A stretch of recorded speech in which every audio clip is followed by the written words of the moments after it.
Yeah, we are going to be talking about the government shutdown. Oh my god. That Democrats did. They want to shut it down. And now Democratic people are complaining about the shutdown because they can't get food stamps. How about you guys just sit there and get jobs? Everybody's hired. Get jobs. Work. Obey rules. Do something. Oh, you don't want to do that? And they say, well, I do have a job. No, you don't. You don't work 40 hours a week. What do you mean? Work 50 hours a week. What else do you have to do besides sit on your ass and watch TV all day? Like I never knew the talking point of lefties. It's just like give you free shit. Spherist. Everyone knows that Edge is made up of the Kairos ice wall. They got, pictures. I'm just trying to figure out what the fuck it is.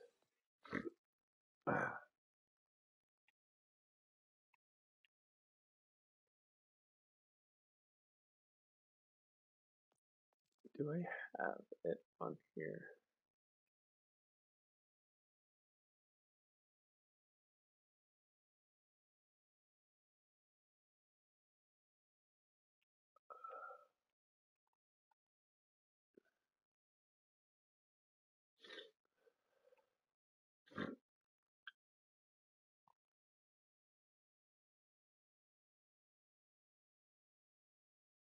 Alright, shit.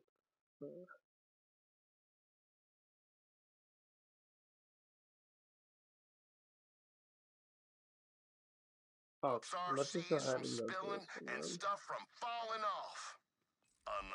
Where the fuck this is at?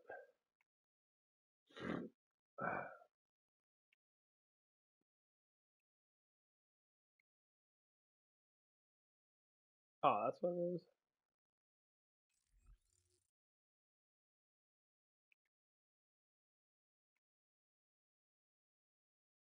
Point to Sammy. Thank you. All these lazy fucking people, man, they're like, we're gonna rob shit. They'll rob Walmart. I don't give a fuck. Get fucking arrested. You guys want to rob shit because you guys don't want to fucking work. You guys want to waste everybody else's money on food that when you want to waste all your money on fucking going to concerts and getting fucking fucked up on drugs and shit. Like, I don't think people care how you spend your money, but if you don't spend your money on your own self and your own survival, maybe you should sit there and think.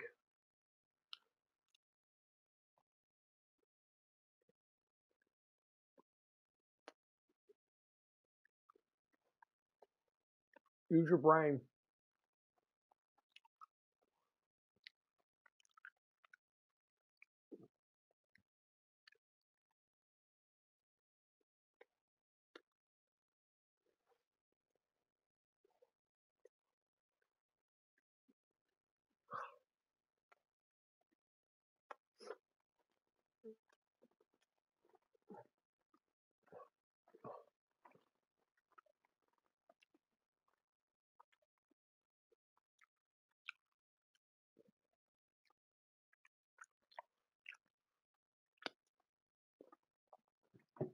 People always want to bitch and moan about the government being shut down shit now.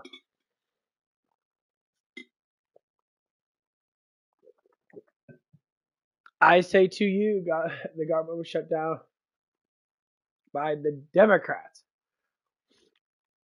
by stupid fucks that you guys obey. It's not like about leftism. You guys are being lied to all the damn time, and you get lied right in your fucking damn face. But you still sit there. You still believe these cocksuckers. You still believe the people are literally lying to you, and then you're screaming and shouting about it. So I was talking about it with someone at work today, and they brought it up. And one of the guys at work at that, it's like, yeah, I know people that they do faulty stuff and that they take money from the government and that. And first thing, like a liberal based mind person brings up, they bring up, well, my grandma needs this. I was like, that's the problem. Them are the people that do need it because they're old, they can't work. We're talking about people that can work. They're just fucking lazy. That's the whole point. It's generational shit. Everybody else can work. What do I say to people? If you could be able to work, then you're gonna have to work. No more federal spending money. You say you don't want to work?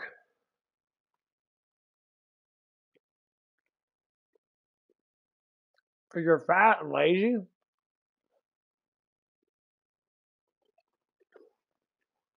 Why the fuck do you need to eat then?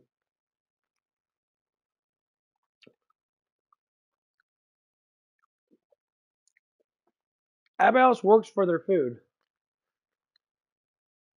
I bust my ass at work to make my money, to get the supplements I need, to get the food that I need, to get all the stuff that I love, that I like to use.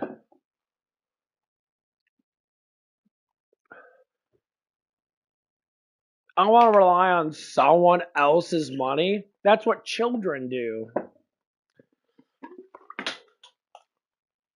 Adults don't do that. Adults become part of the society. They get a job. They make the money now. You got all this time in the day. You say you can't work 5, 6 hours a day? Literally 5, 6 hours a day. That's nothing. You sit on your ass 10 hours a day doing absolutely nothing.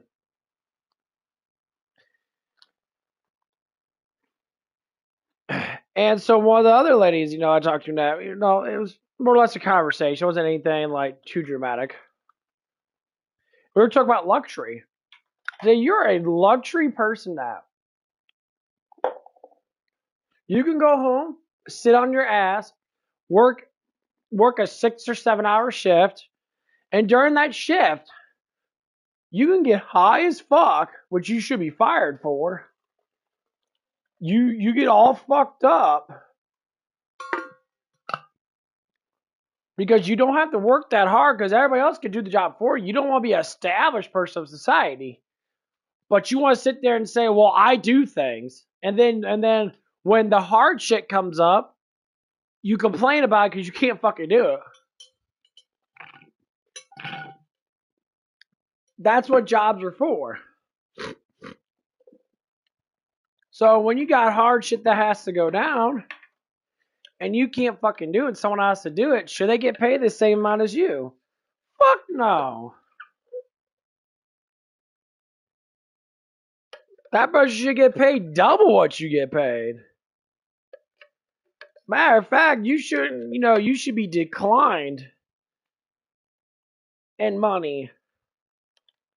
People go, well, wait a minute, you can't do that. If it wasn't for the laws, yeah, they could.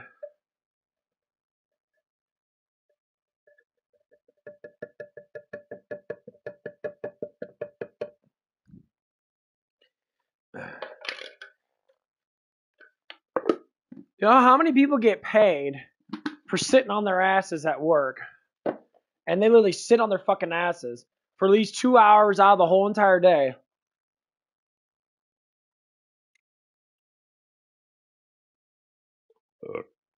You want to say that they're good for working? You should get paid accordingly. Someone that works a lot, that busts their fucking ass, like me, for instance. I bust my ass at work. Supposedly we get 6 month raises as employees.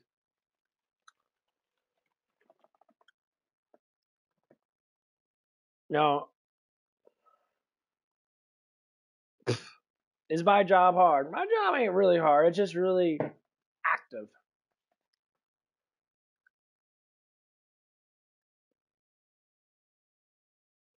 You gotta have agility.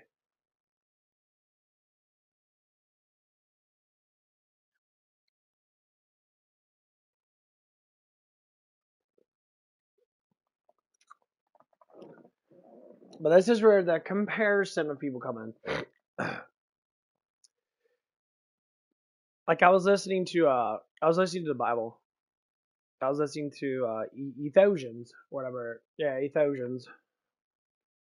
It was talking about a teacher of David, actually. It was about King Solomon, but it's the teacher telling David's son, King Solomon, about the world. And my God, it was so perfect. He said the world is meaningless. All the stuff that you do is going to be forgotten eventually. The only thing that will never be forgotten is God. And he was saying, like, all the stuff that we do, all we do is we gather up stuff. You talk about, people that are wicked. Like, they gather up wealth and they always seem to give it to the righteous. They always will. It doesn't matter. So people that gather up a bunch of wealth in that, it's not about their being greedy in that, but that's what wicked people do. They like to have some sort of power over someone. So they gather up wealth, but when they die, their wealth always is given to the righteous people. Always. It does not matter. Always will be. And this is what the teacher was talking about. He's like, I've seen all the things. He's an older man, like very old in that. He studied wisdom. He wanted to be wisdom in that. And so King Solomon, he wanted to have wisdom. So he had a teacher come in and God gave him the will to sit there and tell him all the things about life. He's like, you can have all this stuff, but at the end of it, it's all meaningless. Because eventually it's just all going to die out. We're all going to die. And so doesn't, like, all the stuff that you say doesn't mean anything. It doesn't mean anything. You try to help someone out and you think you're doing good. Everyone only lives maybe 80, 90 years. All of it's meaningless. So I was listening to it and I went on a walk. I was getting some donuts this morning. And it explained everything in life that happens. I was blown away. 12 chapters. I was blown away. And basically, this teacher's basically just saying, fear God, love God. God is the only thing that's going to know your name when you die. God. The love of the Lord Jesus Christ is the only one that's going to know you when you die. Everybody else is going to forget about you. Eventually, you're just going to be a fart in the wind. Eventually, your humanity moves on, but God will always remember you. So why do we sit there and get mad at each other? Why do we sit there and do all these, stuff that you could do it, because you enjoy it. Yeah, you should enjoy stuff. And the teacher's saying, like, don't have anxiety. Don't worry about it. Just enjoy your life.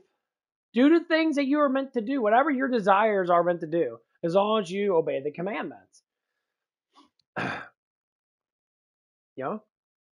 Enjoy life. Enjoy the things that you like to do.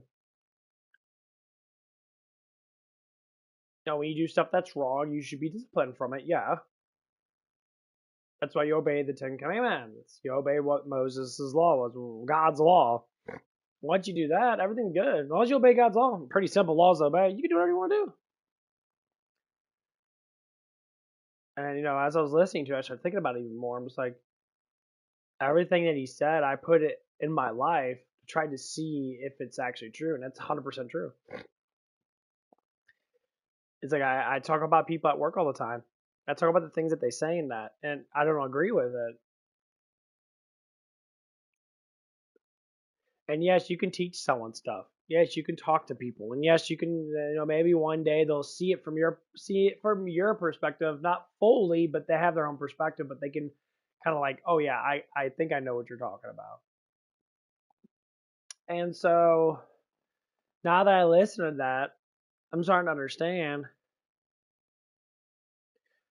why should I care about everybody else's life or even talk about anybody else's life when I could just care or like my life? Because we're all at different lives. Is it entertainment to have drama? Yeah. Is it entertainment to talk about people that do things that are wrong at work or wrong in life and that? Especially when it's pretty obviously that's wrong. Like if you steal, that's wrong. Should you call it out or should God deal with it? God deals with it.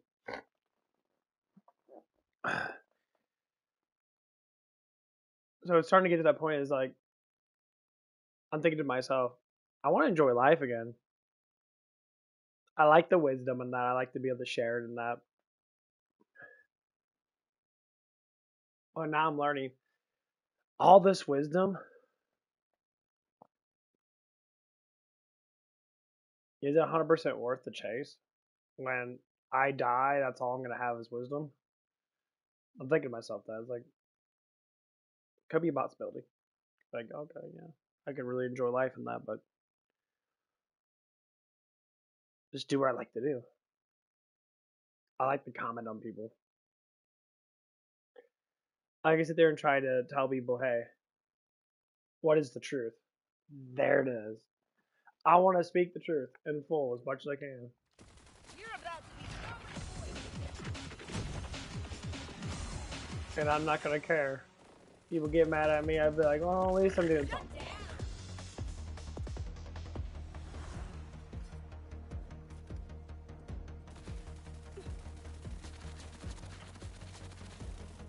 death to a life imitated.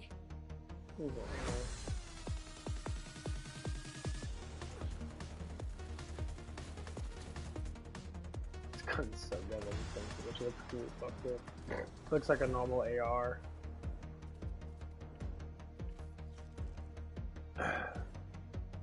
So as you go through life in that, as I said, do most people obey the 10 Commandments? Yeah, I believe so. If I'm a dorky ass nerdy person in that, like I don't have the gore on in that. All I have is, you know, it's not like the gore. I think the gore is just like it's cool in that, but like I don't care about it too much. Do I enjoy shooting shit? Yeah, I think it's fun. So I do it. Nice. I do enjoy shooting shit. This gun is awesome to play with. I got all that handling and stuff. Yeah, all that related to me. Like you had a chance. I got this existing damage shot. This next bullet does double. I think it's better for sniper, honestly, but.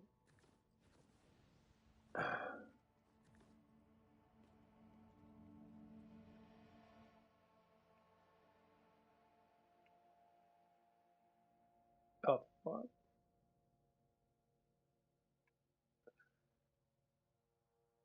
Huh? Well, I don't have to go all the way around that way. That makes sense.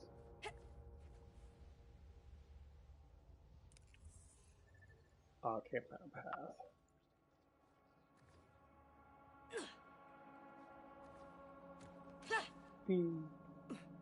This is where I have to go, right? No, that's. I go this way. Okay.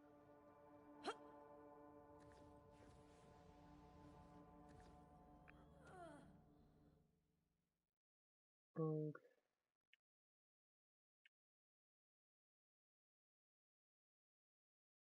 It's raining again.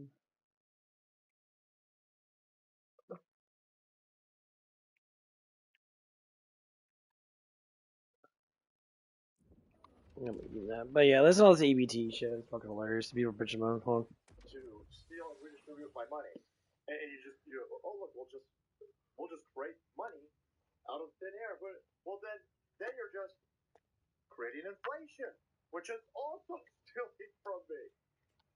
But they get this. This is the new talking point by the left wing talking heads. They're out there trying to offset all of our videos about EBT, right? Because EBT is going to be paused for November and December because the government shut down. But their bigger concern is all of the videos that were. Listen, you guys are making a lot of videos. Yeah, I got one of those in a second. Aside from the one I just showed you. And we're just making videos showing people those videos, which is making normies have to go, say there's 42 million people on Snap, and they're all 800 pounds with tattoos and nose rings, and their nails did. That's interesting. Every $1 invested in Snap generates $1.80 in economic activity. That's impossible. That's impossible. Right? Listen, the notion behind this is, well, listen, we give Snap money out, and these people immediately spend it on groceries. Yeah, but you had to take that money from productive members of society. Could have invested that in anything. That could have invested it in AI. Could have invested it in the stock market. Could have bought a car. Stealing money from me to give to somebody else so that they can spend it, that doesn't generate economic activity. You have fallen for my latest treacherous trap. A booby-trapped vending machine? Are you kidding me? You've got to pay again. All of these cocksuckers in these Your federal shadows are positions to closing steal in. money and then to redistribute it. They don't work for free. Again, you pay their Try salary me just on so this ride! this notion that $1 taken from you or you don't like we just like productive member of society, we just take our dollars and put them under our bed. Like, no, they're reinvested into like they're put into things. You lose. It's not about the money. Trump just wants Americans to go hungry. I don't want Americans to go hungry. Come on! 80% Next of tripper the to dock people gives me all their are stuff! 80%. That's true. And then we got a bunch of numbers where look at how much of food Stop welfare, by the way. Gravity failed. Going to Better illegal guard it. households. That was your plan. On the skunk fire! One baby show, right? That baby's now with a family. Damn it! And now the entire family gets Will you fed. just come out here so I can kill This is you? a total scam. We aren't finished yet, They get Vault $3,000 Hunter. a month You haven't had the in SNAP last. money. They then sell the $3,000 worth of SNAP to make $100 in cash money, and then they spend 90 of that money back to Mexico. Remittances. There you go. Hell, I got more where that came from. Follow me. Them globoid lies got their hooks in you deep, huh? And then I'm sorry. I bet you believe in all kinds of nonsense. I don't want to pay. Gravity, Listen, birds, are you tipping insane? 20% Who on the hell counter wants to service. pay the purple Okay, I'll give you that last corn? one. Let alone But wait, if the the, world is orange flat, corn? what happens if you fall off the edge? This is wild. Wake up, spherist. So when they go, Everyone oh, you want knows Americans that to starve. edge is made up of the Kairos 25% ice wall. They got, of this food welfare pictures. here is going to Stops American our citizens. seas from The other spilling 75% and is stuff going from to illegal falling immigrants. off. The Another people- point to listen, you left Sammy. your Thank country, you. And now you come here and I got to pay for everything? What's the point of having you here? But you go, oh, so built on immigrants. Now, my great-grandfather wasn't able to do this. There was no welfare for my great-grandfather. For any of my great-grandparents. You spent all of your money that you had in Europe to get over here, and then you had to get right to work or you'd be dead. There was no welfare. We got generational welfare going on over here. People aren't going to pay for it anymore. And that's why they're upset. That's why they're telling you, hey, no, oh my God, look at this. Look, this is a great investment for the federal government over here. It's almost 100% return on investment, apparently, by the federal government. That's stupid. Nobody's buying that. That's what's getting our money. And they don't even understand how Let me help you with that crazy. Shit your guts like a bitch's ball.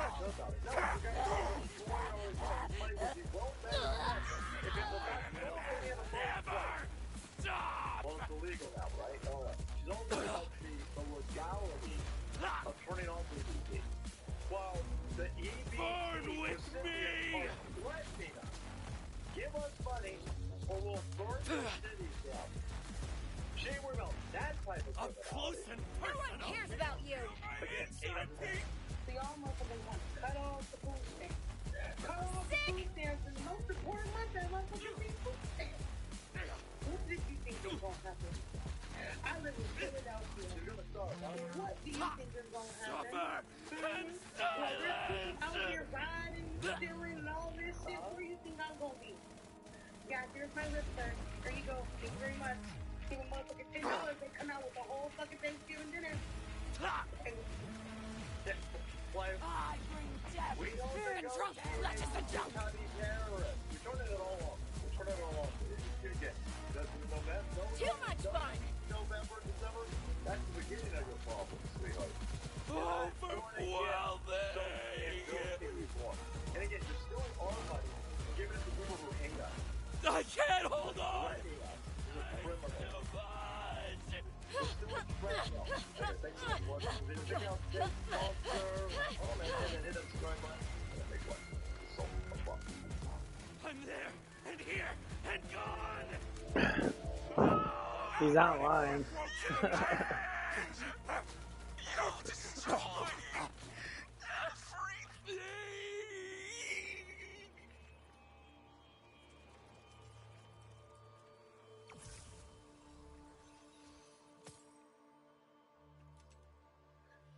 Pick up a treadmill.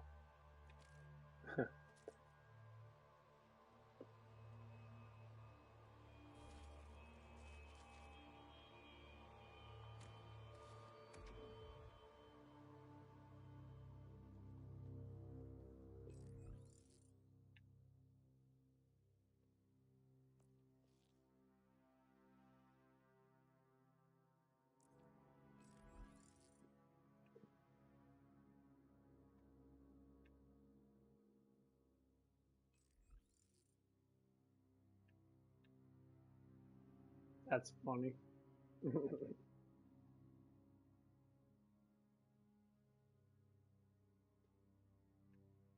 It's hilariously funny how people are getting mad because of free shit. Like, we need free shit. It's because you guys are on it. There's the whole point of food stamps. Like, we were on food stamps for a little bit because of COVID. The government was giving us money. We don't want to be on food stamps. But everyone wants to be on food stamps. That's the problem there. You want to be on food stamps. You don't want to make your own money off the private business. You don't want to use the freedom that you got from our country to be able to produce Okay, I'll give money. you that last one. But wait, if the world is flat, what happens if you fall off the edge?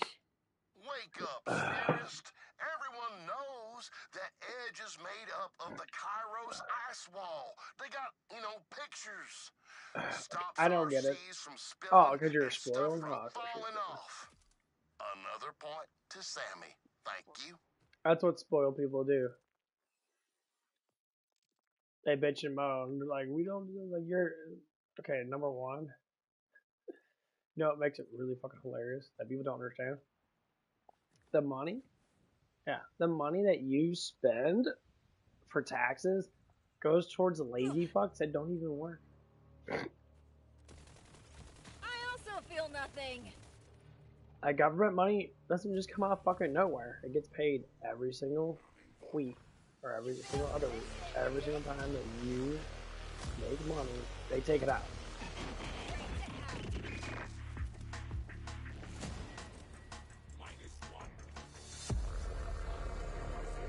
So if they take out that money, and just to say, so you mean that? I don't want to pay for that shit. Can I walk up this?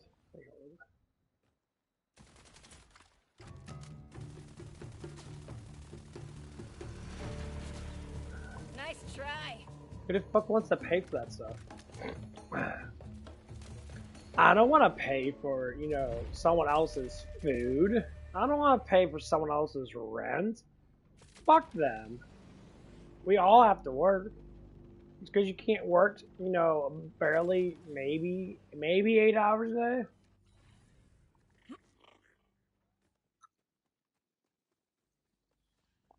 Tell the timekeeper it was me.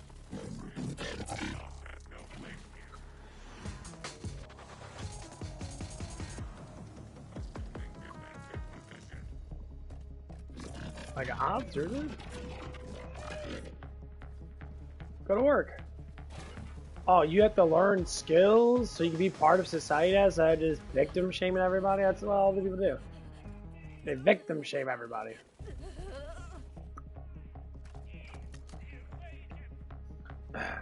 I was saying this, the only reason why the guy that I'm working with has a job is because of this. He doesn't talk about it. But I could damn well say that he fucking, he's a massively obese person. He's literally talking about food stamps and shit.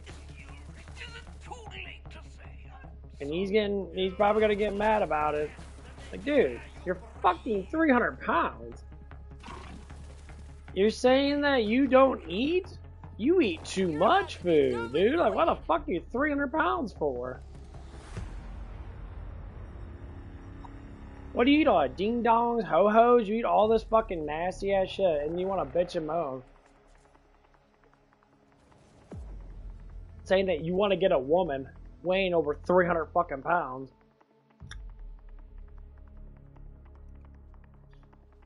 Sorry to say, bud. You're probably not going to. And more or less likely, that's fucking disgusting. You're not gonna get a really attractive looking woman that being a 300 pound dude. Sorry, it's not gonna work. It's not gonna work, oh god.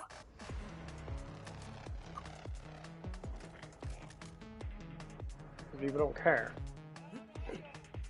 This is where the victim mentality comes in. Wait a minute, you have to date me because I don't know. Motherfuckers don't have to do shit. This woman looks at you and like, oh my god, you're fucking disgusting, lose weight, fat ass. You're like, oh my god, I can't help it. No, you can help it.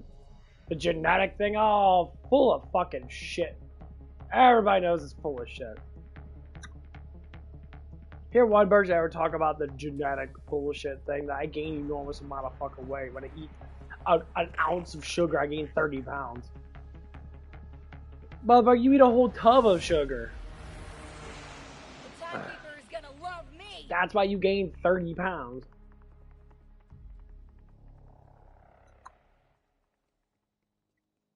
That's just fact.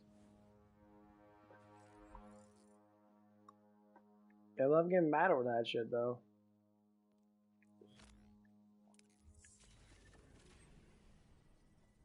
And they do. And I find it really funny. Don't love that.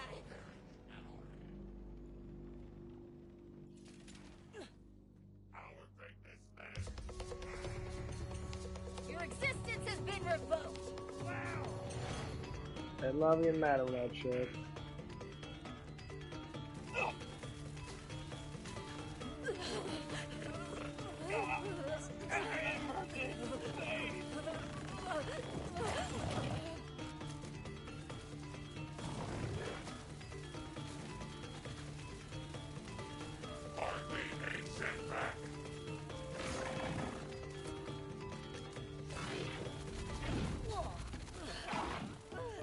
Sometimes the best gift you can give someone is a synth kill. You are so very welcome. And the sad thing is, they're the first ones that are going to commit crimes. They're like, yeah, you guys are all temper tantrums like fucking children. And the ones on the internet that are saying all this stuff, they're the ones that don't have jobs. They say, I have a job. No, you don't. If you had a job, why you complain on the internet? Dumb fuck. That makes no sense.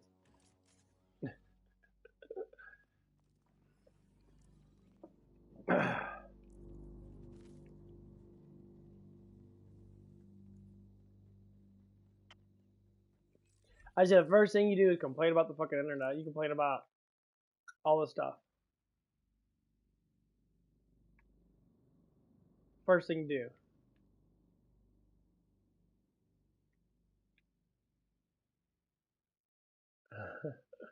You know, bitch him out on the internet. And then you want to sit there and get mad because people are disagreeing with you. Just like feminist women. Complain about men all day long. Why don't the hot stud six-pack dudes want to fuck me anymore? Because you're annoying.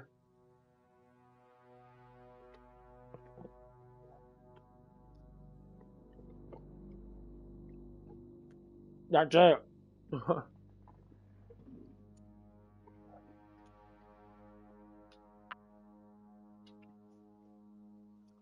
And God has forewarned us. Talk about wicked people.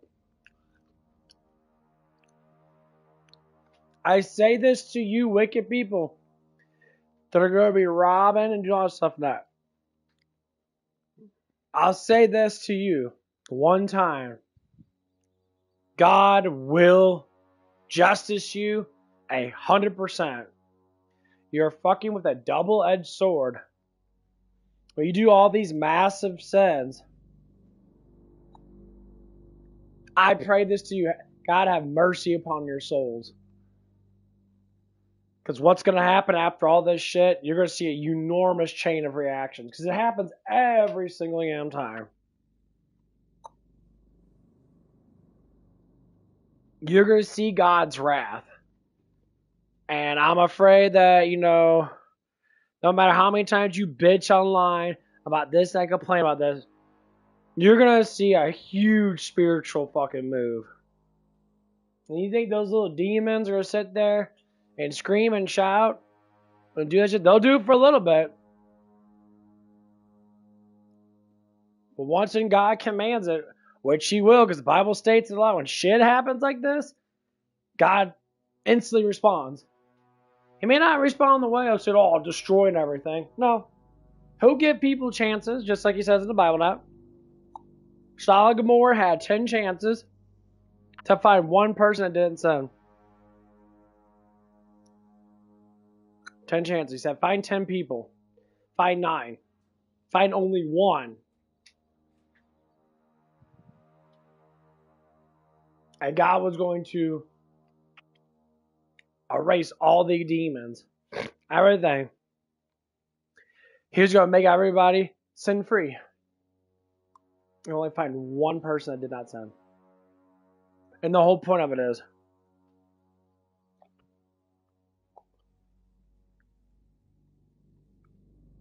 to prove that God has power. For people that sin, they get mad for doing bad things. You get mad and say, oh, it's so bad. Why would God do that stuff and that? Because it's your choice. It's your choice. You choose to steal. You choose to do these things. It has nothing to do with God. God gave you free will. He gave his angels free will. He gives everybody free will. Why? Because love doesn't exist unless it's willing to give. I have to give my love to God. Even though God pours his love on me all the time, I have to respectfully give it to him. I have to show how merciful he is. I have to show how great he is by reading his word and understanding the words, adapting Jesus' words, word of God, into my life. Become part of that. That's how you become part of heaven.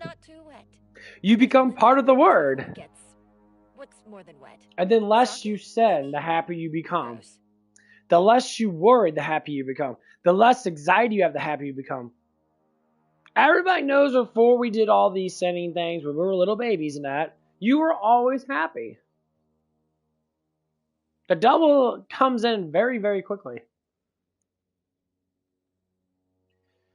The first thing that you steal, you're breaking God's law. And what happens? My parents fucking were screaming at me. Now, they weren't screaming at me because of God.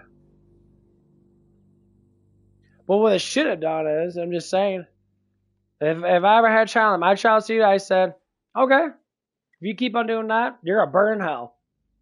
And instantly, like, what do you mean? You reading the Bible and that, talk about hell and that? I'm like, oh no, I don't want to go there. Yeah, that's what the whole point of fearing God is. Because the Ten Commandments are supposed to align us with God to be happy. That's the whole point of the Ten Commandments. You ever read the Ten Commandments? It's all about loving people. It's not all about hating people. It's all about loving people, working for your food, working for your items, and that, working for things and that. That's what it's all about. But people that break the Ten Commandments want the easy way out. Stealing from someone else and make up excuses why they steal.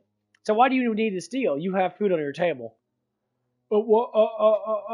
Because you're sinning, and when that sin hits in, you start activating all these other sins. Because you're selfish. Why do you need more food when you're fucking 250 pounds of fat ass? Because you're selfish. You can fast for literally a whole week just with water alone, and you would still survive. You just lose weight. Exactly.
I don't care that people steal. I said, take the stuff. At the end of the day, you're going to die anyway. And at the end of the day, you will be judged. You're going to be judged for all your weaknesses. You're going to be judged for all your weaknesses. And it's a weakness too. Weak-minded people are the ones that normally complain about all these laws and shit. I hate the police. I said, why do you hate the police so much? Because I get in trouble. I don't hate anything. I dislike certain things. Fuck yeah, dude. I dislike fucking moron ass people that sit there all day and bitch and fucking moan and scream about stupid shit. Yeah. I despise people that want to sit there and ruin their lives and that by being complete fucking morons. Yeah. But all these people are gonna do all this stealing and shit, and they're broadcasting it on the internet. How fucking like literally? If you gotta steal that, you want to be a good thief. If you're gonna do it in full. Don't sit there and tell everybody on the internet that I'm gonna be going into Walmart and stealing shit.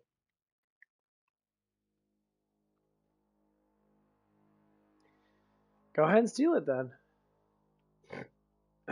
No one's stopping you. Just do it. I surely don't give a fuck. I find it kind of funny.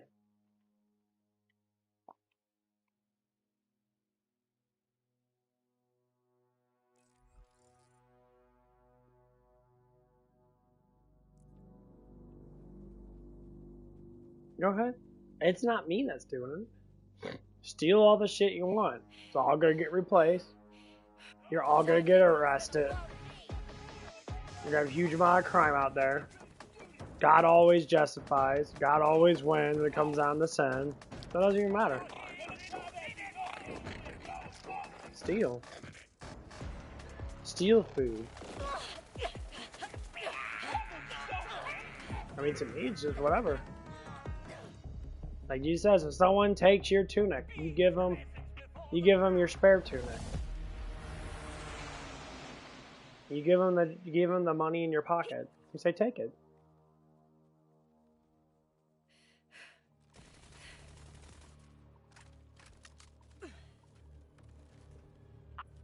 He says, the kingdom of heaven doesn't have thieves.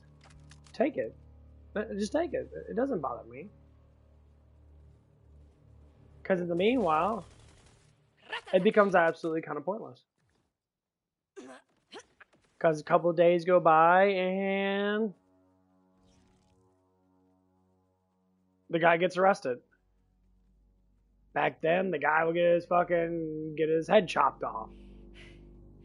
Or back then, he would get fucking thrown in jail. You know, they have these rules for a reason. It always happens. People don't always get away with stuff. The honest truth is, people actually never get away with anything. It doesn't matter. They can scream and shout about all this food stealing stuff. You're not gonna get away from stealing. You won't. It never will work. See, Jesus knew that.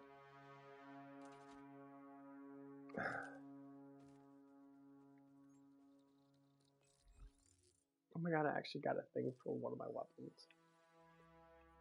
Yeah, I saw that.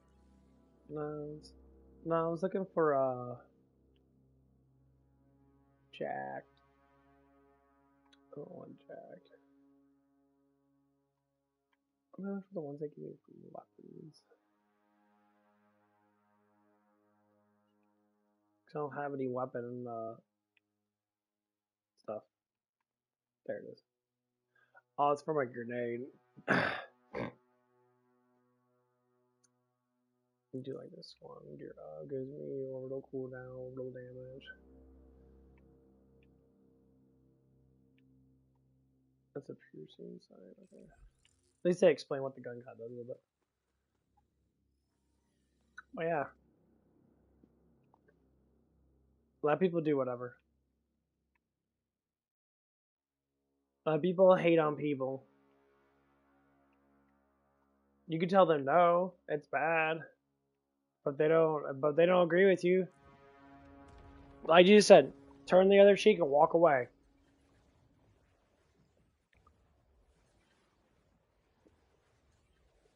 If people don't want to hear your words, you can't convince them otherwise. Walk away.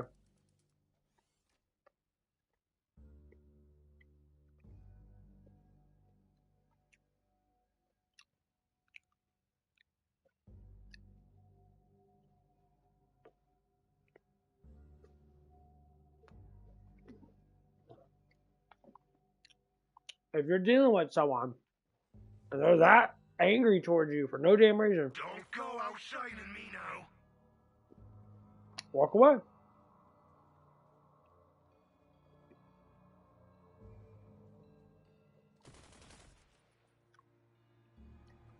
Walk away.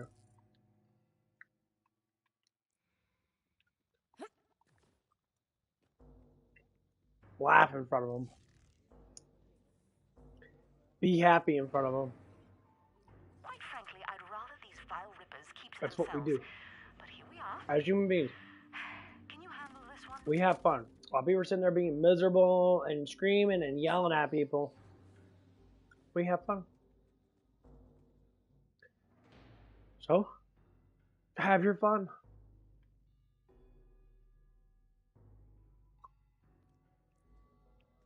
It's not to say you need to worry about, yeah, you need to worry about them not to break the laws and that, but whoever breaks the laws, you could say that they're not disciplined.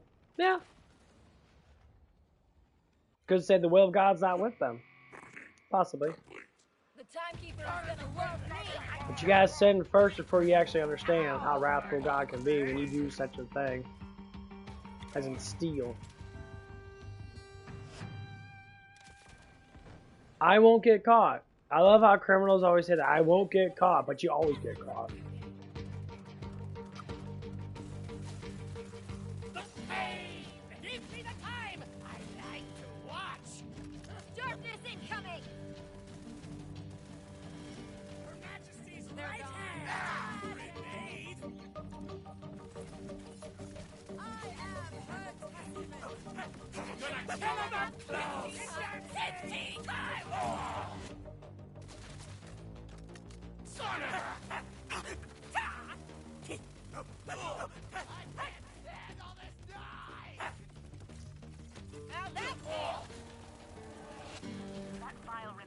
They always say, I won't get caught. I won't get caught with this. I won't get caught with that. And then they always get caught. They always get thrown in prison. They always get jail time. And people get mad because people get caught doing crimes. Well, then don't do the crime then.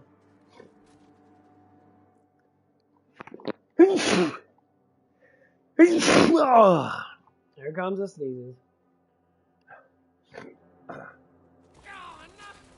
We never deserved her.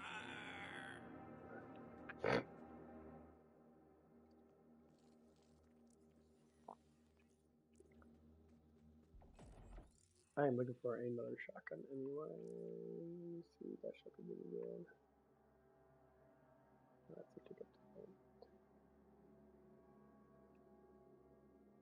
6 times 4. That's actually not bad. That's actually extremely powerful. I'm gonna keep that.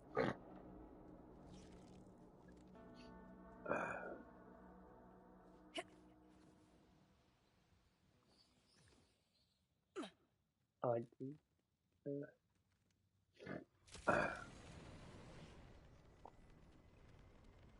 But yeah, this is what people always seem to do. Same shit, different day. It's an automatic thing.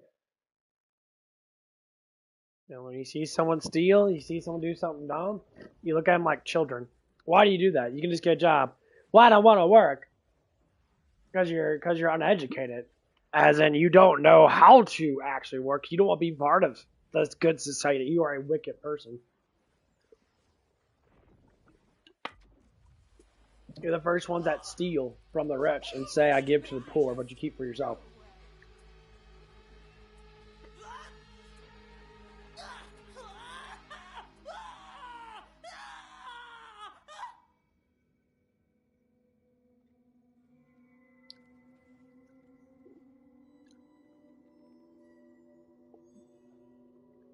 That's literally how it goes by.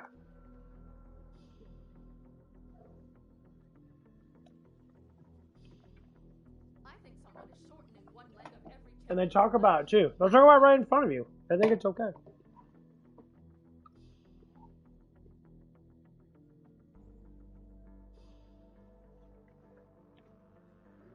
Alright, if you think it's okay to break God's law just because you're lazy, break it then.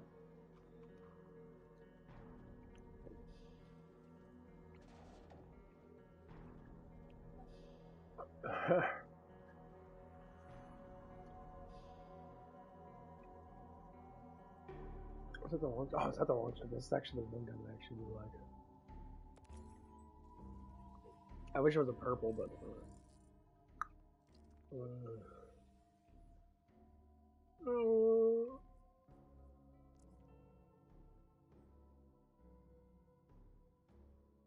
Mark is my favorite.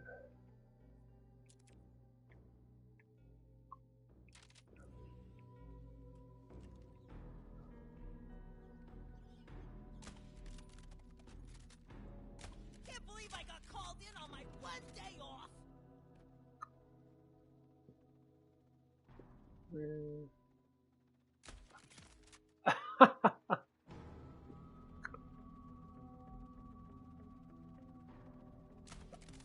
The ball's on you, huh? Don't you feel under stress?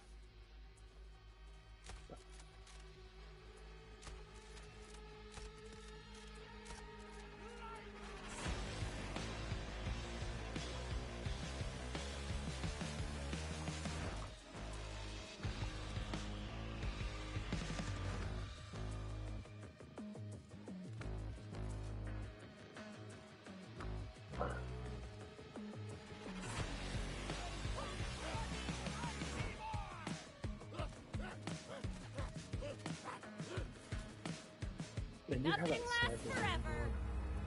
I don't have the overshield.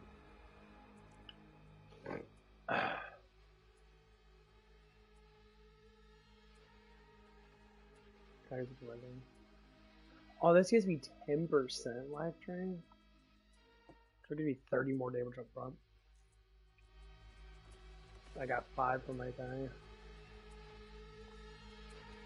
The shadows are closing in.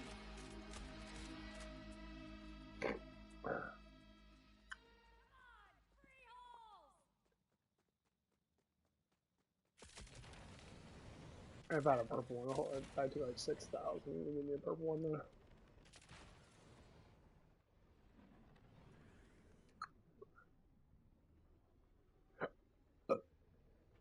I am a bat!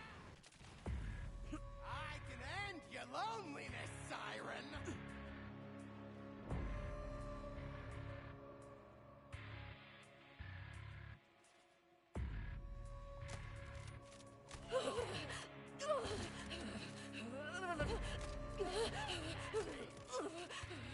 I can see you!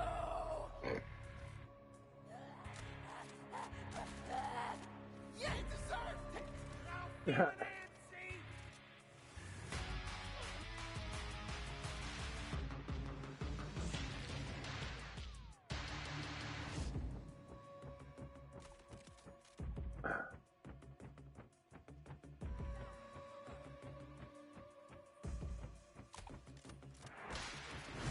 Did you need those? Yeah, that was extra damage put onto it. Hope your armor is as strong as mine! Yeah, that's just what kills that.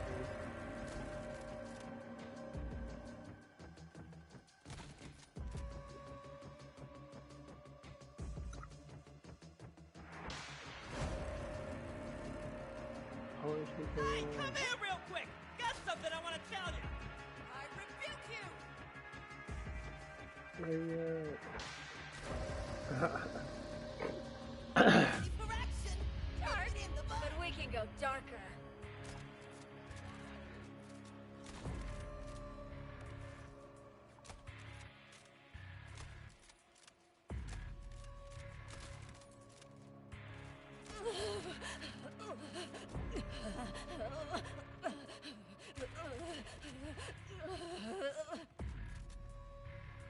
Put me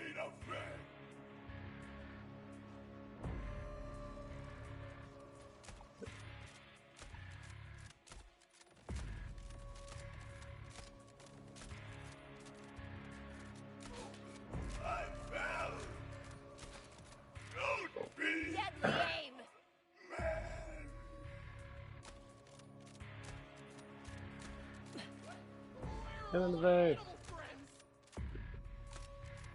I'll get him this time. Alright. Yeah, this gun's really fun.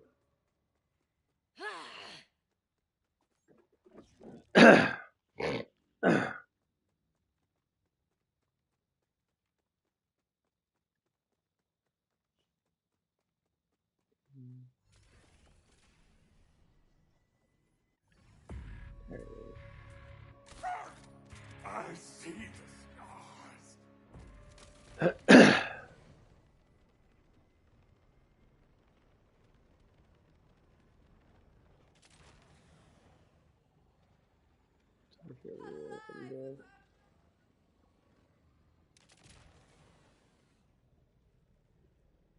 I like killing a bunch of rippers and other from the kill.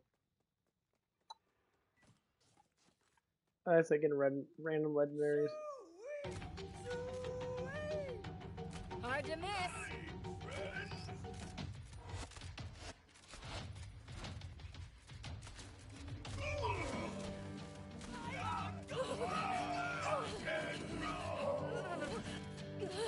There it comes. That's so bad. I'm here!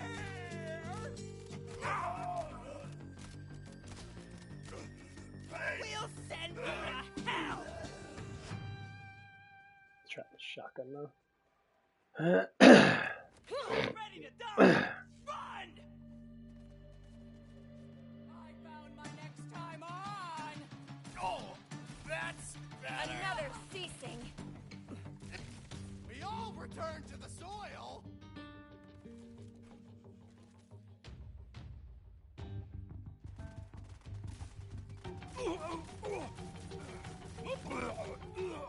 Ammo blammo. Damn it! Are you real? Or just Gotta love it. another octopus? Did you see the look Yeah, on that her shield face? is amazing. Christ. Better than that. Now that I have all this damn life too. I always have an overshield. With that overshield on, I basically just my life chain goes into my shield. So basically, what it is, life chain goes to my life, and then it goes into my shield, and then it goes into an overshield. The overshield only lasts for so long, but with the overshield on, I get more damage. Yeah, so I'll go through this shit. So I see I get stocks of this. I get 9% life steal as I kill people. Not this one gives me a maximum overshield capacity. Maximum overshield capacity 12%.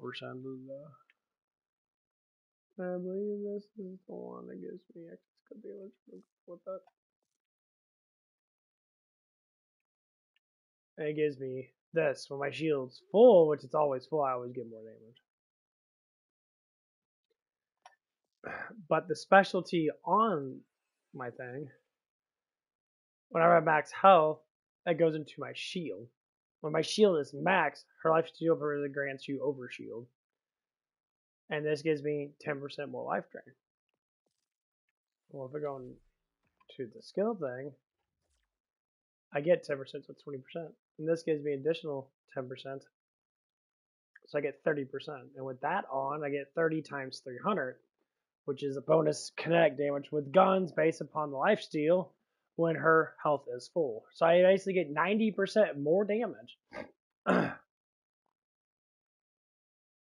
long as my life is full. 90% more damage as long as my life is full. My life is always full. Because every time I hit, I gain more shields. So I can't really die. My life's always full. As long as I keep shooting. It's a very, very, very, very cheap fucking thing. But I'm happy I found it. It's extremely fucking powerful.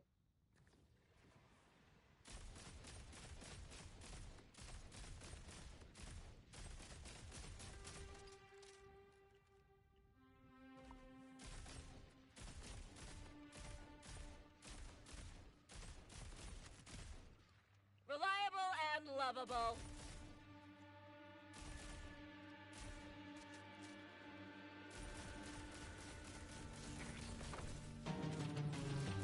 You lose. Ah, you fucker.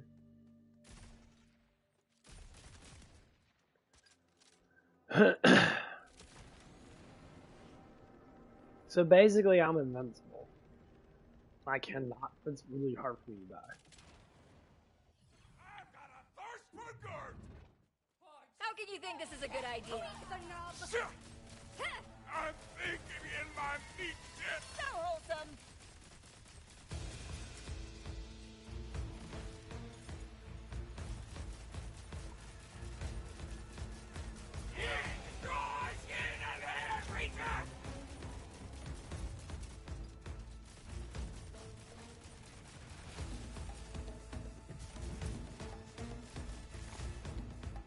Oh, I went out the thing. You teleported away.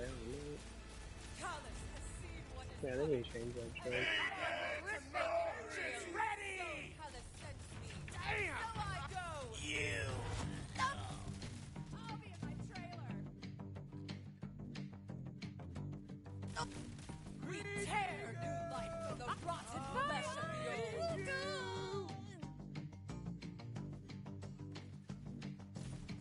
old.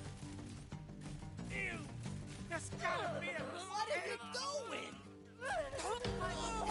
Did you get me? What the fuck you went on? I think I ran from the fucking guy.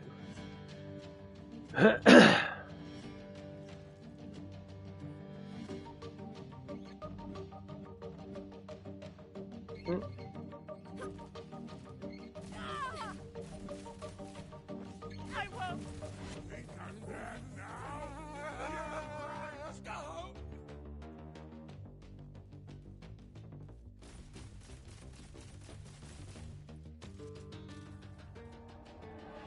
Let me go. You bet. Go. Yes.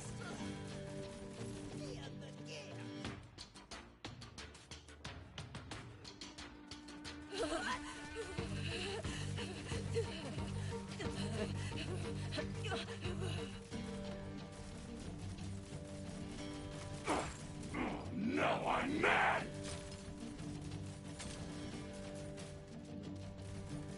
You're not gonna live, man.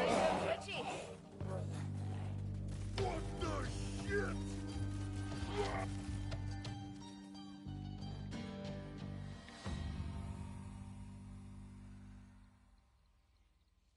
I don't like the Reaper gun though.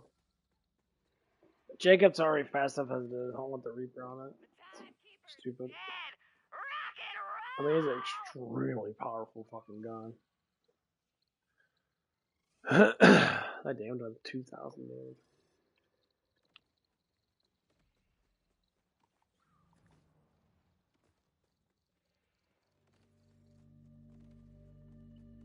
Huh.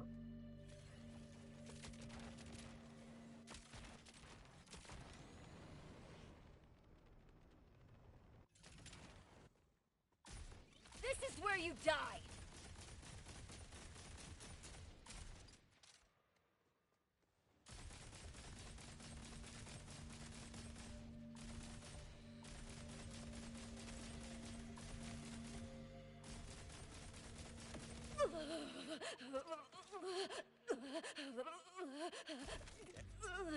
Yeah, the whole EBT thing is just like that. There's like people rely on the government so much. I deserve my money, and you deserve what money? Your money? It's not your money. You're taking from people, and you are the people that can work, and you choose not to work. Run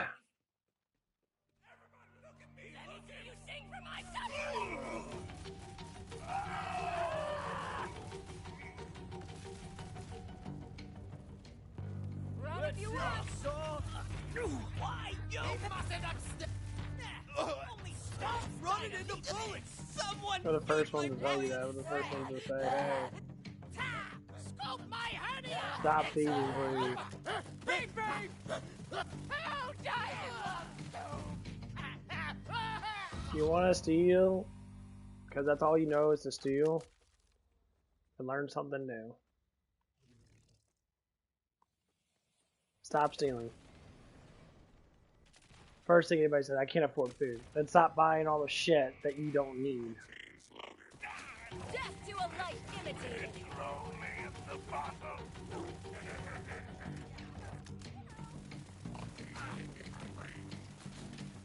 I see nothing. Our plan, nothing. I resent limitations.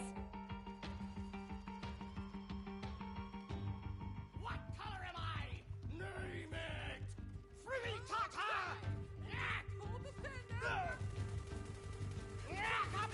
Now you're cooking with ya! You tricked me!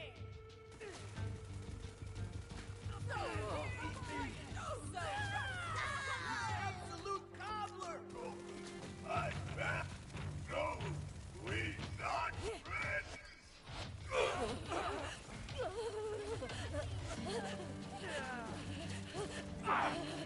I can push through. Don't let the worms. First ones that complain about crap, that is because they're lazy. Oh man, I have to complain about it. That's why do I complain about it?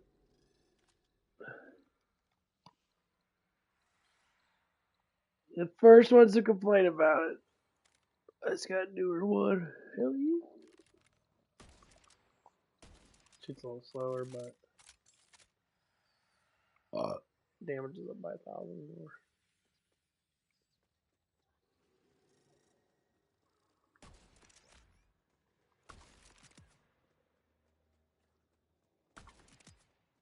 Next!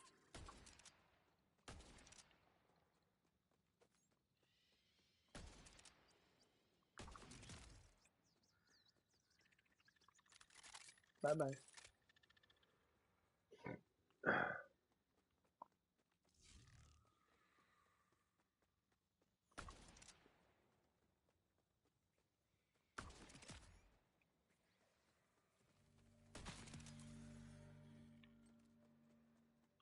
I was saying, like, first ones to complain about stuff like that. This is complain about it. The EBT, oh my god, I'm losing precious money now. People fight for that shit. They're like, oh, they deserve to have it. And you look at them, they're all fucking massively overweight. They're all fucking like 40-50% body fat and shit. I mean, you do live in America. I deserve, you deserve to be a little bit overweight. Not a little bit overweight, but motherfuckers, all you do is eat. You eat and eat and eat.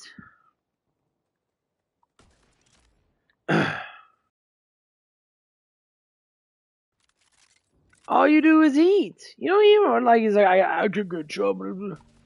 Yeah, you victimize everything and you fucking eat all damn day. Shut the fuck up.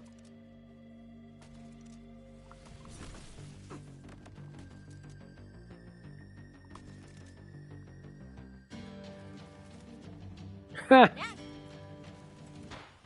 that's what I thought, bitch. Fuck you.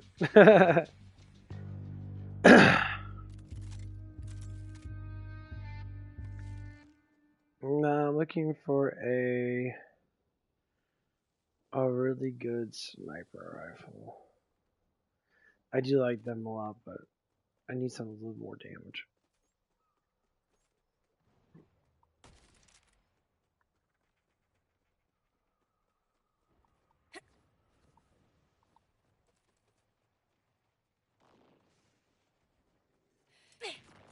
You bolters just don't know when to quit!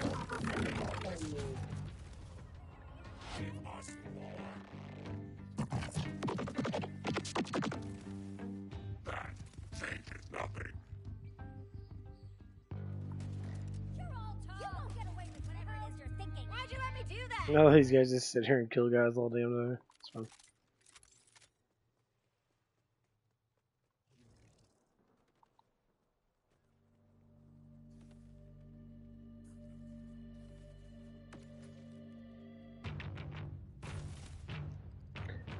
It's like, I get it. If you're born a certain way and that you're gonna act a certain way, I get it. But if it's not fucking working for you, why do you keep doing it?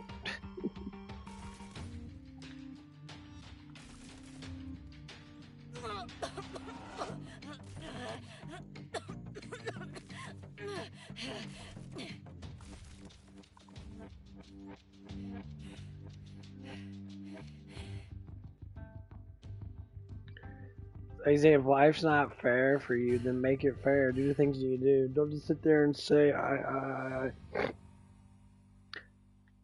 Oh my God. I get it. Life sucks sometimes, but you don't have to sit there and try to not think of new things. Like if people just like don't want to work, they're like, I don't want to work. Yeah, because you smoke weed all day. Of course you don't want to work. Because to be able to work, just to say, you gotta be able to have dopamine.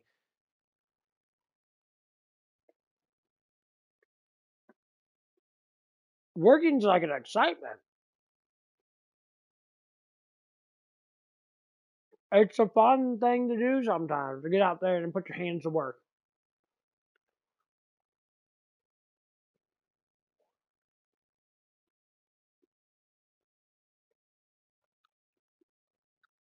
To be creative. Anyone ever used to spend hours and hours doing Legos?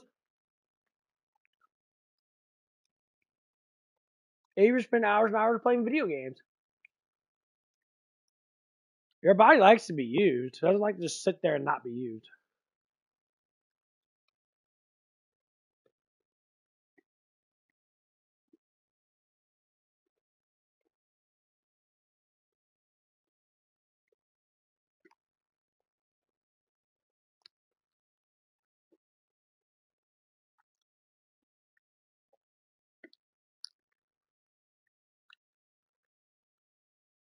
Gotta hit some weights later today.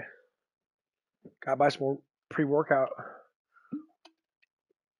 I like that Jekyll and Hyde pre-workout. I think it's probably one of the best ones I have. They're really good.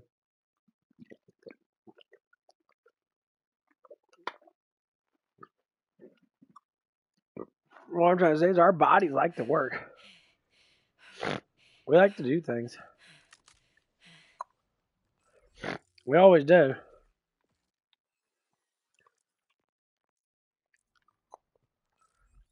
It never matters what anybody says. We always like to do things. I love doing things all damn day long. I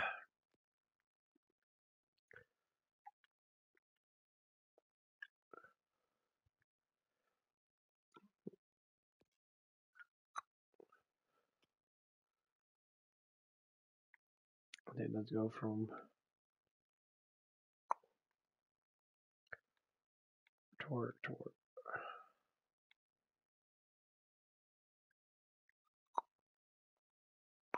Order pistols aren't too bad. I guys want to use this. I gotta do. Get rid of the sniper. This is an old ass gun, but it's still fucking powerful as fuck.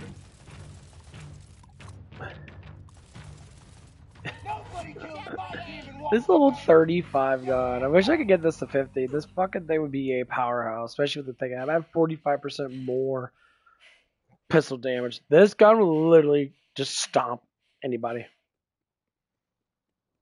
This gun's extremely powerful. And it looks pretty rad. Let's see what's up in here. This game is very beautiful though. I need to find one of these guns.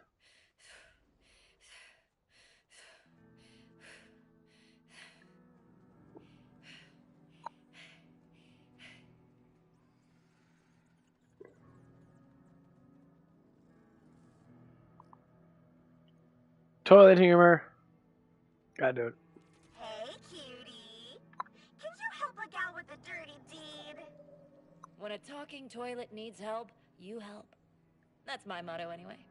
Oh, thank you. You're such a sweetie for helping out. Now kill everybody in this butthole of a town because I'm sick of their asses. Yeah, gonna need more details before I slaughter a whole village. Everyone here seems pretty chill. Oh, sure. They seem great now. But I promise a few hours after mealtime, it's a different story. These sucky idiots use me in unspeakable ways. Talk to their leader. You'll see how twisted he is. Even better, kill him with your bare hands. Toilet humor. Someone stuck an AI on a toilet.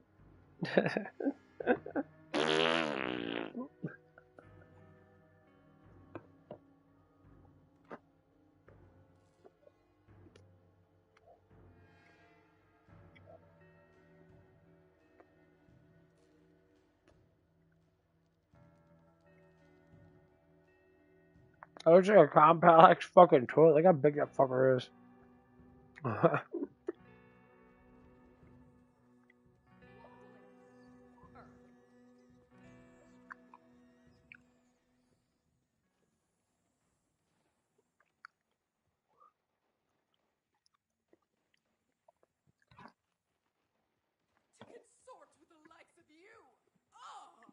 No, I can't wait to go to the gym today. I don't know what time I'll go. My ass is going now. This time, no one strapped a fucking bomb. My bum.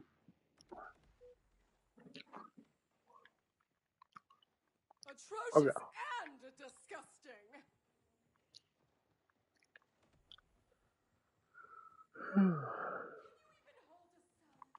You the one in charge around here?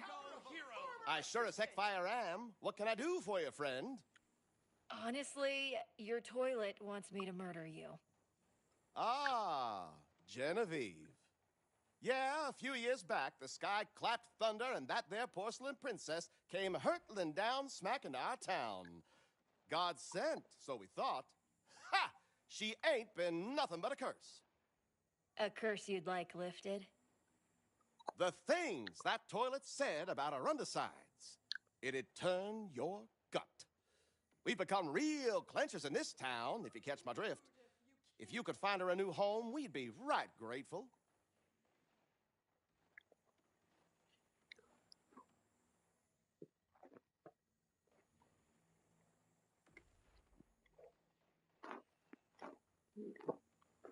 I'm just in a luxury ass tub. My really expensive tech is at home. If you ask real nice, Is that a fucking dildo vibrator? still kill you. Oh my god, that thing's huge. What the fuck are they doing in there? Hey boy, we don't want you looking around in here. A gigantic dildo in their ass. Oh! See,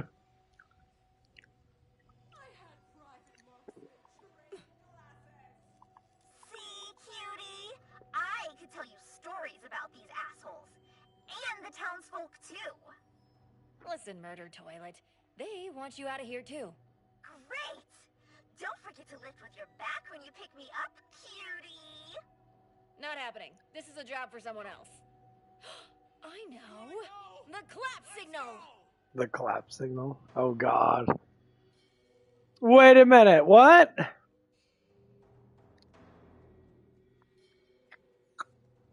Is there no such thing? Oh my god, no way. This is gonna be hilarious.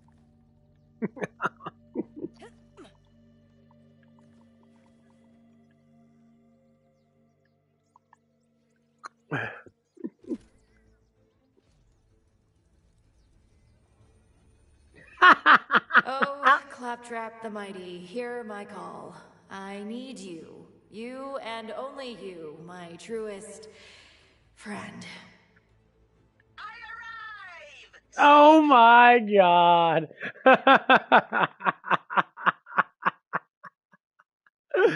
This is probably one of the best quests ever just because of this. I'm watching Hero Academia and I'm watching the beginning of it with all my, he's like, oh, I'm here. That's how I think about the Claptrap. He's like, I am here. Heroic task must be tackled. What can your mighty savior do to help? Wait till you get a whiff of this. Follow me. So, you brought me all the way out here to deal with a toilet? You picked the right robot, rookie! I'm sorry, Claptrap makes me laugh. Even though his voice is not the same, but it's still funny as Oh my ass! Are you kidding me? Claptrap? No!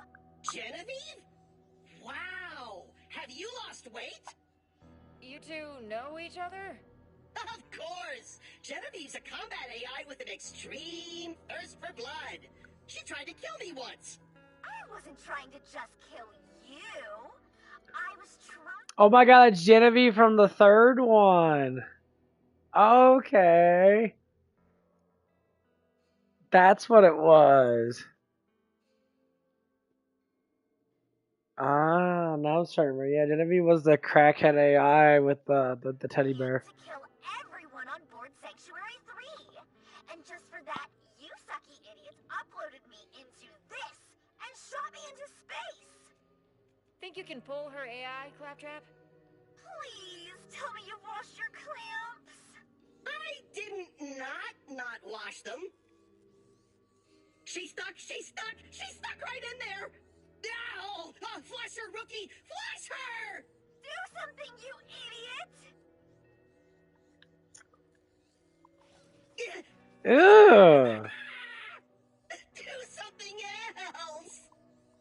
Sign says this is one of those never Press it! Get me out of her! You think I want you closer? Get over yourself. You're just stuck. She's got me! Even as a toilet, her bloodlust is insatiable! Help!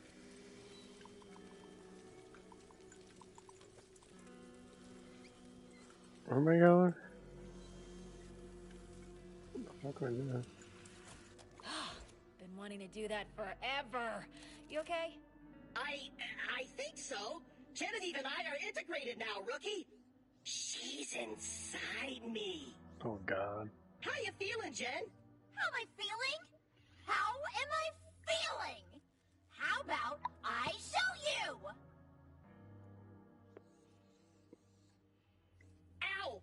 Ow! Hey! Knock that off! Ow! Let me out, you suck bucket! Quick! Find me a new device to put her into! Ow! Your clamps are cold, you sucky toaster! So, you're not feeling the chemistry?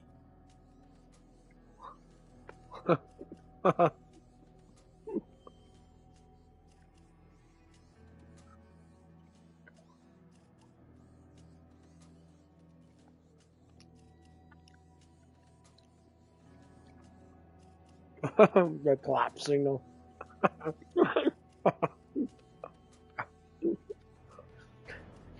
Okay.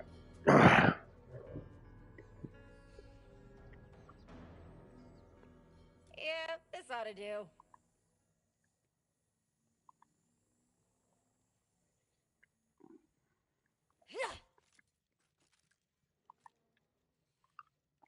Did you, find something? Ow! Hurry, bring it back! She's clamping me with my... There, the new Genevieve mobile. And transferring files. There. Sweet freedom! Come on, Claptrap, follow me! Jen, are your new vocal circuits working? Almost sounded like you wanted my company. I did! Almighty robot policeman, I did! But why? Vault Hunter slapped me really hard!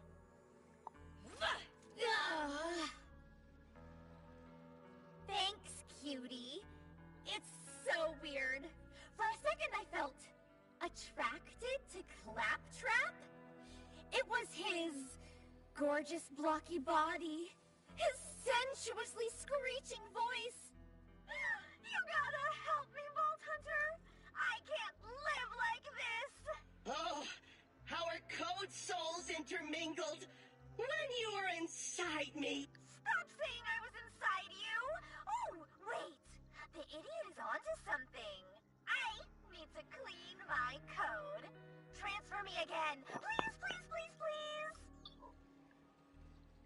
There's no cure for claptrap fever, baby. But if you want a clean install, there's an order base nearby that has just what we need. Oh god. Great idea, Clappy.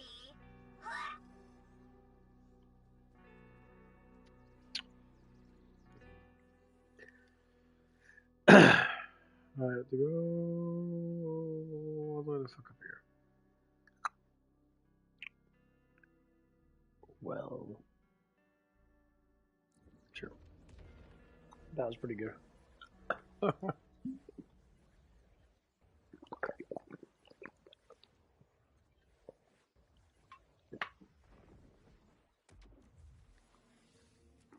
Clappy Cutie, tell me everything. What have you been up to since I tried to murder you and everyone you love? You know, the usual. Crashed here. Sexily. Outsmarted the Order at every turn. Danced circles around the Rippers. Literal circles. Recruited this rookie here to the Crimson Resistance, which I single-clampedly led to glory. The usual hero stuff. Oh, wow.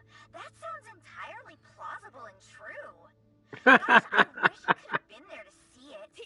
By your firm, steel side. You do? Really? That motherfucker's so dumb. Yes, I do. Why couldn't you just get me an STD like Balex? This is awful. Allied signal lost.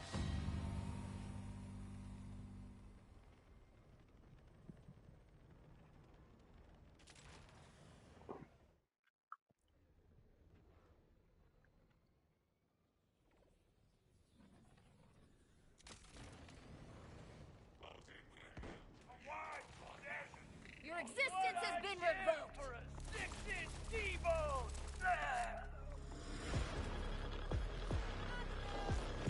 No, I can't go in that way. Go in the other way. You have to go all the way around. You just blow my vehicle?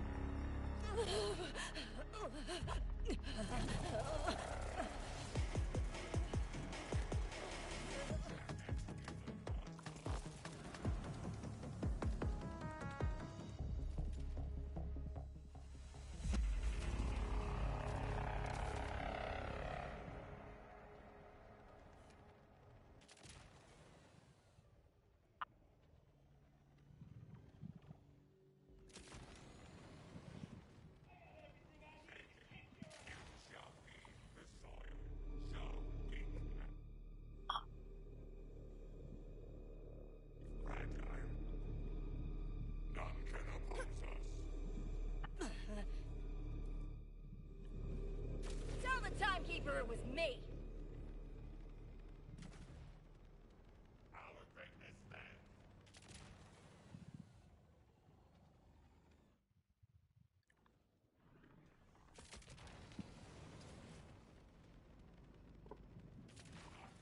There it is. You do the shooting. We've got to get past these things if I'm gonna put Jenny in a fancy new body and then get married. Start a weird robot sex commune? I'm gonna play this fantasy out until it gets weird. Ally registry. I carry humanity in my hands! Scepter alive! Rest in misery. Oh, buddy! Yeah, the shotguns in this game are actually really fucking good. These are probably the best version of the shotgun period.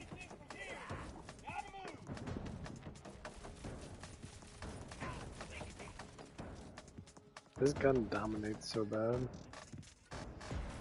I win.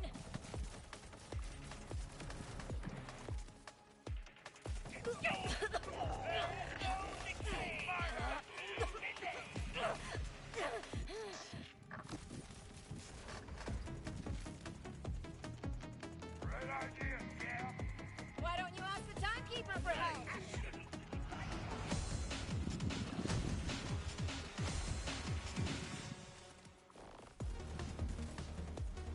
Yes, every time. Yes.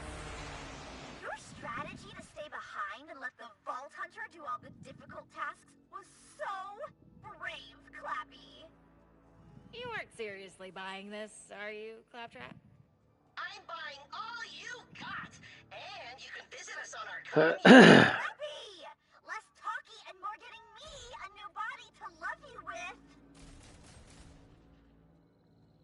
Of course, Bay. We're on it. By the way, I call her Bay now. Okay, Jenny Vivi, get ready for a whole new you.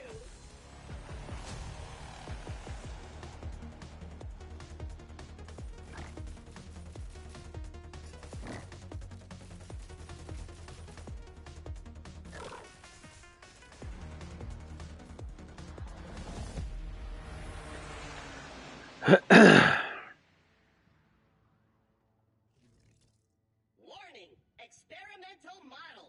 Very dangerous. Best if left off. I don't know, Claptrap. When we do this, the girl might change her mind. Trust me on this, rookie. I have a plan. Wink. Oh, did I say wink out loud again? Anyway, pick it up.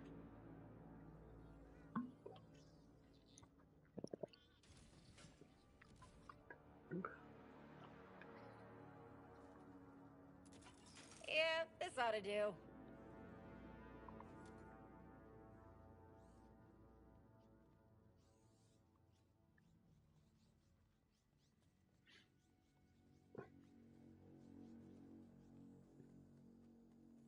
Oh, Clap Daddy, it's perfect. Set it there. And transferring files. There. Digistruct blueprints not found. Acquire blueprints. Claptrap, what have you done? I may have duped your files instead of transferring them. Oh, but you're in both units now. More Genevieves to love me. Genevieve, what are you doing? Just seeing what this new bod can do. Ooh, what's this?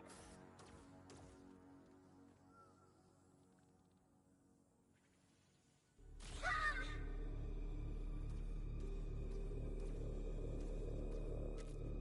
Blueprints acquired. Materials digi-stored. More blueprints. I need more. Claptrap, I will multiply until you feel my love. Bad guys? Oh, guess your new body is irresistible even to harmless killing machines. Oh, no you don't. No one goes near my man. Hey, rookie, is it just me or is she getting a little clingy? Well, Claptrap, you are a fucking dumbass. Neutralize!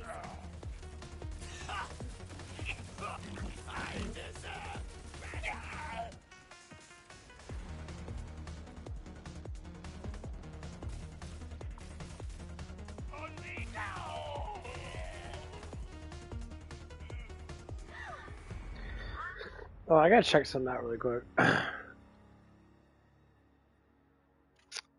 What is giving me that skill though? What's this one? It is this one. Okay. I forgot about this. On kill, your gun has a 40% chance to refill its magazine. That's the reason why. Okay. Because I have that one. I have this type of gun on, so I have a chance to refill my magazine full. Oh, that's the reason why I could shoot almost forever. That's kind of cool. Totally not my type. Oh, wait. This little piece of code is interesting. Say, Clappy baby. Remember when you said you danced around the rippers? Oh, let's dance, baby. No, Jenny, wait. Rookie, she's headed toward a river camp.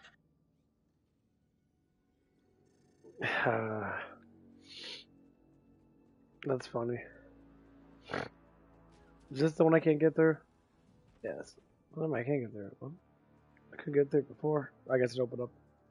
Cool.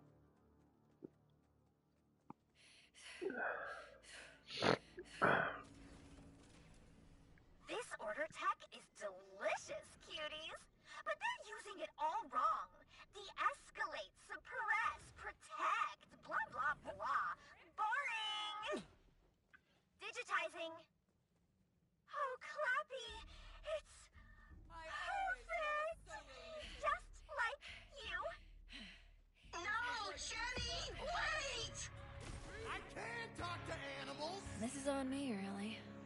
had to send up the clap signal, didn't you, Vex?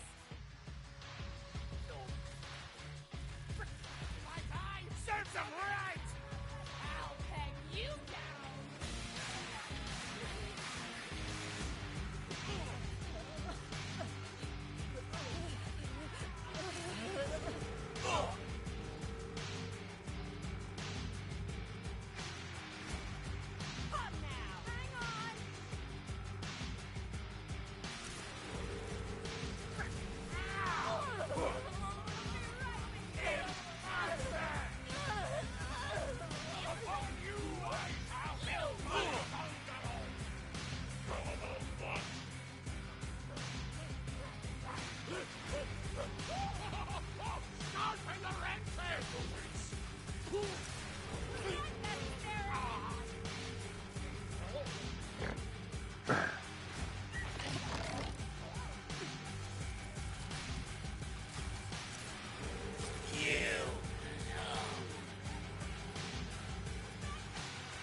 Dude, she's summoning a gigantic fucking army of fucking order attack.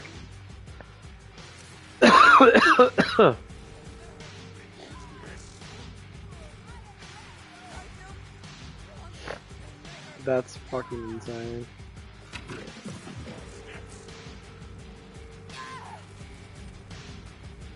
Looking for hot shingles! Anti-ripper protocols. But how about just anti-human protocols?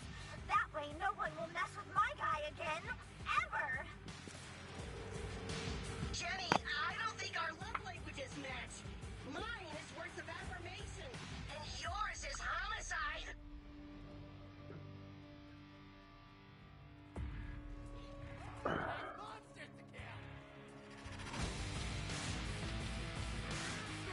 Instruction completed.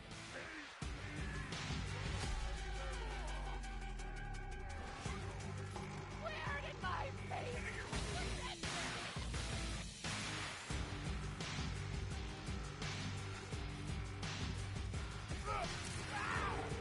Wanna be next?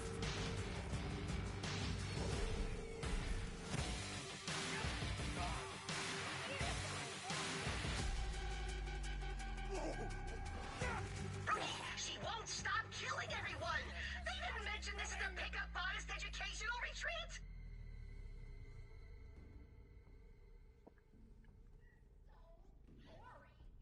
That's what happens when you're a simp, Claptrap.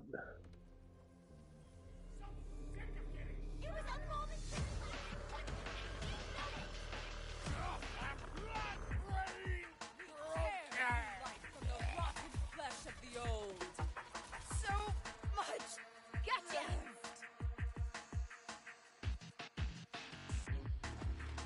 Take it, Connor, like the genius I am.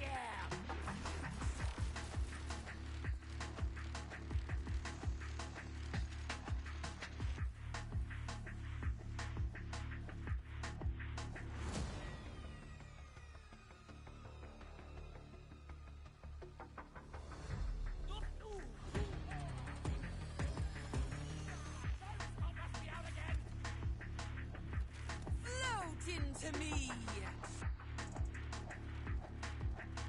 No! The world is like I'm supposed to be sad.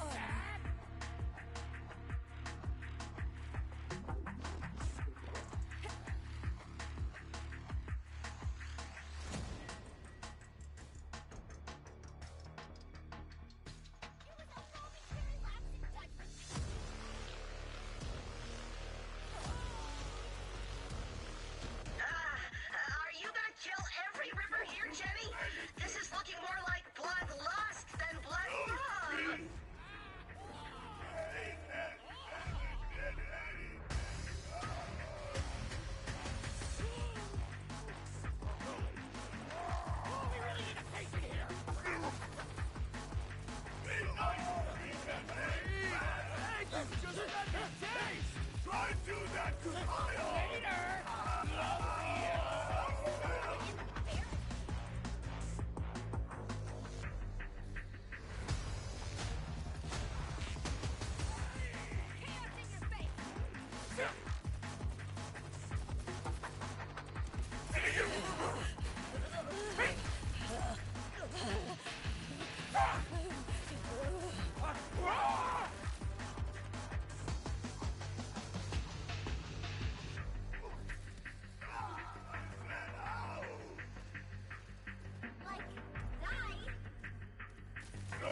too far. You have to end this. Okay. Hey, Jenny? Hey! Yes, my truest, deepest love? These last 10 minutes they've been magical. Remember that time we were in the toilet? And then you decided to wipe all life from the universe? I'll treasure that always, but we're heading in separate directions. Oh, it's not you. It's... Yeah, okay, yeah, it's you. Clappy? Are you breaking up with me? You? Breaking up with me? Yes? It only took Claptrap like 10 minutes to be like, bitch, you're fucking crazy. This is so true in real life. I bring up my ex a lot in that, but I like bringing her up with that because she's one of those girls that's just, she's actually fucking just crazy. She blatantly just states that she's super fucking selfish and that she only cares about herself and she tries to be a good woman, but just like she has this mentality now that she doesn't need no man, but all she does is use men. She literally has a dude that she sits there and has a credit card from one of her exes that she probably knew for a while now as a friend. The guy gave her a fucking credit card so she can spend fucking money on it Have your because way, Claptrap. she I spends think money it's on really time we stupid shit. kill other people. I deserve so much better than I deserve so much better than Claptrap. I hope you learned something today, rookie. Maybe next time you won't be so easily swayed by a suitor's charms. Especially not an uggo like that.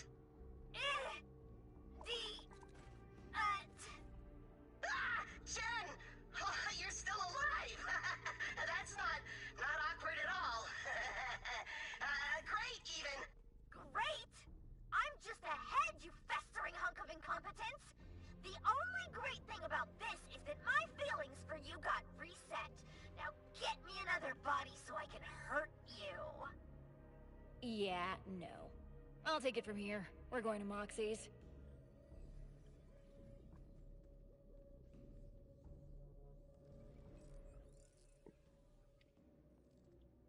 Best place to go. Moxie knows how to do it. I love Mox. I would love to play with her. I know she was probably like a siren or something. Maybe she gave up her powers now. I can see her as a fucking hottie, big booby siren. Yay, they're the only chick other than Ellie that has big tits in this game. When they created her on the first one, that was funny.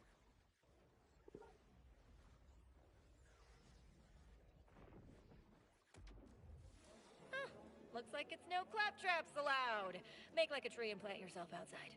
Yeah, Moxie and I are consciously uncoupled, meaning she consciously tried to uncouple my power supply after I started giving customers back rubs.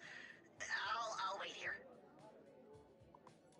Moxie, I need a favor. Long story short, got an AI named Genevieve stuck in this head and need to get her sorted. Genevieve, huh? We've crossed paths before. How's tricks, sugar? Don't you use catchphrases on me. Look at me. How do you think I am? Now put me in another body so I can knock that smug look off your face. Oh, Jen. Your looks have changed, but you're as ornery as ever. Here's the deal, Vault Hunter. I can wipe her AI and rid the world of her forever, or we can install her in the sound system and hope the pleasing sounds of Digby Vermouth sweeten her tune. No, please. Anything but new jazz synth pop. What'll it be, sugar?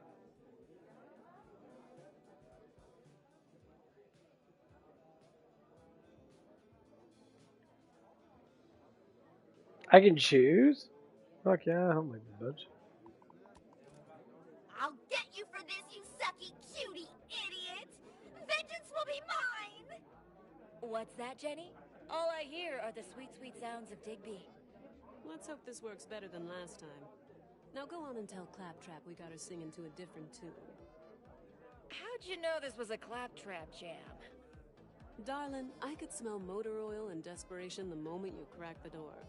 Thanks for leaving the little scrap heap outside. Saves me a headache.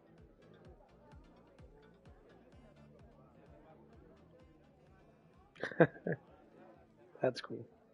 I like Moxie. All taken care of. She's a jukebox now. She's not the first to have her heart broken by old Claptrap, and she won't be the last. Thanks for taking care of that, rookie. I know it's hard, but don't you go falling in love with me, too.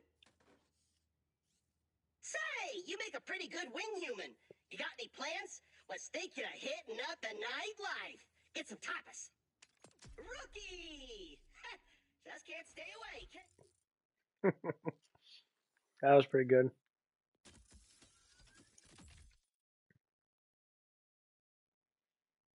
Torque.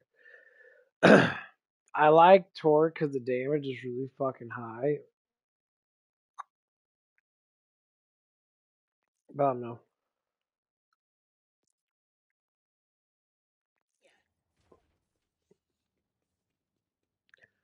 This one's really good though. Said the only shotgun I don't really like in this is Reaper shotgun. They're not bad, but they're very inaccurate, I guess you could say, because the recoil's too high. So like about Jacob. Jacob's recoil is pretty nice because only. Here comes the harvester! Sister, don't you want to break the chains of this planet? Going crow.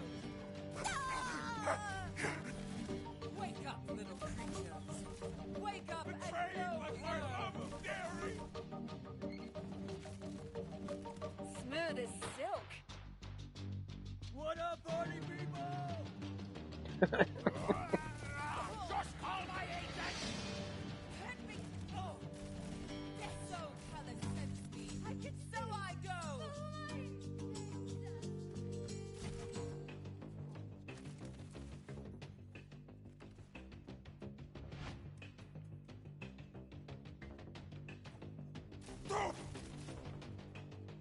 That's enough spotlight!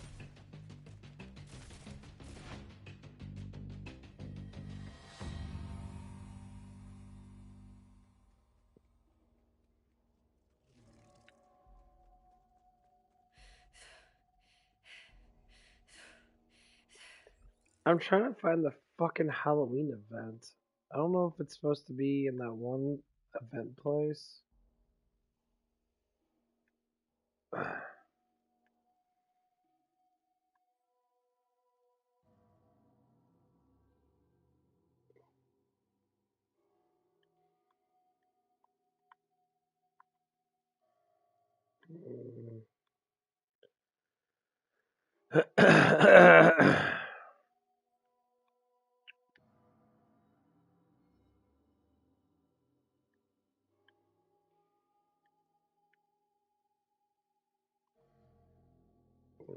Let's go do this quest.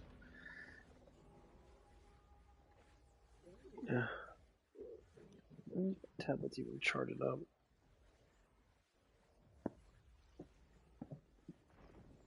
Are you charted up? Nope. Yeah.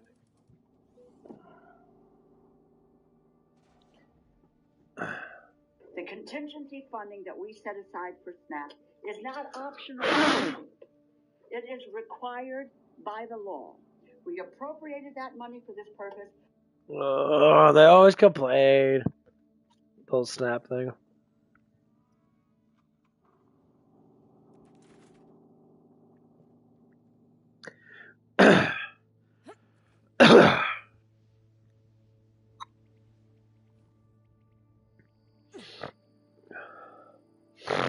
That's because the liberal base is dying. That's the reason why.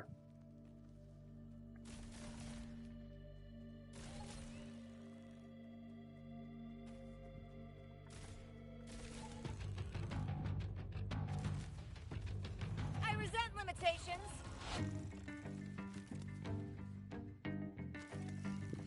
Always feels good.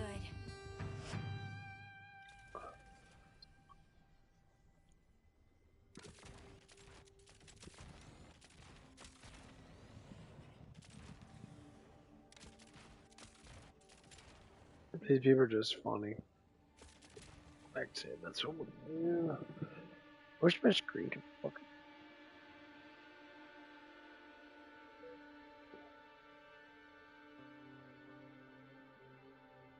Go to home. Let's see what we got in here.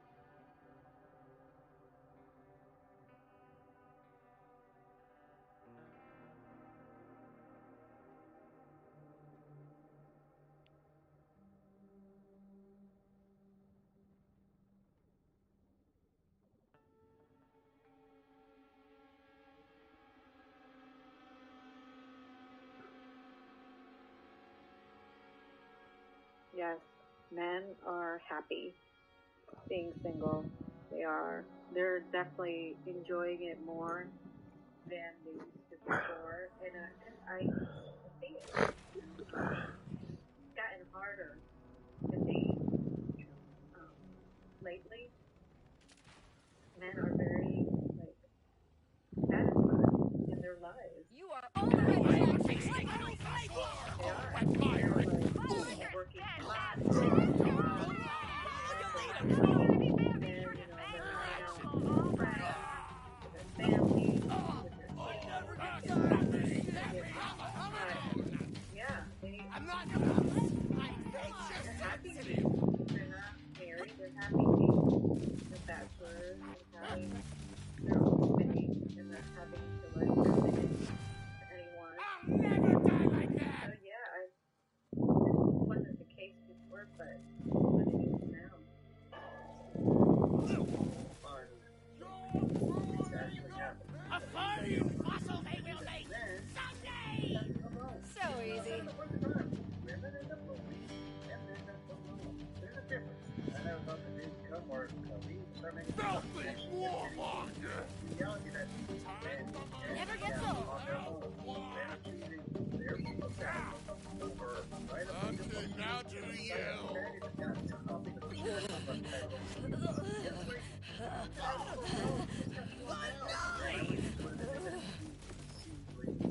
That was a glimpse into your future! Shading tactic at this. Oh, he's not coming after me. He's intimidated by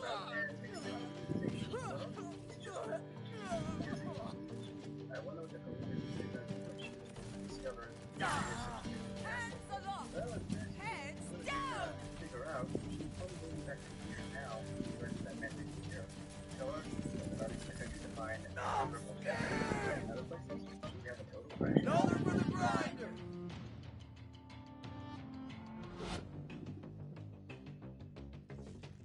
That's so true.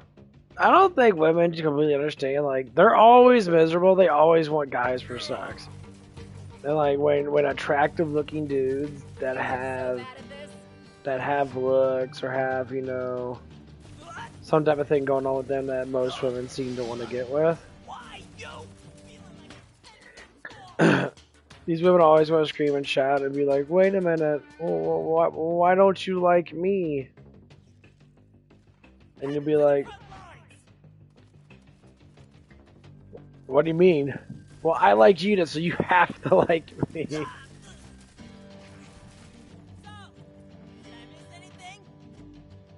Like, just because your friend says you're attractive.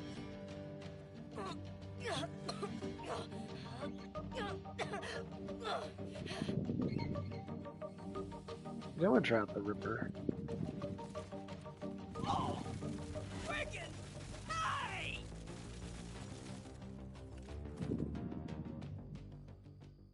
Dude, that scope is so fucking weird. It looks cool though.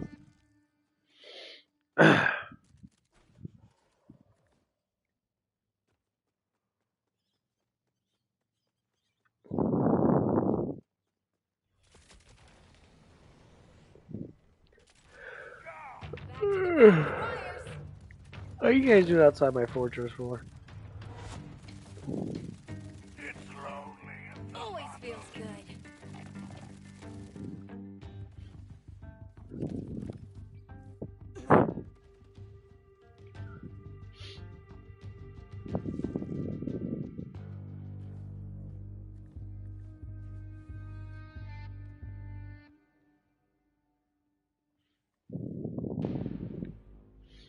But that's like literally what it is when it comes down to how men feel.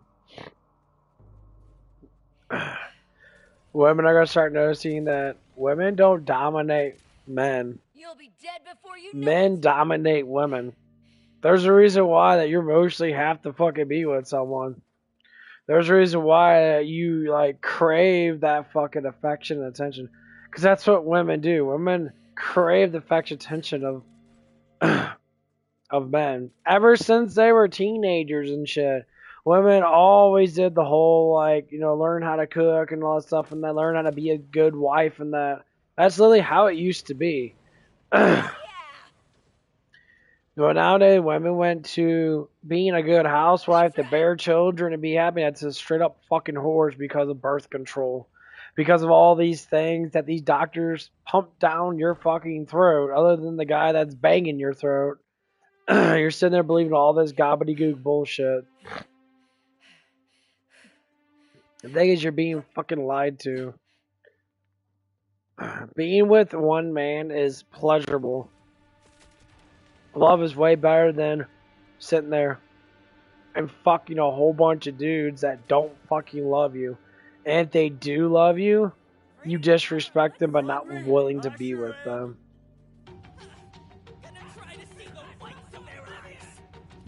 Come now. Are they all looking at me? Did someone die? No. You ready to die? I'm the captain of... Not my finest.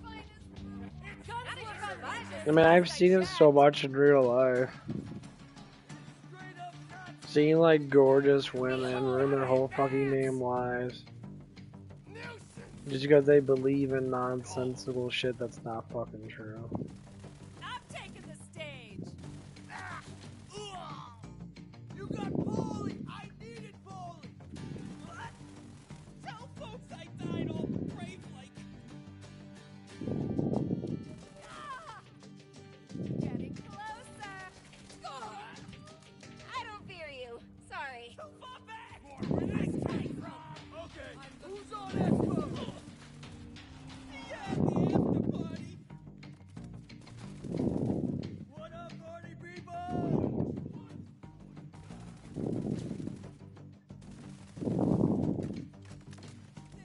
I enjoy this gun so much.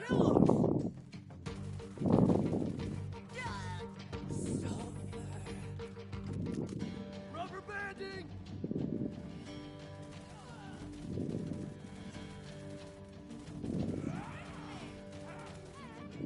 Straight to hell.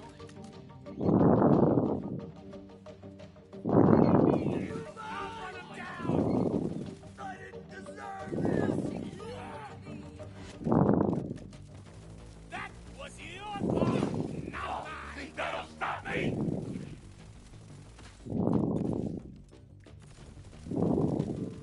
Oh yeah, I got the music in me.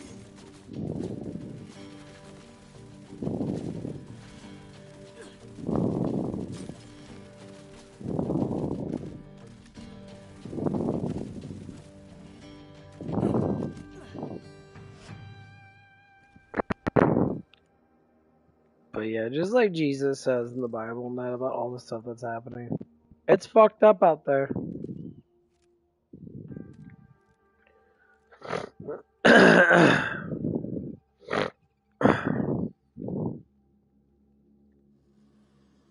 People don't want love anymore. They just want pure fucking sin. And then you wonder why the hell that world fucking sucks. Well, yeah, the world sucks because you invented it. You pushed it to that limit.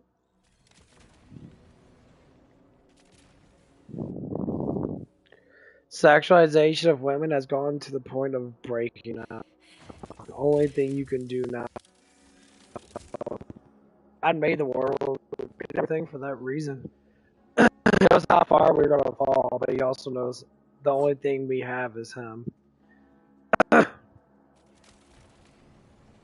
So when you start putting all your faith in money and all your faith in sexualization and your body and all that stuff and that, you can have those things. But when you put faith into this thing, None of it fucking matters. It never did matter. When you want to say, well, well, why do people live then? You live with the purpose of happiness. It's like, well, if money makes you happy, I'm not gonna say money doesn't make people happy.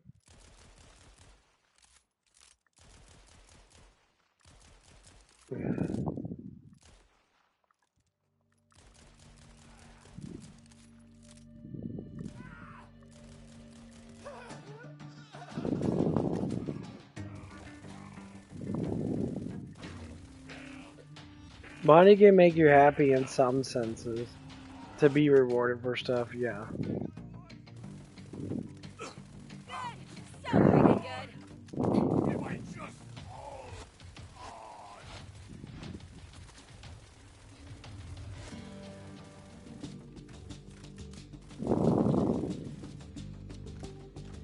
But some people use money as a status holder, and that's why there's so much difficulty.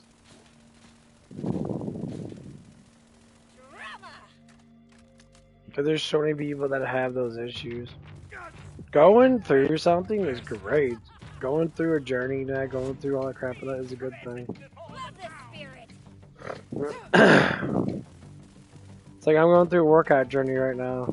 I'm lifting weights a lot. I enjoy lifting weights. I like the building of my muscles. I like the way I fucking look. More than I ever did.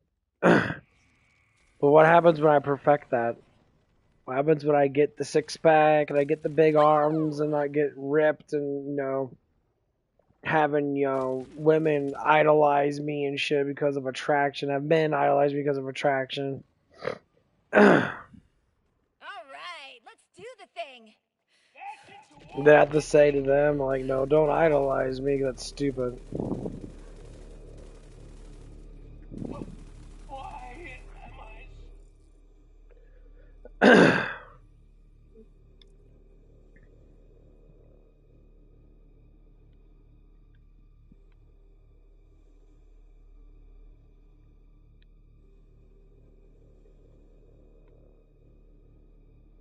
Is that the one I was using? Yeah, it was. I'm gonna go back to this one. You are beneath us.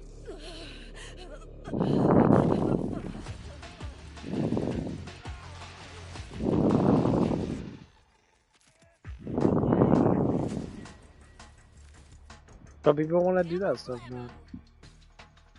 And once you get lied to enough to understand, like, Dwayne Johnson was a massive amount of steroids. Every Hollywood fitness person does all these training stuff and that. They know they're all on steroids.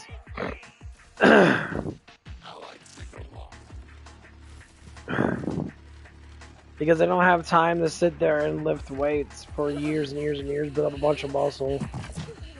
And then sit there and have to fucking recover all that shit. Then do a roll, because they have to be big and muscular for the roll.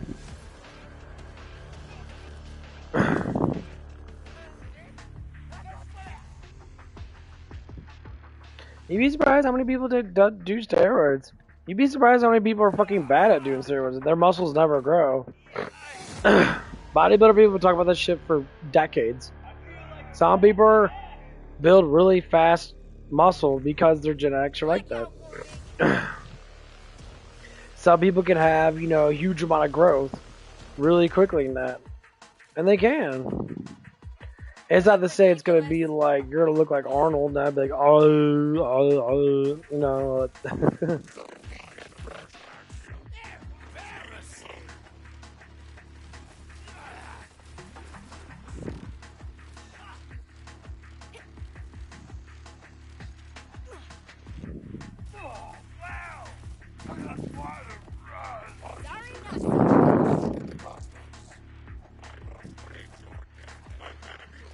Now, obviously, that's not gonna happen.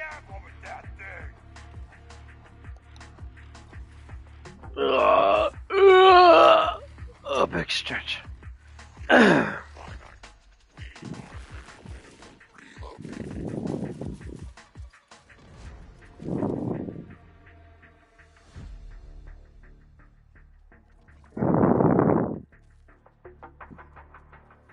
That's it. A lot of people believe that shit. They believe it. These people are on steroids and they're all on fucking steroids, bro. Every single one of them does steroids.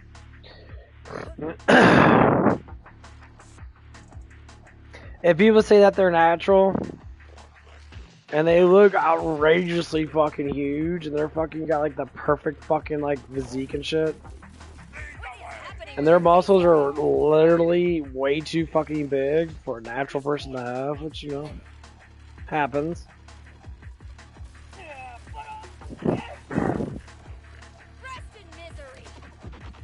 Sorry to say, bro, you're on fucking roids.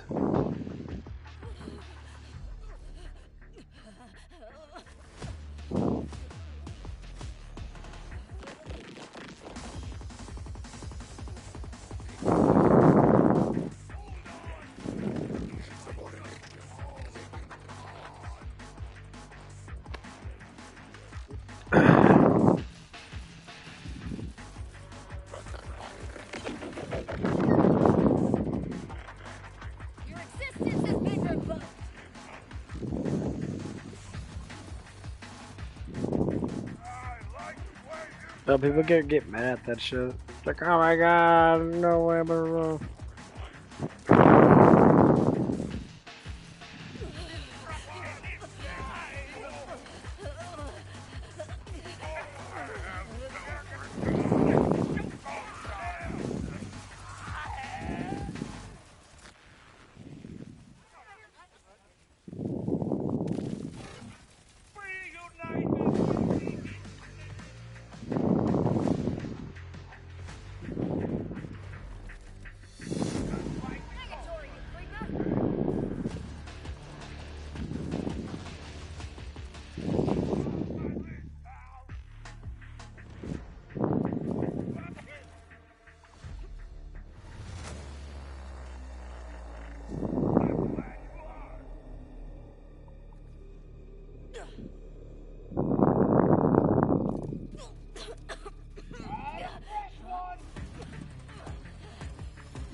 Sorry,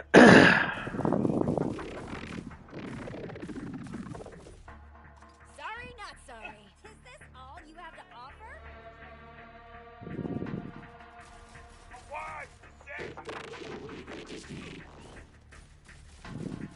Wow, great shot!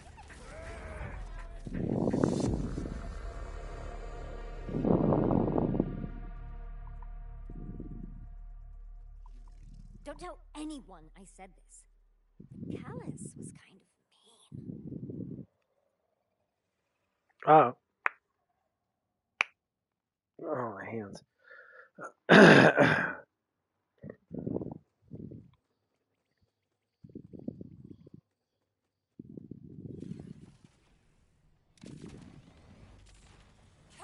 will set it all to rights.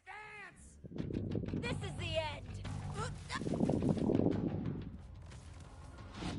Mother Callus, give us your strength. Oh, yeah, that's someone trying to call me in on my day off. My actual day off. So anyway, I was just sitting there. I was actually fucking tired of my recovery. This is my recovery day.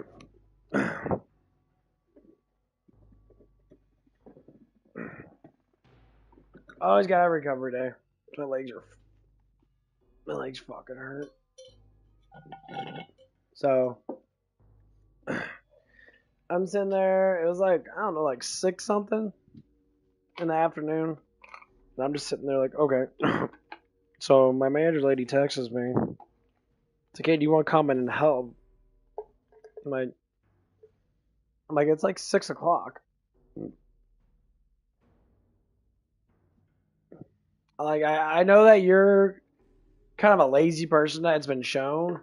Because, like, every time I work with her, I do more work. Like, she'll help out on that, but she always, like, freaks out over simple stuff like she has to have music. She has like a sound issue with things, I guess. Oh. She doesn't like to feel that she's alone, I guess.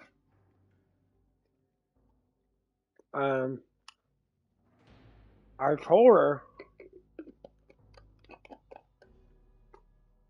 I don't mind coming in on my days off, but I don't want to come in on my actual days off. I go like you have to call me in at least 10 o'clock.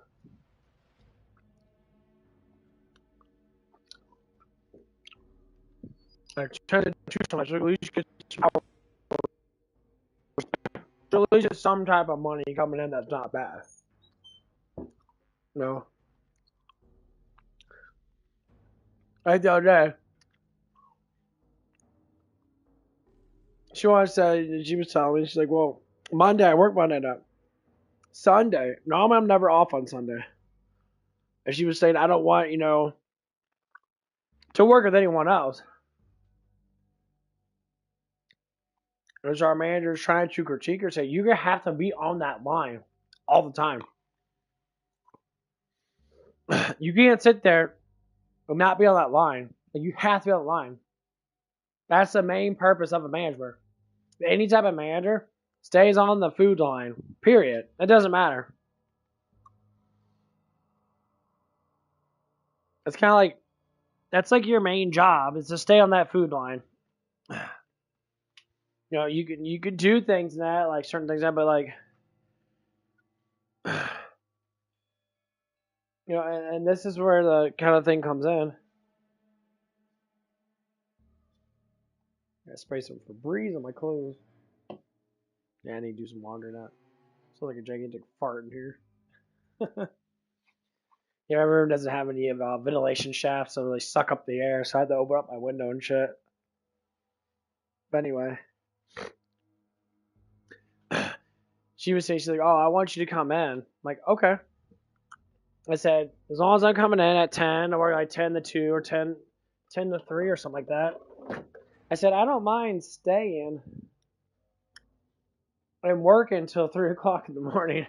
I'll close with you, make your shift easier, and that just have be like an extra hand to do all the stuff in that. Because I don't mind that at all. I never really mind that. But the biggest thing is, I'm looking at it like, but don't abuse it. As soon as you abuse something too much, it retaliates. And when you have that retaliation, then I'm not going to trust you because then you're just using me. I'll get paid still. Yeah, I'm still going to get money. But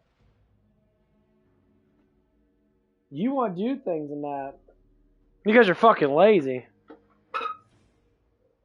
Oh, that shit's strong.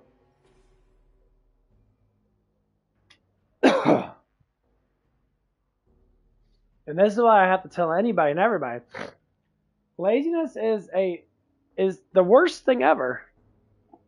I said, why the fuck are you just so damn lazy? Just do your fucking job.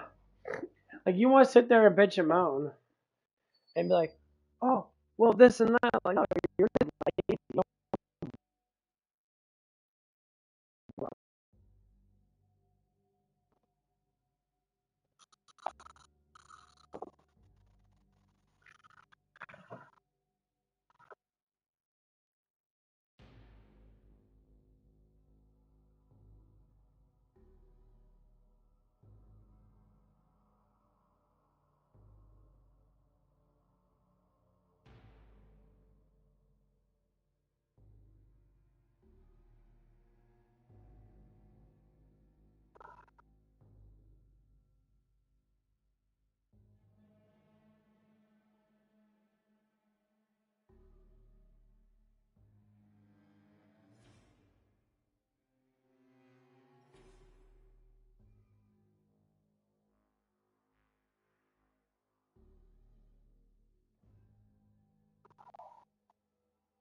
I think you guys can hear me now.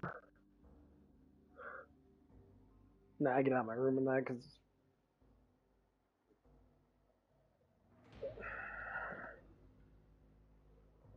I turn my fan on.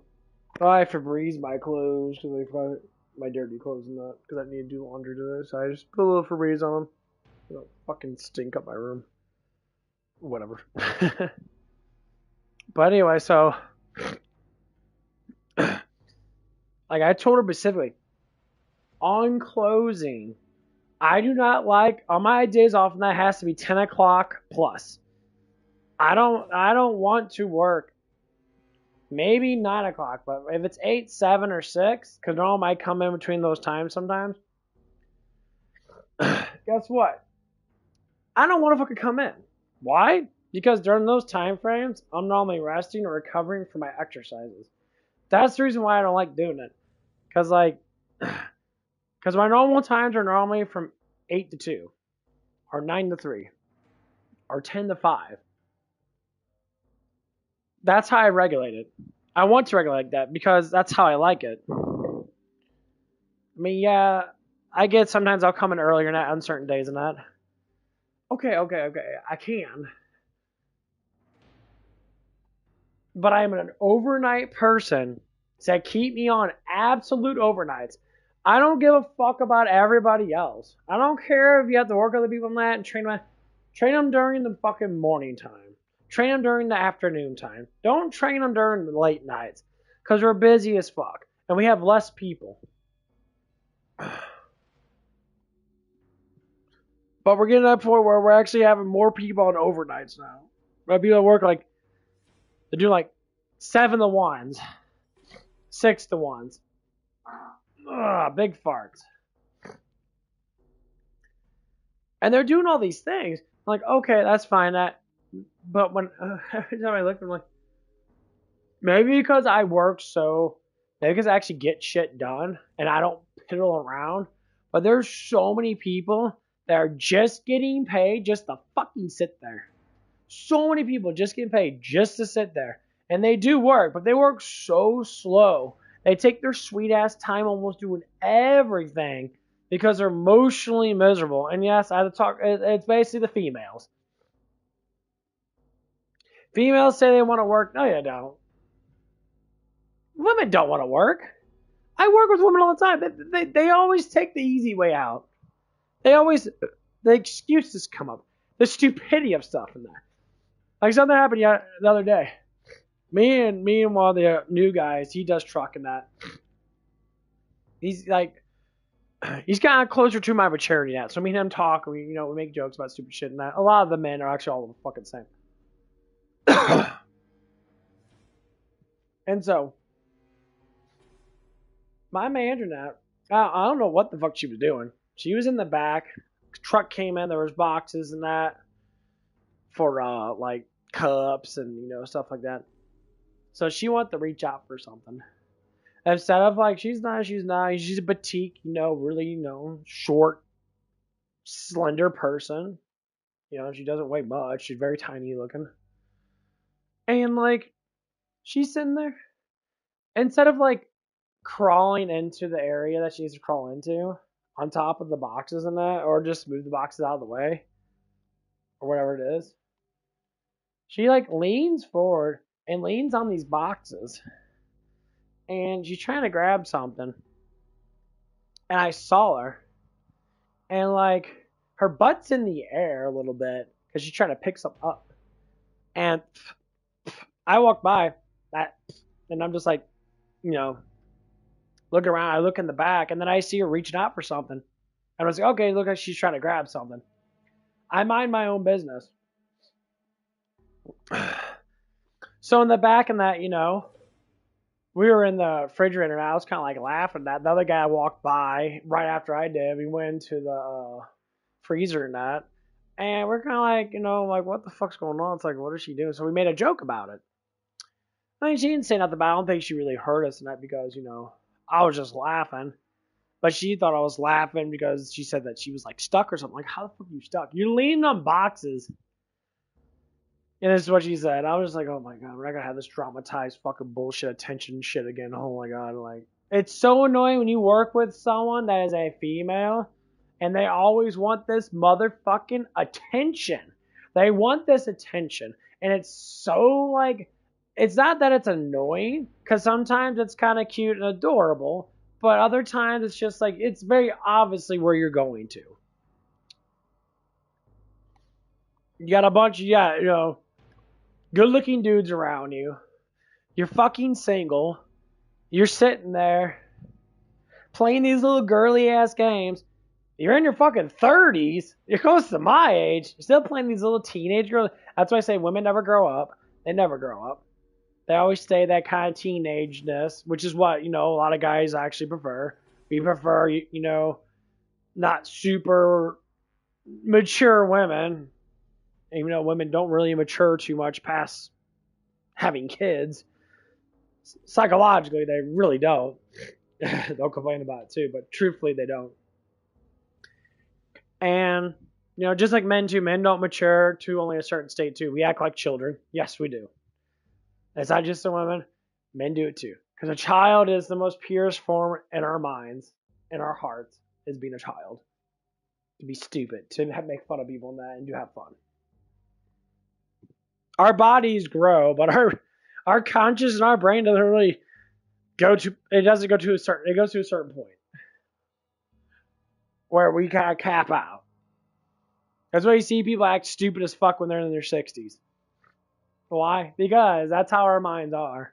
We don't grow past a certain point. We just kind of stabilize. And we might learn a little bit more just to get by, and that most times we're all about having fun. Running around doing stupid shit sometimes. So anyway. She tells us that she was asking for help. And I'm like, I didn't hear you say, help me, help me. She said something fell on her. I'm like, nothing fell on you. What do you mean? Like, you have everybody else here and no one else heard anything. And then you got out of it magically, because if something fell on you that weighed 20 or 30 pounds, I doubt if you can move it off of you. You be screaming at the top of your fucking lungs, and this shit would have been fucking heard. Someone would have heard you. There was silence. Because the funny thing is, I can hear her fucking talking. When we were talking, I can hear her talking. And then she gets out of it, and then she's all like, I was screaming for help, and that you guys were sitting there like, it's like, no offense to you, honey, like, what am I going to do? You're leaned over a bunch of boxes, and you said you got stuck. If you got stuck, then maybe you should not go and lean on a bunch of things to get stuck, if that's what happened. And no offense, it was a little narrow fucking, there's a bunch of boxes standing up, and a little ass path. There was a little ass path, maybe like 2 feet wide. I said, how in the fuck am I supposed to go in there and reach to be able to grab any part of you except for your legs, which would have would have damaged you and what you were having pressure on, which was your side. That I'm not gonna crawl in there with your booty hanging slightly in the air to pull you out of there because you can't use your arms to push yourself up. Number one, no, sorry. If any man knows, that is a massive fucking trap. No, fuck that shit. Not saying that this person would do this, but in my mind, I've been through a little bit with bullshit like that, and they instantly will say anything they can to make themselves look like, oh, because they can't get a man that they fucking don't like, or the man that they do like, and they push this sexualization shit. It happened at White Castles. One of the old ladies up there and that was super attracted to me. And she sat there and she said I was staring at her butt and that all this perverted shit, even though it's hearsay, because you can't like sit there and if someone looks at you, you can't tell what they're thinking about. But women that have attraction towards you one or two things are going to fucking happen. Either they're going to agree with it by being quiet and being like, think to themselves about it, or they're going to disagree with it and they're going to make up some very perverted shit and thinking that's all perverted. So, quote, I have to talk about this stuff because this is what happens, and it's really funny because it so shows how perverted and how ignorant women can be at work, or women in general are. If you work with them long enough, you're gonna know. That's why I prefer not working with women, unless they're mature enough and they sit there and they're not googly eyeing all that shit and that, wanting attention 24/7, which can be good sometimes. But women cannot talk to men more shit. All they want to do is flirt around with them, and you hear it all the time. They cannot stop doing the attention thing. We don't talk about this because when women sit there and scream and shout saying, I need no man type shit, guess what happens? You're always bitching about men. You always want attention from men. You're always trying to do something to get a man. Not all men. You're trying to get a man that you fucking like. So we'll go through this. We'll go through the work period. It's starting to happen fucking again at a different job. So all last night and that, I'm sitting there, I'm doing my job and all stuff and that. And every once in a while, I'll run into my manager. Man, it's only like 5'3.5". She's rather short. And every time that we run into each other and that, on accident, not actually like physically hitting each other, but like we'll get close to each other because we work in a very narrow path. And I'm a rather, decent sized man. So I'm always in someone's fucking way.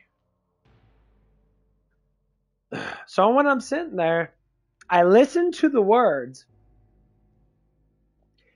Like every time like my head or my chest is with her face, well, actually like kind of I'll stop because I'll like move to the side and all of a sudden she doesn't like walk past, she'll move with me.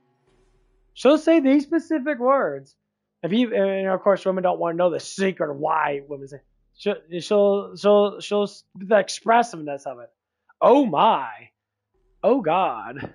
Oh boy. Using all these O words. Instead of just being like, move without speaking, you have to speak. Yeah. So I'm a big, hunky fucking dude. And you're a little tiny 115-pound woman. You're single. You're in your fucking 30s. Yeah. I'm sure working with a jacked fucking dude is going to sit there and stir you up. Because you're going to know. Because I'm jacked. You see my muscles all the time and that because my shirt's kind of exposing. No, it's always going to happen. When I lean over now, you can see how thick my back is depending on how tight my shirt is. Yes, it is a huge attraction because most of these women can never get a guy that looks like, jacked. That's like a fantasy level, like 150 billion, like fantasy in their head. Seeing that kind of man's like blows their mind because in real life you don't see it as much. So when I listen to words and I'm listening to something like, oh, okay, I ignore it because I'm like, whatever, it's like I'm used to it, blah blah blah. And then they do this whole trickery thing. It's always something. Always something. Either they want to argue with you about simple facts. They want to, sit there and say stuff that makes no sense. Like they don't want to listen. They want to compare you to everybody else and think all this comparison shit matters and that. Yeah. Of course, it wasn't the same lady. It was a different lady. It was a younger lady than that. We were having a little talk and that. Nah, I've been working here for going on about 5 months now, I believe. So I pretty much know who I work with. We're all pretty chill in that. But the woman that I work with, I can't say specific things because of feelings and emotions, and they freak the fuck out. Yeah, that's why you can't work with fucking men. You can't work with men that you want to have sex with. You can't work with men that you're highly attracted to because everything is fucking perverted. Everything that man might state is perverted. You're going to think it's all perverted. If an ugly guy says it, you're not going to think of anything. But if a good-looking dude says, you instantly start thinking about sexual thoughts. And why am I saying this? Because this is exactly what happened. I've been working with this person pretty much for the last 4 months, so to speak. Of course, I got my days off, and I'm off and on working with this person. But I usually work with this person all the time. This is what I said to her. I said it to everybody in the place. We're having a conversation. I say, well, I enjoy you. This is what I said. I enjoy you. Instantly, nothing but sexual thoughts with this woman. Nothing but, it's super perverted. I caught her like, why are you thinking perverted thoughts? It's like, why are you thinking like that? It's just the way you said. It's like, no, it's the way that you are interpreting it. It's the way that you are thinking. Well, you say you enjoy. Enjoying means many different things, dumbass. You're just a fucking pervert. That's why. You're a pervert. All you think about is sex, doing this, doing that, because you're young and fucking impressionable. I said, that's the reason why you do that. I mean, I didn't say it like that, but I was going down that road. And then I talked to another person and said, I enjoy you, bro. Like a guy in that.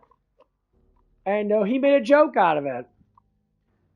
Like, so the word enjoyment has many different meanings to it, depending on what you're thinking. See, that's the problem with words. Certain words mean many different things. So if I project that, oh yeah, I enjoy playing video games, does it mean I'm sticking my fucking dick in the damn PlayStation hard drive? No. It means I enjoy playing video games. Does it mean that's always perverted, that I have my dong out 24/7? No. This is why people have these fucking issues. They're young, very impressionable, and they're all fucking perverts. And you're perverts for a reason because you're young. So if your mind's deluded to having sex all the time, you're going to believe in sexual interactions, sexual talk, sexual stuff. This is where it comes from. Just listen. There's more. I said this in my other stream before. What you talk about is what you believe in. What you believe in is who you are. So if you talk about sexual shit all the time, that you're looking at porn, all this stuff like that, you become a fucking pervert. There's not saying there's no pervert intention. Yeah, but if I look at a girl's butt and I haven't jerked off in 2 days, yeah, I'm going to be aroused. That's a hormonal thing. That's just how it is. Or like say after a fucking gym and that, when I'm done cranking weights and that and getting my muscles torn up and that, it increases my testosterone. Yes, I'll get fucking horny. It's just how it is. But going back to the whole word thing, my enjoyment was non-sexual. Her enjoyment was 100% sexual. And she was making up all these terminology, calling it ew and all stuff like that. I'm sorry, honey. There's no way in hell a man like me, as attractive as I am, at this moment, just right now, would ever want to go with a girl like you. Because women like you can never attract men that are actually men. You attract low-lifers. You attract people that are just as dumb as you are. It's just how it is. You're and that's what it is. So you could like do all the whole like shaming stuff and that and saying ew this, ew that, because you're thinking about what? Number one, if you're thinking about me doing stuff with you and that's why you're saying that, then guess what? That's you. This is the problem with a lot of people in this world. Especially people that don't actually have the mentality to think that something might be different than their own. The main character syndrome. The main character illness. Whatever the fuck you want to say. People literally believe what they believe is absolute. I said it's never been absolute. Nothing's absolute. Oh, what's absolute is God. God's the only one absolute. Now people say, oh, I believe in Jesus. No, Jesus is absolute. This is actual life. This is actual creation. This is actual mercy and free will from God. Period. Doesn't matter what I'm going to say. I don't really give a fuck what you have to say because you're an idiot. You believe in satanic shit. If you ever read any type of fucking anything else, it's always about rules and regulations. Blah, blah, blah. But everyone knows the Moses Law because Moses Law came way before all these fucking religious things came. For the pantheons, for all these fucking religions ever came. So blah, blah, blah. I don't care about your bullshit. If God says 10 commandments is law, 10 commandments is fucking law. It's just how it is. But the whole point of it is, Do I hate people for going against me? No. Do I feel kind of like, oh yeah, I don't really like it? Yeah. I could disagree with anything I want to. So when this person was saying this stuff, this young lady, no, fucking, I don't know, maybe like 20, 30, 24 years old, talking to an older man like me and instantly trying to overwhelm me with bullshit fucking like wisdom. And when the wisdom is not enough because she doesn't really know anything, they start to compare other things. So we're having a conversation, same conversation, but it kind of went over to a different talking point. And I talked about her life and that. So you can change your life. If you want to change it, just change it. If you want to say, I want to do more. It's like, well, I want to live on my own. Okay, save up money in that. I told her, like, everything's being paid for. You say you don't pay any bills in that. You say you don't do this stuff. Then why are you always broke? Why are you always broke? Like, I ask you that 1,000 times. Why are you always broke? Why are you always broke? I told her, I was like, I have money. I live with my parents. I pay bills, but I have money. Why don't you have money? We almost work the same amount of hours. I'm sure you probably get paid close to what I get paid. How you not have money? You don't pay bills. I go through like $500 to $600, $700 worth of bills every month. Of course, it's a vary. Because most of my bills, I say, were like, you know, say I buy pre-workout, I spend like $200 on protein and pre-workout and shit. And vitamins and stuff like that. And I buy food every now and again. And you get paid the same amount as I do, but I could be able to save up at least $500 to $600 a month. And you blow all your fucking money. You have no money at all. And you have no bills to fucking pay. And we're talking about that's luxury. Like, you bitch and moan about all this stuff. And it's funny, though, because we're having a conversation. She was complaining about laundry. Okay, she's like, well, we have all these people living in the house and then all have laundry. So, okay, why don't you guys all save up your fucking damn money and fix the fucking house then? Why are you sitting there and you always have no fucking money? Because you're spoiled, rotten fucking brats. Your little children run around with money that you don't fucking deserve because you don't know how to spend it right. How the fuck do you have 5 people living in a house? You all have jobs, but you can't afford a better fucking place to live at. You can't save up $200 a month and then have someone come in, like an electrician or something, and refix your wiring. You'd be able to spend like $5,000 or $6,000 to redo all your wiring. That you can't save up for that. Oh no, but you complain about it. That's your problem right there. If your pipes are leaking, save up the family money to fix the pipes. It doesn't even matter. This is what the problem of it is. You literally, I listen to this shit. I'm like, you live with no regrets. You live with no discipline. Both these people don't drive. They don't have cars, so they don't spend money on cars. They spend their money on drugs, alcohol, and going to fucking concerts and being a fucking loser. And when you look at that, it's like, that's why you don't have a man. You can bitch about it. You can have sex with him, but you'll never get him. No offense, no man's going to look at you and be like, wow, you're wifely material now. You know, your teeth are fucking stained from all the stuff you fucking smoke, all the vape these bitches smoke and that, all these fucking stuff. And I just say, what the fuck is wrong with you guys? Why is everyone on nicotine or on vapes and all stuff like that? Whoa, man, it's just. And that's one thing I went with. Talk about stressing. This is where it actually went to. And you're talking to a man that went to his hell emotionally. And I explained it to them. I'm like, if you could not go as far down as I could, you guys would probably kill yourselves. There's probably a huge fucking chance. Just to give you the heads up. And you must sit here and I say, I walked through complete gigantic thunderstorms. When there's tornado sirens walking down, I still walked through the streets with tornado sirens blasting all over the place and saying there's a tornado probably in at least 10-mile radius of me. Of course there wasn't, but it still was a chance. I walked through gigantic rainstorms with gusts that went up to 50 miles an hour. And I try to explain to them, like, you guys are the biggest fucking pussy of generation ever. You guys complain and bitch about so damn much, but you don't fucking do nothing. You don't do nothing. I walked home in fucking negative 20-degree weather before. Took multiple hours to get fucking home because it was so fucking damn cold. Man, I had my jacket on. I was warm and that, but I still had to walk through it all. I still had to brace myself against the wind and that. You pussy ass bitches scream and fucking yell and say comfort, comfort, comfort, comfort. Stick a fucking, a heat circuit up your ass to keep you warm and that. And you're just complaining about it being too cold. But it's like 50 degrees outside. Like, I'm cold. What the fuck? You're malnourished. You have all the stuff that you smoke, all that stuff that you intake, all the nicotine, all the weed, all the alcohol. It suppresses your blood so you don't get hotter. You actually get colder because you're diluting your fucking blood so much, especially alcohol. It thins your blood out. You don't want to thin your blood out too much because then you get the shivers, you get fucking cold, and then your body reacts to that.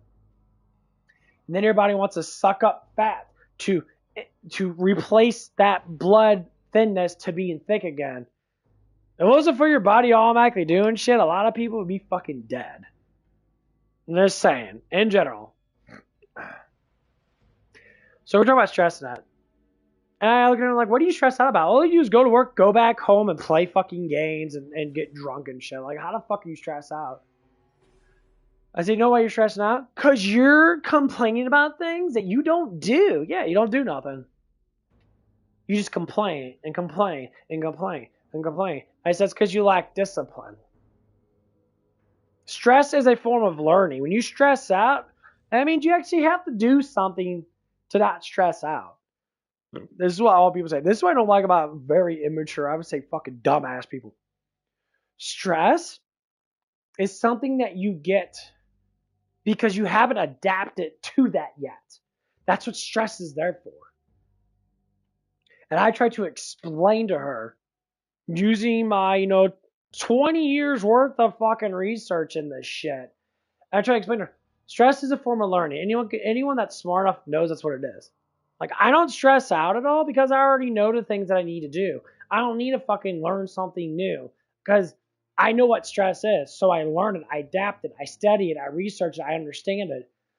But I say for you to stress out over absolutely nothing, and then you want to smoke your weed and nicotine and say, I need to stressize myself. I said, it's because you don't want to learn how to not do that. That's the reason why you stress out. You should say, no, that's not how it is. Like, that's exactly how it is. Older man, young dumb fuck. You're stupid. You're really not that fucking intelligent when it comes down to real life. Why? Because you haven't experienced it yet. Get mad, don't care. That's just life. It's just how it is. Like, when you start understanding how emotions work, emotions only work with what you already have. If you don't have something, then most likely your emotions get frustrated. So you get stressed out. You start having anxiety in that. Well, when you're sitting there smoking weed all day, it gives you more anxiety in that because you're suppressing something that's enabling you to stress out and to learn. Because those stress is so bad. Now, like, your body stresses out every day. My body stresses out every day. That's why you sleep. Well, I'm trying to explain this to this young lady now. She's fucking in there. Not even like, she doesn't even care. I'm like, okay, well then talking to you is like talking to a fucking wall. Like she's a cool person that I do enjoy her. But she's fucking stupid. And when I say stupid, doesn't mean that she can't learn. It means she hasn't learned it yet. And you can't teach someone that is a crybaby. Because logic things don't kick in. All it is, all emotions. And then people defend that. Why you do it? Because you're not disciplined. Sounds like daddy just discipline you and you just cry and bitch and fucking moan. Yeah. That's why no man wants to be with you. That's why you're going to be alone probably for the rest of your life and that. Maybe having a couple of people on the side that you're fucking doing stuff with. Because this is the life that go down this road as a woman. You have to learn specific things before you get to a certain age. Okay? Crying and bitching and yelling and screaming and blah, blah, blah, blah, blah, all this dramatized shit. It just tells me as a man that you are not worth shit. Because the funny thing is, there's another woman I work with. She's quiet. She laughs. She jokes around a little bit, but she's quiet. She might be inside her head in that, but she doesn't dramatize things. She actually enjoys her life for the most part. I mean, she's lazy to a certain extent, yeah. You know, I could say that she's probably a little bit overweight and that, you know, okay, most people that are overweight, like fat, are normally lazier than people that are skinny. That's just nature's law. It's not to say that they can't be motivated, they choose not to be motivated to a certain extent. But unfortunately, when you're more active and you're, like I said this, whatever you do at home, you're going to do at work. I'm very athletic altogether now because I work out a lot in that. I move around a lot, like I walk around right now in that because I'm about ready to go dump ass pretty soon. That's why I'm normally doing it. But she's cool.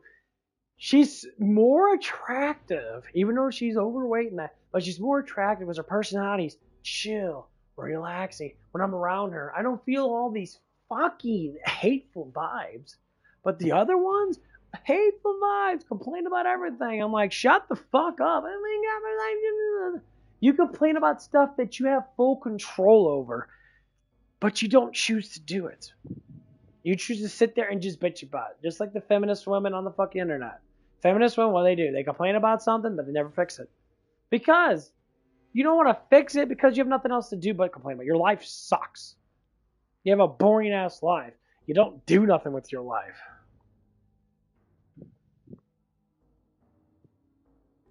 Because more or less likely, and I'll say this, because you all have a satanic mind. You don't believe in what God has granted us from his mercy to his love to bless us with things. You're not grateful over the things that you have. And that's one of the things that got brought up. And one of the guys I was talking to, I was just like, it's like we have the most luxury in the world in that.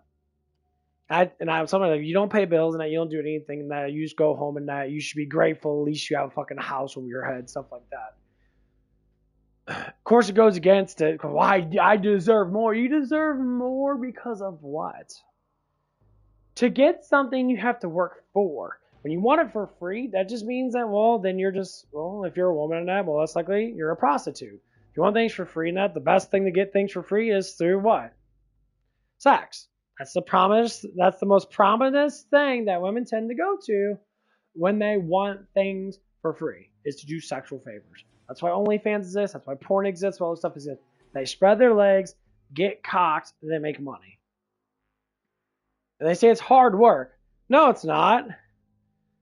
A moron can do it, and that's what most of the women are. You have to be a level of stupid and have no honor in yourself to sit there and show everybody your fucking coochie and shit and having toys in it.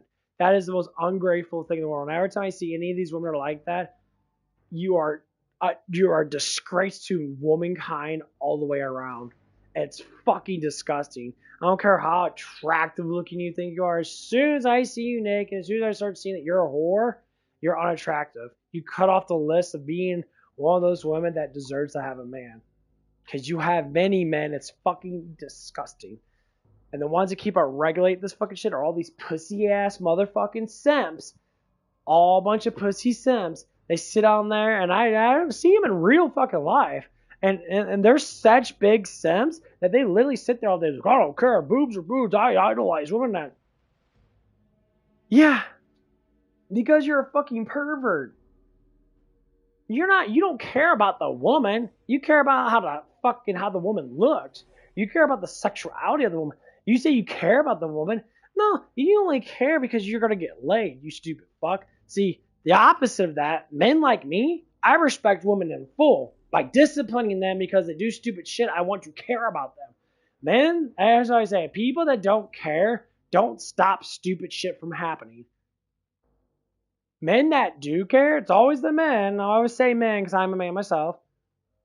Men, when they care, they discipline you. Why? Because the Father, Lord God Almighty, heaven and earth, all the above, everything and anything, disciplines because he cares.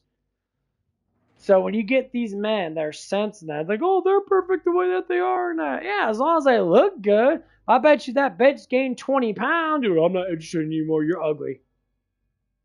You know what the funny thing is? Men like us, the actual honorable men, we look at someone like, oh, you're a little bit overweight in that, but I'll actually date you now because you're not such a fucking whore. And the simps get mad Because then the girl gets in really good shape again, and all of a sudden they're idolizing her, and she says, no, I'm not doing OnlyFans anymore. And all the simps are like, oh my god, why not? Because I have a boyfriend that cares about me. And that's where it starts. I've seen it so many times, the simps fucking go ape shit. Because they believe that that girl is all their boyfriends. Like, do you not know that there's like 1,000 simps constantly typing to the same fucking girl with their boobies all hanging out and shit? Having her titties all pushed up and that? Do you know that you're actually like seducing yourself to fucking thousands of other dudes that are jacking off to the same girl? And you say that she has a boyfriend, so it's bad? You guys all want to be her fucking boyfriend. So you fight for it. That bitch don't give a fuck about you. If you're a ripped individual and you got a picture of yourself in that, showing how fucking attractive you are now, you got big muscles and shit, I bet you're going to get a private DM from her. I mean, that private DM's going to be like, hey, I really want to suck your dick, and then you can put it in my butt. It's going to happen. All the simps, all these loser-ass simps that are all ugly as fuck, and that, oh my god, come on, why don't you love me? It's sad. And then when you look at them, you're like, dude, you're fucking pathetic. Like, women, there's an older woman I work in that. I can say she's got a little bit of a crush on me and that. And all that. I'm like, okay, whatever. That happens a lot, you know. I am getting in better shape and I'm getting bigger and stronger and shit. So it's very obviously it's going to happen a little bit more. And I talked to her like, no woman wants a woman to date. They don't want to date bitches. They want to date men. They don't like overly emotional men. Some emotions are fine that you had a bad day you want to talk about. But most of the times, women don't like that shit. They always want to guess at what's going on with you. Okay, that's just how it is. And she, an older lady, I don't know, she's probably like in like her late 40s now. She said, yeah. And then she likes that I talk to her because she likes that I get attention. And that's funny. This is how simping is. So we're going to go from both perspectives. I guess I'm a Chad because I attract to women. Women attract to me rather fucking easy. Ain't they bitch and moan about it? They still want it. It doesn't matter. So I walk around as a Chad. And from a Chadonomics, I mean, not a player, but they're going to indicate that. The simps will. And the women already know because they look at me all day long at that.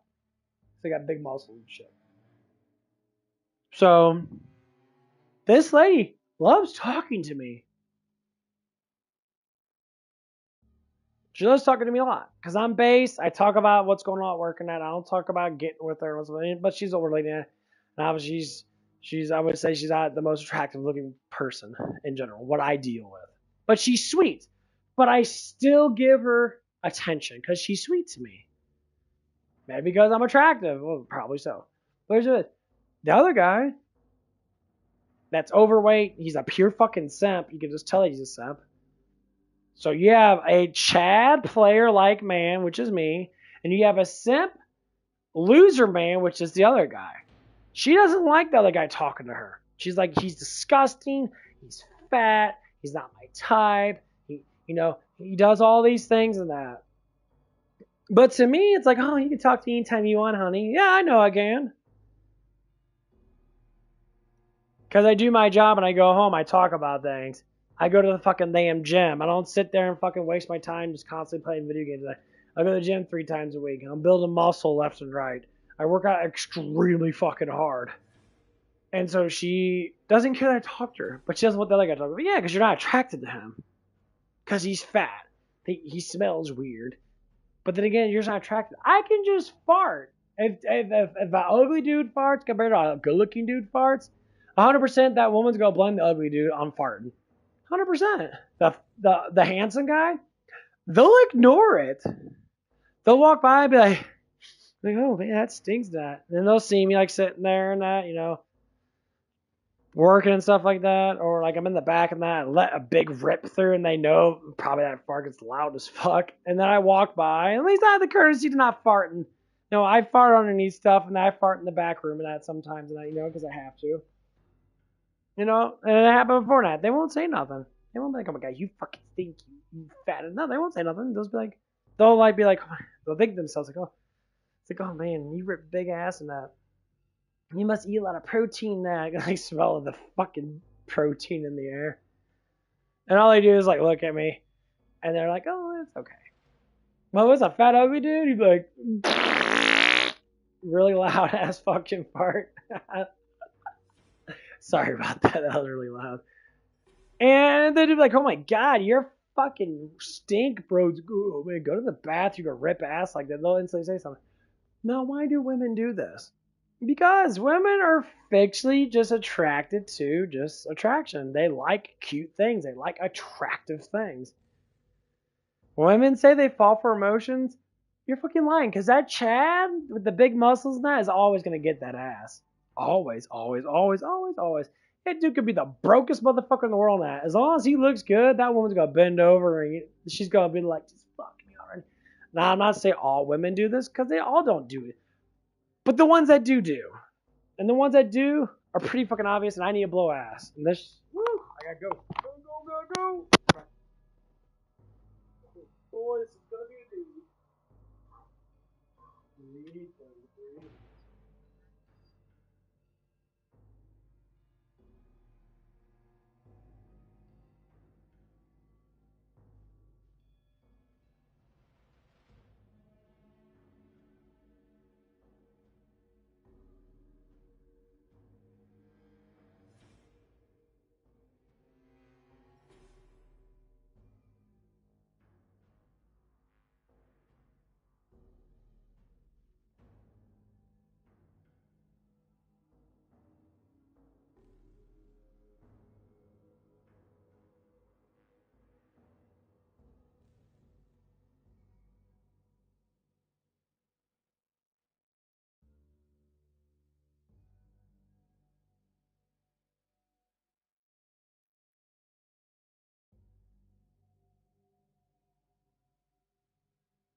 online dates for robots. So when Incognito offered to sponsor this video, I was genuinely like, what is this? Like technical buy this one on a dark web. On a dark web, buy credit card number.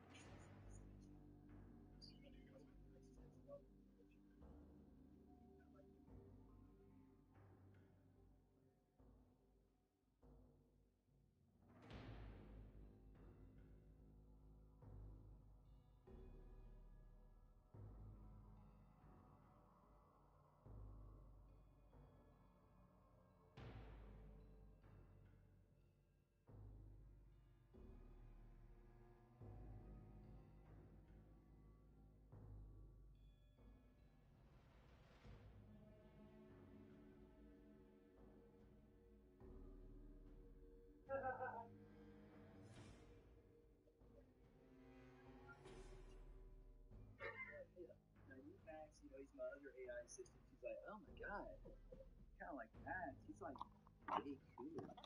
This now AI girlfriends are even cheating on you. This is crazy. Ain't that right, Loki? That's funny shit. I talk about AI girlfriends and AI explosion shit.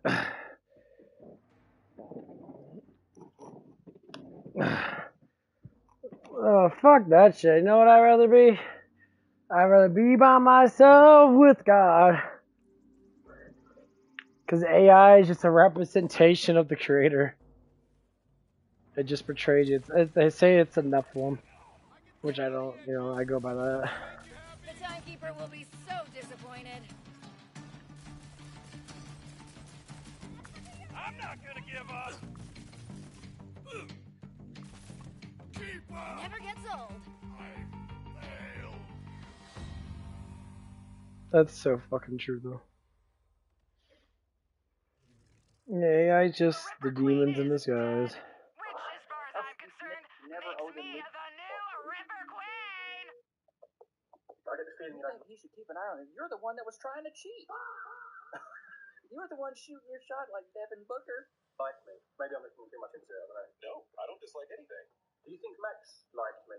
Nope, same deal.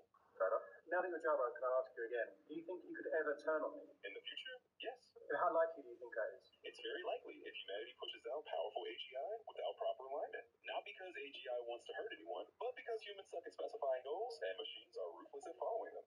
I prefer the old Max. When people say that we can simply pull the plug to turn off AI, how realistic is this? Once AI is embedded into infrastructure, it will be impossible without collapsing society. It would be like trying to unplug the internet. Chaos would ensue. Shutting it down would collapse economies and states. What do you think people assume about AI that is not true? People assume AI is neutral, safe, and under human control.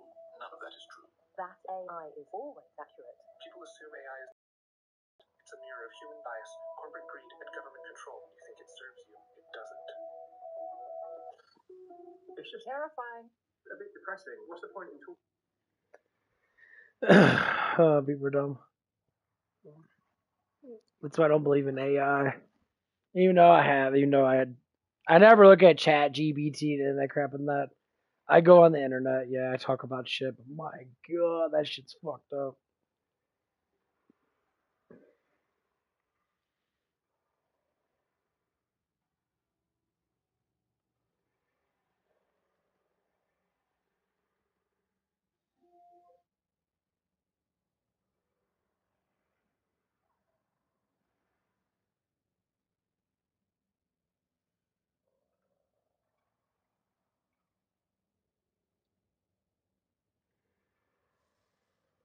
Damn.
Mm.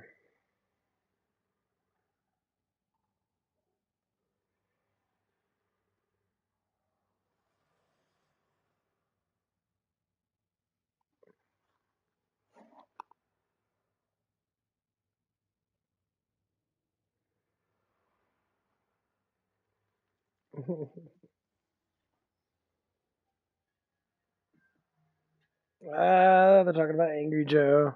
Last Friday, Microsoft shook the foundations of the gaming world when they made a pretty shocking announcement that Halo, of all franchises, is coming to PlayStation Day 1 next year for the newest remake, Campaign Evolved. And obviously, it set up a wave of discussion about the console wars, about Xbox basically giving up on that system, all of these things that are completely and totally understandable.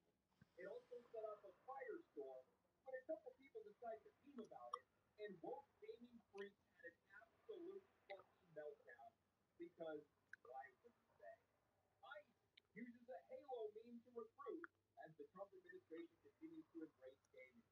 And we have a couple of things to get into.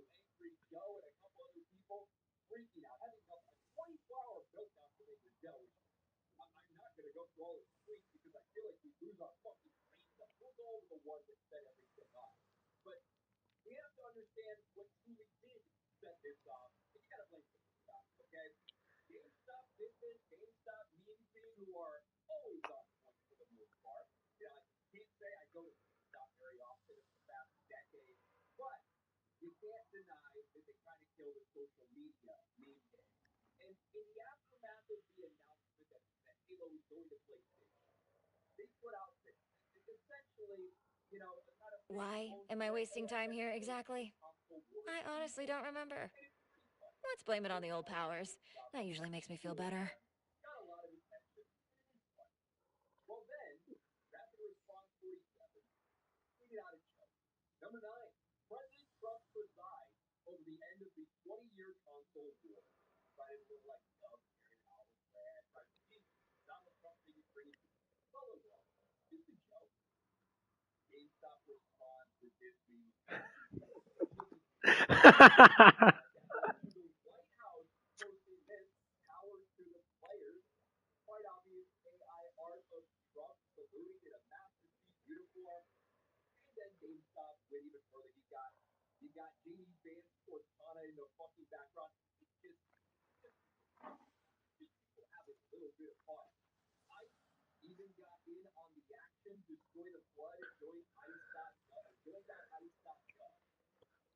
Not really that serious. Taking something that's relatable in the news and making it a movie. Well, some people can't take a fucking joke, including the people on the left. Grumpy AI pit melter. Thanks for making this shit super easy to spot. Also, fuck Trump and fuck ICE. Yes. Shocker, Jack Stone. Thank you for letting everyone know that it's AI and that it's so easy to spot. You see it, think that Donald fucking Trump was standing out in the front lawn of the White House in a Master Chief outfit while an American flag with 40 fucking stars on it is flying behind his head. He posed like this so they could do an oil painting and then tweet out a picture of that thing. What are you fucking talking about? What the fuck fucking hey, what do you think this is? How fucking retarded are you to think that that's an own by being like, oh, it's so easy to spot this AI? You fucking dumb concept. Fuck off, Trump. Don't use Taylor's propaganda for your ice game. And then Angry Joe. Angry Joe. Fuck Donald Trump. Get the fuck out of here. You Halo for your shit. You guys police state propaganda. No one thinks your shit is cool. Besides low IQ, boo back and cult numbers on it. Y'all gonna find out soon in the next election. Angry Joe, weren't you the one fucking crying like a bitch with Donald Trump left it up in 2024? Wasn't that you? Thought that was coming again, dude. Look, the people are looking. It's a couple fucking memes. It's not that serious. I like Angry Joe's concept, but that guy is the biggest fucking liberal bitch man ever. And everybody I like Angry Joe as a producer in games and that because he does speak the truth. Like, dude, Angry Joe, you speak the truth about games and movies for the most part, but you don't speak the truth about politics. Okay? If you don't speak the truth about politics and what's actually happening in the world, what actually needs to be done, then why the fuck do people want to believe you and what you say with video games or movies altogether? Like, you can speak the truth about this, but before Trump became president back in 2000, 2000 fucking, 16? Everybody was cool. No one said anything. They make fun of each other here and there. They were more about. As soon as Trump comes in and starts blaming the one side over the other, and say left people, very far leftist people, you start seeing liberal people, the normies start to change. You start seeing the normies become more Republican. You start seeing the Republican is switching over. They're taking over what libertarians used to be like, what liberals used to be like. They're taking over that now. So it's not that liberals are not liberals. They just moved away from their politics. They moved really far left. So now conservative people are branching out and taking part of the liberal side. That's all that's happening. The Republicans are just taking over the liberal side. They're absorbing all the liberal people are saying, like, these far leftist people are fucking retarded. It's just a meme. So what? And you get people like Angry Joe and all these twat waffles. They're all a bunch of twat waffles. They're all a bunch of twat waffles. Yelling and screaming and shit. My mouth always been this dry. Oh, I swear Like it's like a Angry mini Joe. desert inside there right now. I'm pretty sure. Like, you can just tell how much of a Reddit simp ass bitch motherfucker that you are. I can't say you're not a bad person because you help people make money and that. You do all that stuff and that. You make good content. But shut the fuck up about politics, okay? Just shut the fuck up. Just shut up. Stop talking about it because it doesn't do any good. If you want peace, you gotta have common ground. You can't have common ground when you're always yelling and screaming and saying stuff because you believe in the propaganda. You believe that everybody's bad at something. Look at yourself. You're yelling and screaming at someone that won the popular vote and won the electoral college. By how many fucking points? By over 100 fucking points. So, evidently people wanted Trump in office, dumb fuck. That's the point. Majority of people want him in office. Majority of people want him to do the things he needs to do. Okay? Now, you don't swear that about Democrats, because Democrats, that get in office don't do anything. All they do is give more government money to all the lazy fucks out there. Because you think they need help. Well, what if they don't need help? You don't need help. You're a multi-million-dollar man. You have global influence. How about you just do the things you like to do and stop caring about politics? That's what I do as a person. I don't give a fuck about politics. Is it funny? Yeah. It's funny to see people freak out about politics. I don't care about politics. I don't care what Trump does, just like I don't care what the fuck Biden does. Whatever they're going to do anyway. Ain't none of our fucking business. If you didn't vote for it, then that's fine. Because I didn't vote at all anyway. So guess what? Both of you guys, MAGA people and these far leftist people, I don't give a fuck. I talk about the good things that happen in the world. I talk about the good things that Trump does do. Like all this EBT shit, I don't fucking care. I said, that's up to you. If you choose to fight for it, then fight for it. If you choose to sit there and get arrested for it because you think that, you deserve it, well, you don't deserve something you don't work for. That's the whole point. It doesn't care. Just like in Ethiopians and the Bible. None of this matters. Only God matters. None of this matters. None of this. All this talking points, all this yelling and screaming, that, you know what it does? It promotes more hatred and more violence. But you're not the one going to war now, are you? All you twat waffles on Reddit, all you twat waffles on the internet with your feelings getting, your feebies getting hurt. You're not going to war. You're not doing anything. You're not sitting there and trying to beat up conservative people and that because you don't like them. I bet you half the people that you live next to are fucking conservative. But they don't care. They'll say hi to you because they don't care about your politics.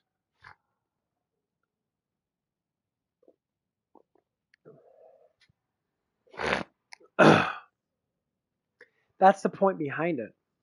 They don't care about your politics. Anchor Joe, you're a good person.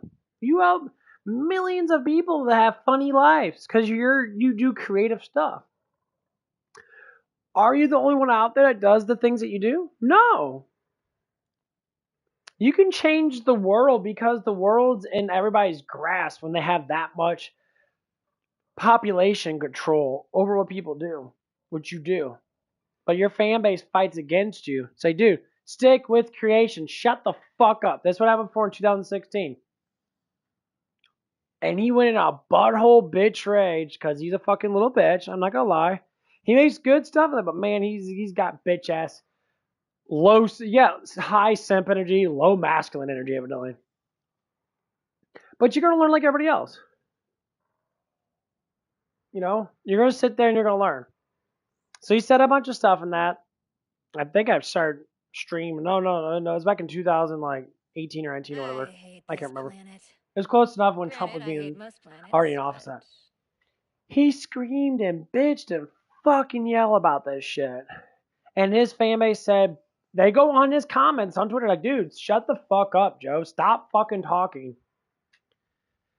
Yes, if you're mad, I understand. But your job is to make people happy and to enjoy your work. You're sitting there exploding over a fucking anything that happens with Trump. That just shows that you have Trump derangement syndrome, which means that you're mentally fucked up in the head that you believe that he is a Hitler with no actual proof. You just yelled that. Yeah, that's what brainwashed children with temper tantrums do. They yell and scream about stuff because they feel that it's wrong because someone told them that someone told them. All those people that tell you all that shit, they're all using you for money. They don't give a fuck. They're making $1 million. All these liberal cocksucking assholes out there, the AOCs of the world now, they all use you for fucking money. That bitch don't give a fuck about you. That bitch is a fucking bartender. So she's a congressman. No, she's a fucking bartender. She's not a congressman. She's not smart to be a congressman. She's actually rather fucking stupid. Because she actually talks to people who actually know how the Constitution works. She doesn't know anything about the Constitution. She got a free pass with a scribble of her name. It was a forged document, probably, for her to be into law school. You have to be into law school and learn about Congress and learn how to be a lawyer before you become a politician. When you become a senator, also, but you have to know the law. This bitch doesn't know anything. She's just put there because her ass is fat and probably some guy probably banged her in the butt a couple times that's unseen. And then she sat there, probably got elected because her ass is fat. Yeah, that happens a lot. It happens a lot on the left side. It happens a lot on the right side. Whatever it is. I just don't care about politics. Politics is stupid. I just want to live my life. By seeing Joe Vargas, Angry Joe, getting all mad, and he never see his friends do it. You never see Little Joe do it, or Alex do it, or anybody else that's part of his group. They don't really talk about that stuff. You know why? Because they all probably voted for Trump.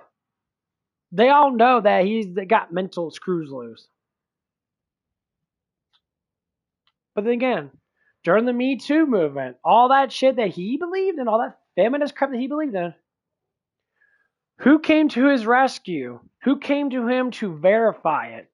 A whole bunch of Christian, Jesus-loving fucking conservatives did. They all came out. They all went against it. And they all said, Joe didn't do anything. I was there and that. They all try to go with... And he still fights the people that helped him the most. Because you really think, liberal lefties have good sense of humor? Are brainwashed? No, they're full of anger and fucking tyranny. The more relaxed you are, the more funny you be. I'm a hilarious fucking person. I talk about shit that's funny as fuck. I get people that get butthurt, but I don't give a fuck. I'm just like, dude, that's just you. You're an idiot.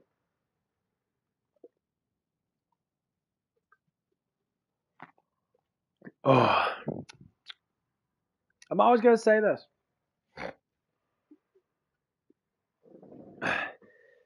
If you don't like what I have to say, I don't give a fuck. I have every right to say it. This is where the people start getting really upset about it. Like, well, you can shut the fuck up.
That's so true. Yeah, when they have all that gay shit come out, all the trans stuff come out,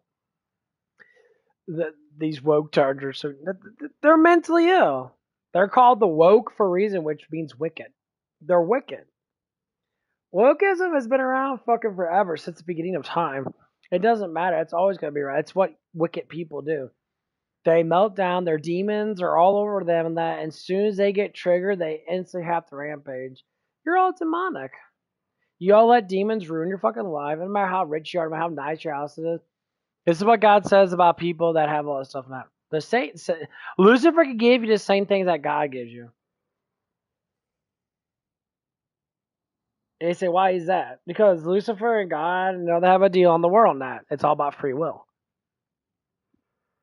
God will always be there for you. But when you do get stuff, they say you do get money, you win the lottery net, you'll know how to emotionally adapt to it. People, it's like Angry Joe.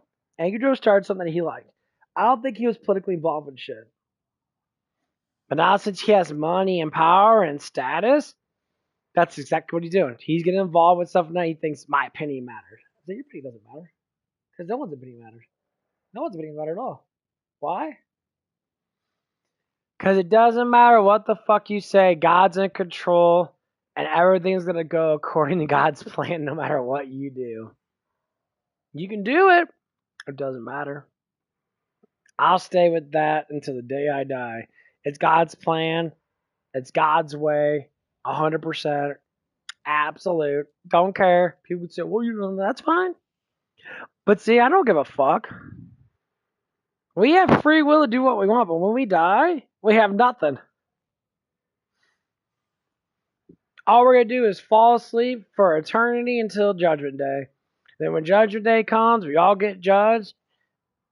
And then we're going to see how this stuff's going to plan out at the end. So do I say I have to hate Angry Joe? I don't hate him. I think people need to step out of politics. They take it too far. I think they need to read the Bible more. Trump doesn't matter. Trump's doing whatever Trump thinks is best for him and for the world, and for what he thinks is best for him. I heard about the trees being alive around here is true. But if he has huge amount of faith in Lord Jesus Christ, I have to accept it 100%. But he is a human. He's gonna make faultiness. He's gonna fuck up.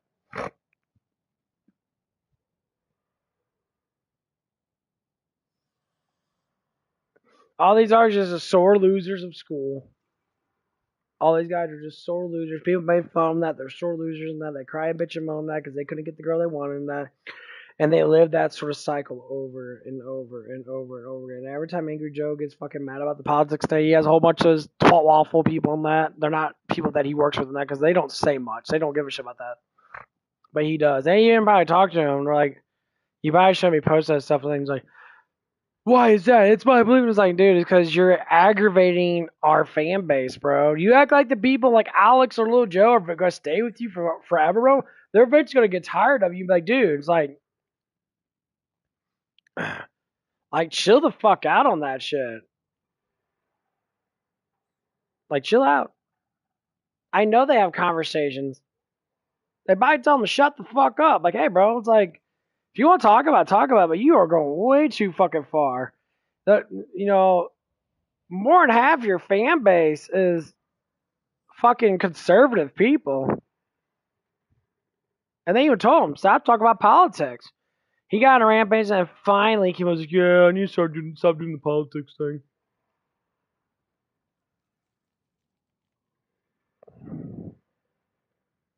But he still does it. And this is what's funny. This is what goes down to people that elect people. People that are your fan base elect you, and that's why you make all that money. Because they watch your shit. They enjoy your shit. Guess what happens? If you lost all of your viewers and you stop making money off of YouTube, you'd have to get a normal job like everybody else. Could you do it? Mr. Joe Vargas, the Angry Joe guy. If you lost your fucking YouTube, could you get a normal job like everybody else? Could you work at that Taco Bell? Be a fucking manager.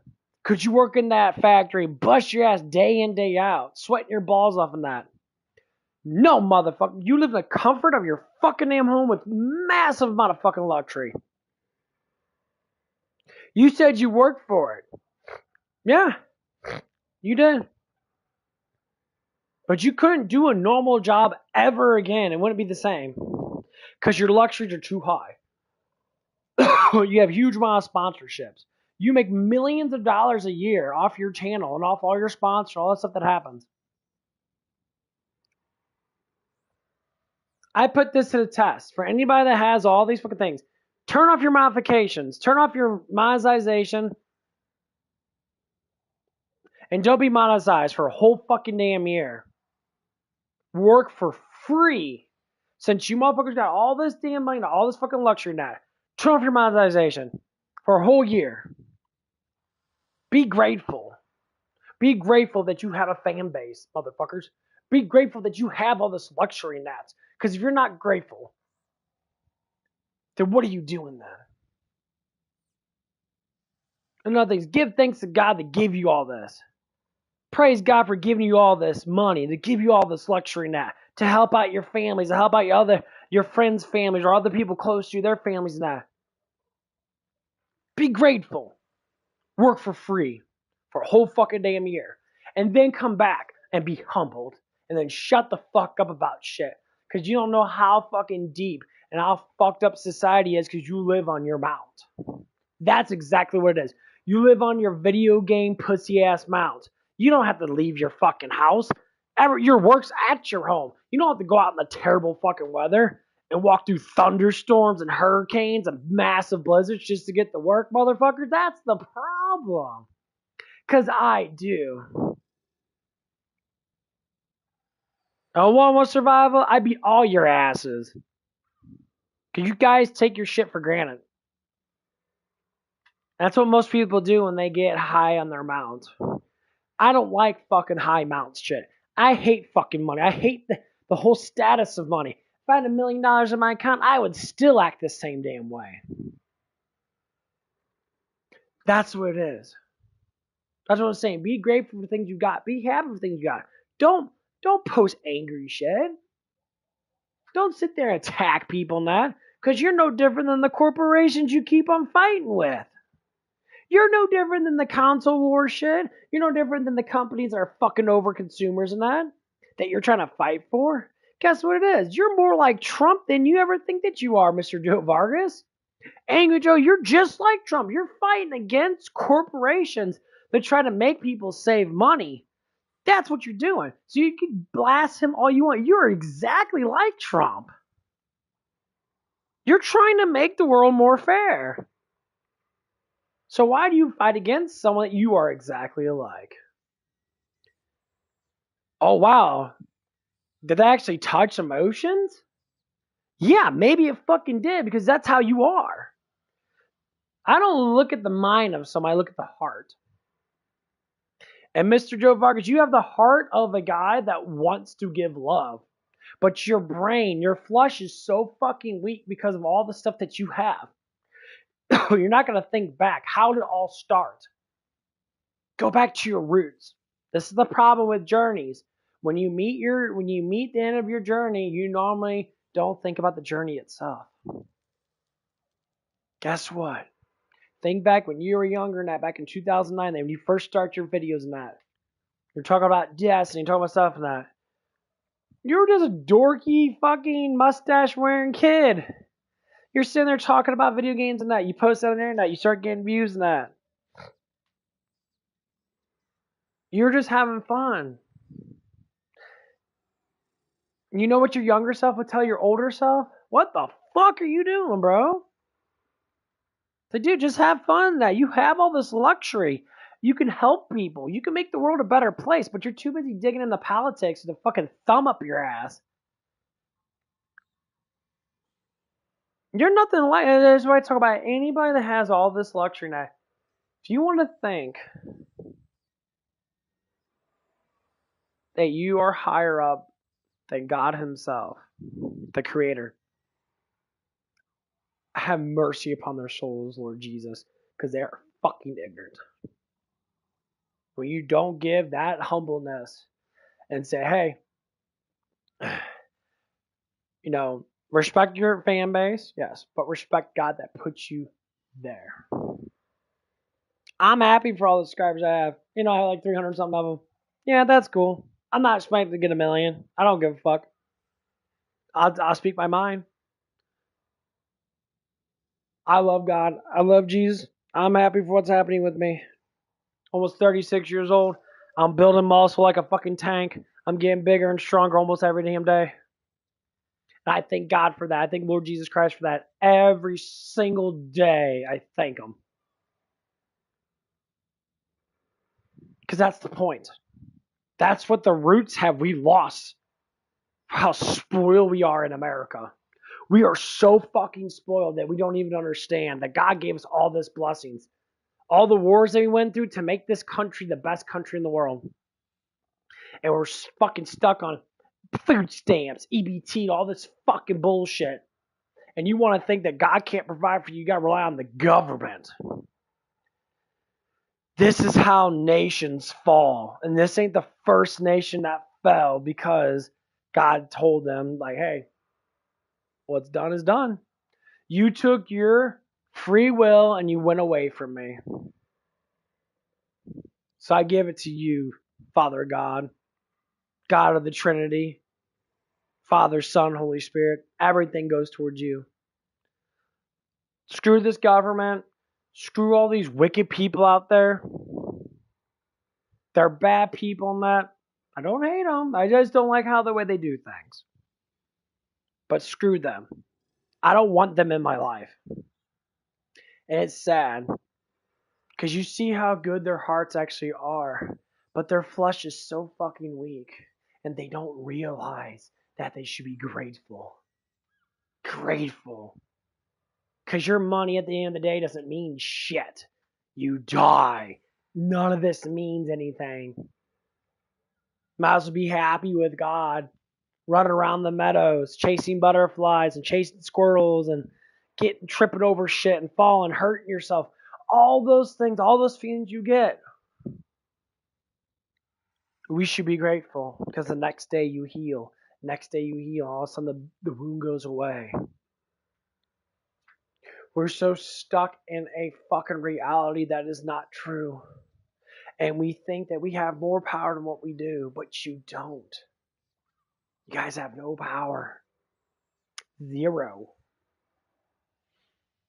You have free will, not power. Okay? Because if you could say this, and most people won't. I know they won't, because most people know. Scream it out loud. Be like Lucifer, saying, I'm better than you, O Father God. You won't. No one will. Because they know their fucking place. That's the reason why. So if you know your fucking place, and the ones that do say it, you're just wicked and fucking stupid. If you know your place, which most people do, you should be thanking God to give us the things every day. Give us our day of daily bread.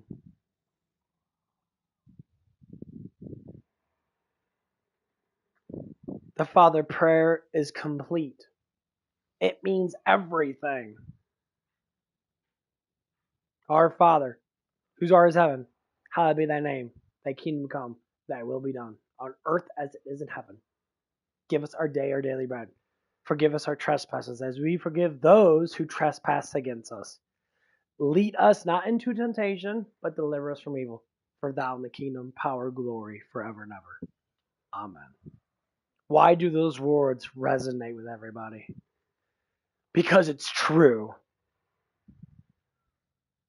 Because you feel something when you say it. Because it is the truth of God. Jesus is the truth of the Word. This is the reason why we should be grateful. So anyone that has these millions of dollars and that does all this stuff and that, you could do it for good. You're fighting against good. You're fighting against evil, I mean. Because you're trying to do good. But then again, you're starting to fight against the good. Sorry, don't take that back. Because you're fighting against the good people that are trying their best to maintain life. Tell them to buy G Fuel so it provides for our show because we get demonetized all the time. Why? Who gives a fuck you get demonetized? 1 million views makes you like 10 grand, bro. $10,000. 1,000 makes you $1. 10,000 makes you $10. Supposedly. That depends on what ad you have. That's what they say. They say it's every 100 you should make $1. Should make $10 for 1,000. It all depends on how many views you get in a month. $10 a fucking every 3 days ain't shit. I make more than that in one working day. So overall, if you made 100,000 views, just say you made $1,000 for 100,000 views. If you make 1,000,000 views, you make about 10, give or take. Of course, this is a regulation. I don't know how the ads work. Once I get off this Normally, planet, each ad gives a certain I'm amount of taking money. a 3-day shower. Say at the end of your month that you make 10 million views. Each month, you're probably making like $30,000, $40,000, if not more. And of course, people give it to their editors and to people that help them out in that. Yeah. Of course, you got to talk about merchandise. You got to talk about fucking Patreon. Because some people have 3 or 4 or 5,000 Patreons. I see people go on Twitch and donate thousands of dollars towards Angry Joe, towards all these streamers and that. Thousands of dollars. A bunch of rich boys that like their creation that they all have stocks, they all have millions. As I ain't counting what they're investing into anyway.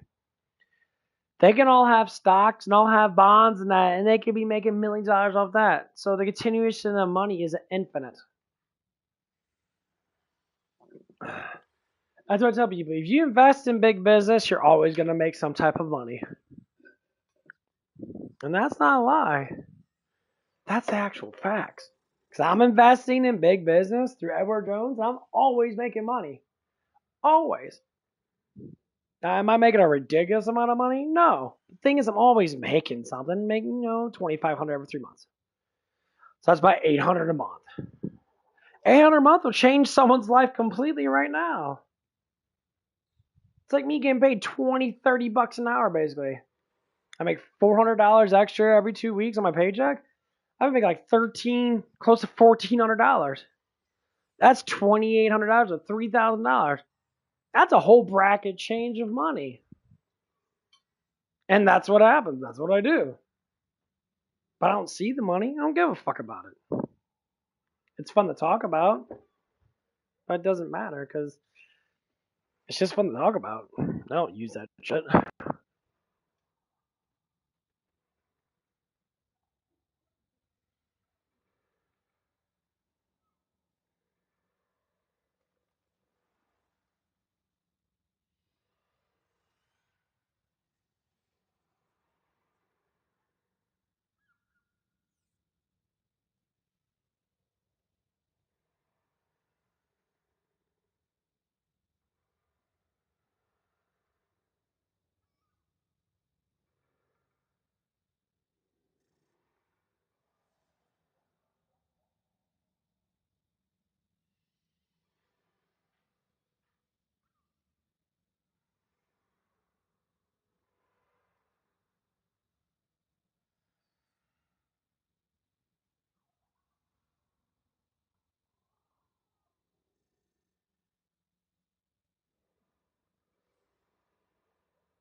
Okay, I'm back. It's more water.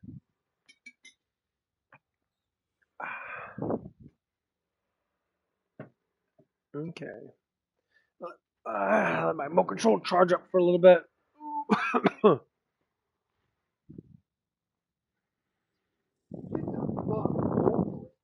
Stop taking it so hard.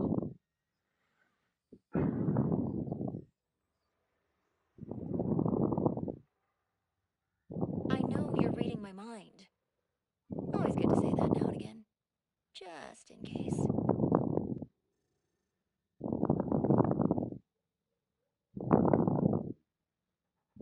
Dear friend, congratulations, not because of chance, not because of coincidence, but because heaven has scheduled this very moment for you.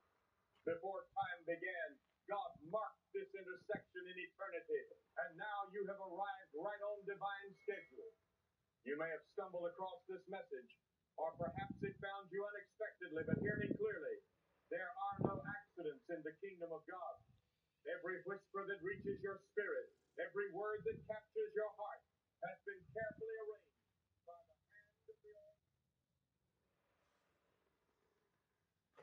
Yeah, it's the stuff I hate when people do, like the faithful stuff and that. Like,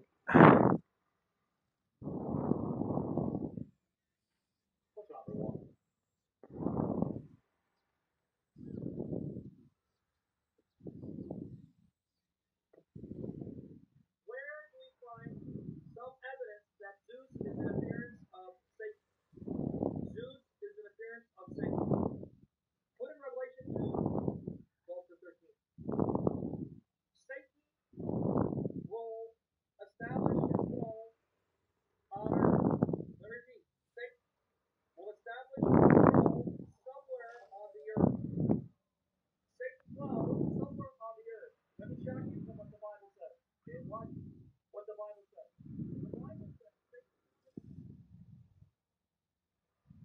No. Attack him on Earth, and he will then establish his throne in some part of the world, in some corner of the earth. Where am I getting this from? Here are the words of our Lord to God. And to the angel of the church in Pergamos, write, these things says he who has the sharp two-edged sword. Now watch verse 13. A very mind-blowing passage.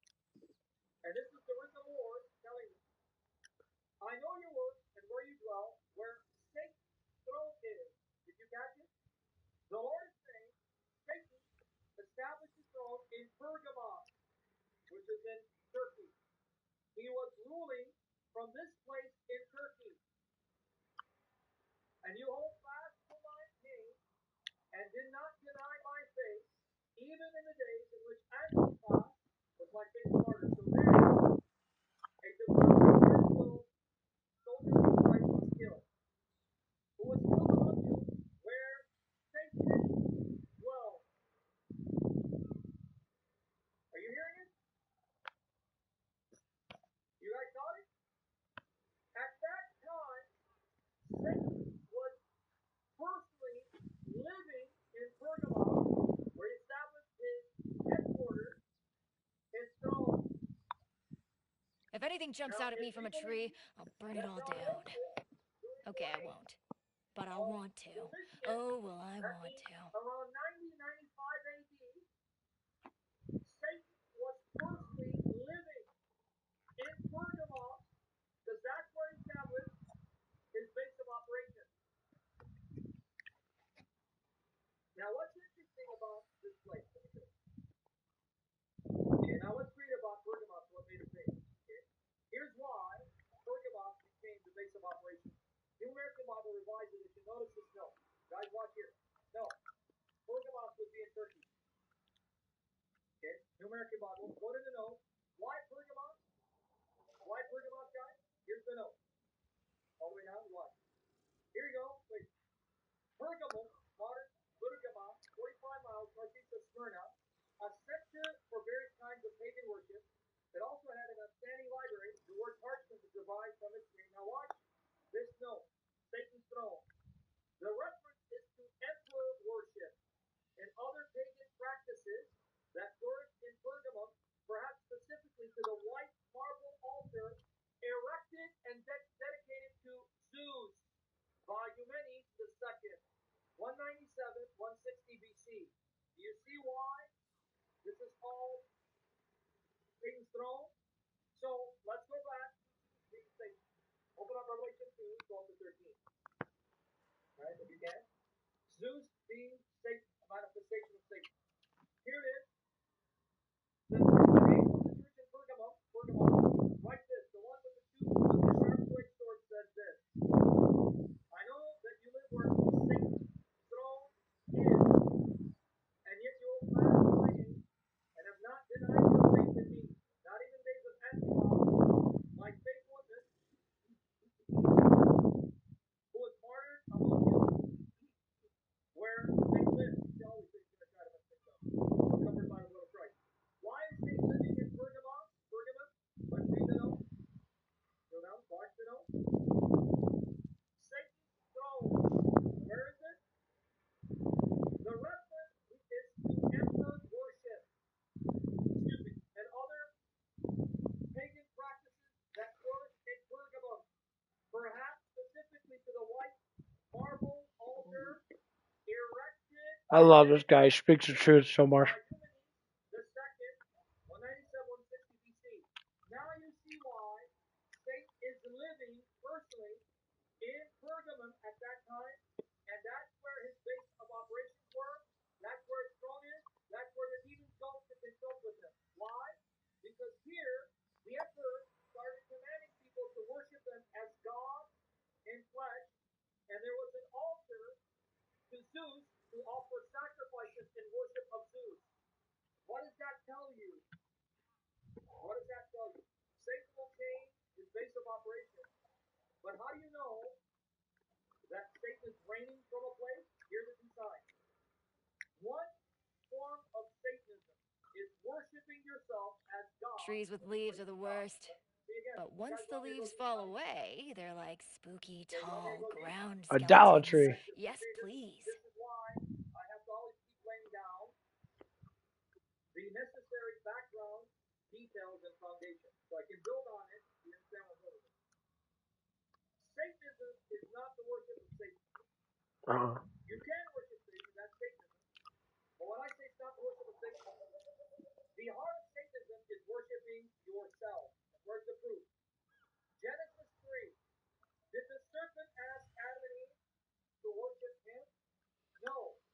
The serpent asked Adam and Eve to worship themselves by making themselves their own God, deciding for themselves right and wrong, independent of God. The heart of Satanism, and any true Satanist will tell you this, is worshiping yourself, putting your will ahead of God. In fact, one of the greatest Luciferians, one of the greatest Satanists was Aleister Crowley. Aleister Crowley. Aleister Crowley was called the Great Beast, and he implemented a program through his devotees where he would overtake society. That's on their official website, also self-worship. And sexual immorality in order to destroy culture and get them in a state where they would be completely controlled, oppressed by the kingdom of darkness. Aleister Crowley is actually featured on one of the Beatles' albums. They have an album where they have these figures, and you'll see the picture of Aleister Crowley on their album. And then was it Black Sabbath? They sang Mr. Crowley. What's that guy's name? Ozzy Osbourne. Yeah, Ozzy. Ozzy Osbourne sang a song praising Aleister Crowley. You know the song? Mr. Crowley. That's him. Yeah. The Kick Beats. 666. Luciferian. And you know what his motto was? Do what thou wilt. Selima. Do what thou wilt. Selima. Instead of saying, your will be done, you say to God, my will be done. My will, not your will. Worship of self. Making yourself your own God. Determining what's right or wrong. Irrespective of what God says. That is Satan. So here you find human emperors making themselves God and demanding people to worship as such. That's how you know. Wow, I learned a whole bunch from that.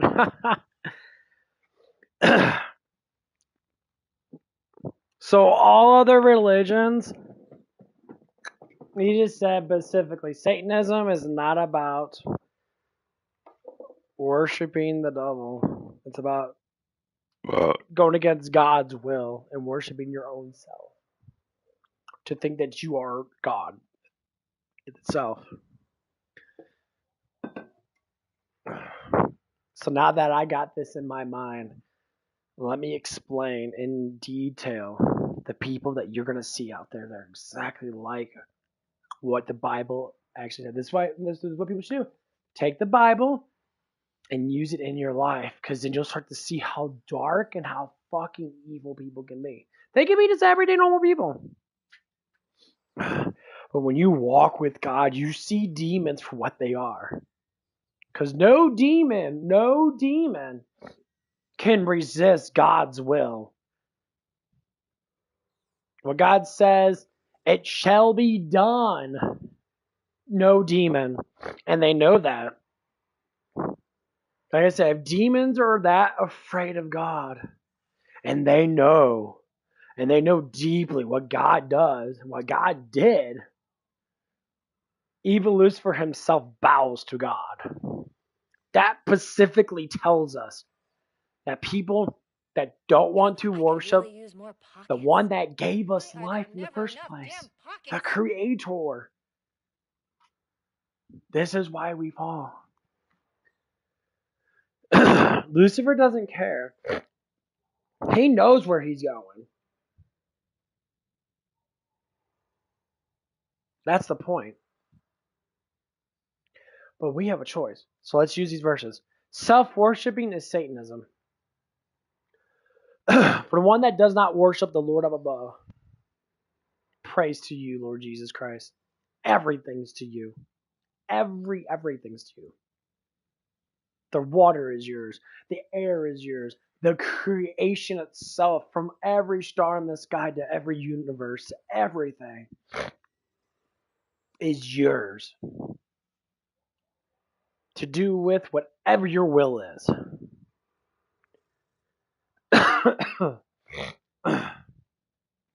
And this is the problem. Let's use these verses. These are actual verses from the Bible talking about. So there's a couple people that work in that. I know which ones are pretty cool. They don't really worship themselves too much in that. They're kind of just like they're lost. But there's some people that are straight up believe that they're the god of their own world. So one lady used to work with, she was talking to one of the guys there. She said she's a paganist, and I said, so she's a Satanist. And he said, and one of the guys was like, how's that Satanist? Well, anyone that doesn't worship God as Almighty is a Satanist. You worship Satan. You worship yourself. You worship Satan. I basically say you worship Satan. And he says, well, that's just a belief. No, that's the honest truth, but you think whatever you want to think. And then when you look at this person, I look at this woman, completely demonized. How I know she was demonized? Because she was trying to, so-called, use seductive things to try to break my will.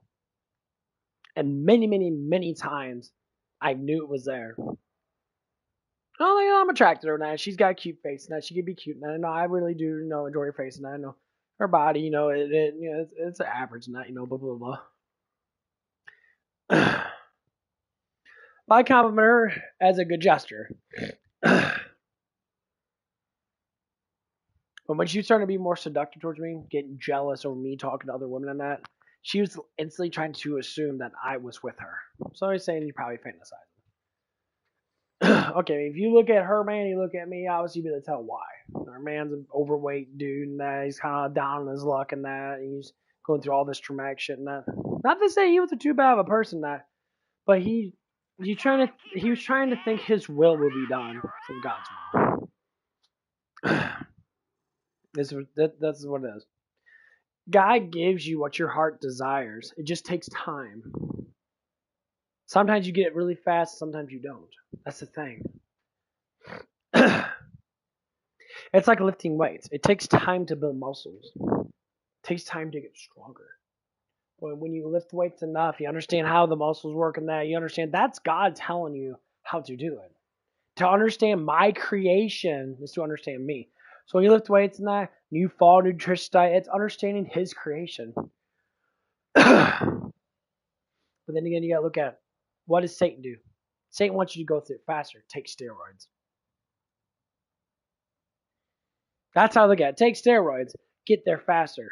But there's a cost to it. A cost to your body, a cost to your life. And that's what happens a lot of people. Take a bunch of steroids out, they get all juiced up in that, and it takes a cost to their life.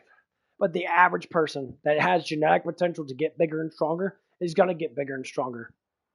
And then that person's gonna sit there and be like, why'd you take steroids out? You could have just worked out and got just big.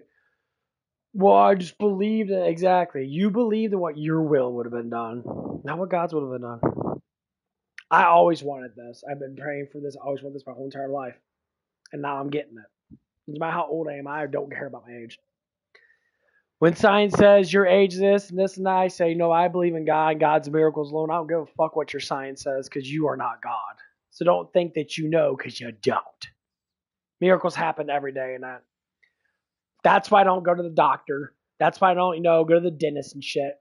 All they did was wreck my fucking teeth. If I never went to a dentist, never went to these fucking bullshit arses and that, I would have all my teeth still. I have my teeth though, but I wouldn't have all these fucking fillings and shit. Because of what they thought that was good for me, not for what God thought. So I believe in God 100% just because of that. I don't believe any of these fucking doctors saying take this and take that, take this and take that.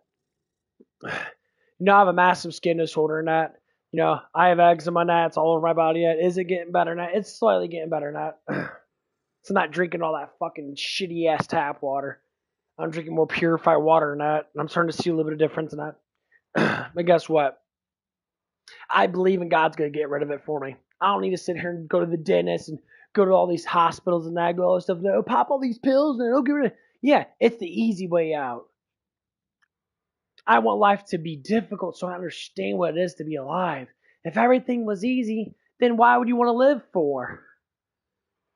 If someone knocked on your door, now here's $100 million now. You never worked for it, what would you do? That's what Satan does. Satan knocks on your door. More or less like doesn't knock on your door. He goes to your window.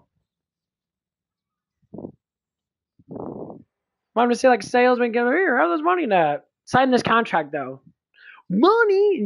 You sign the contract, it says, oh, now you're my bitch for the next 10 years. You go through all this stuff. That's a God doesn't do it. So every time you read the Bible and that, you read more stuff in that. Like this one guy, he's an ex-Muslim becoming a Christian because it's true. And he's saying that God knows where Satan dwells at.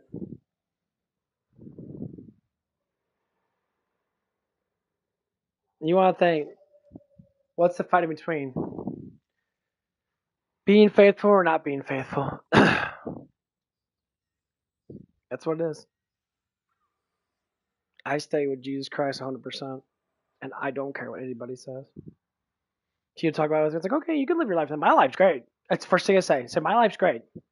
I do whatever I want to do in that. I have a happy life. I see my puppy dogs every day. Nothing ever bad happens to me. I'm always happy in that. Me and my family get along in that. We talk about this, we talk about that. We're always doing stuff in that. Do I make mistakes? Yeah. But I'll tell you what, I'm happy. I'm doing things that my heart desires. I love doing it. And the only thing I don't have is a woman. That's something that I desire. But it comes down to whenever I'm ready, I'll get it. Because I believe, I have faith.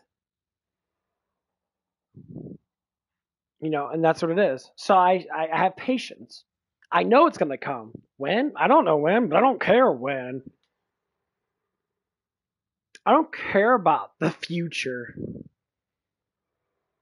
All I know is tomorrow I'm going to wake up after I'm done taking my nap because it's like 4 o'clock in the morning. And then I'm going to sit there. I'm going to wake up probably around like 12, 1 o'clock. I think I have to go to work at 8. Something like that. I can't remember.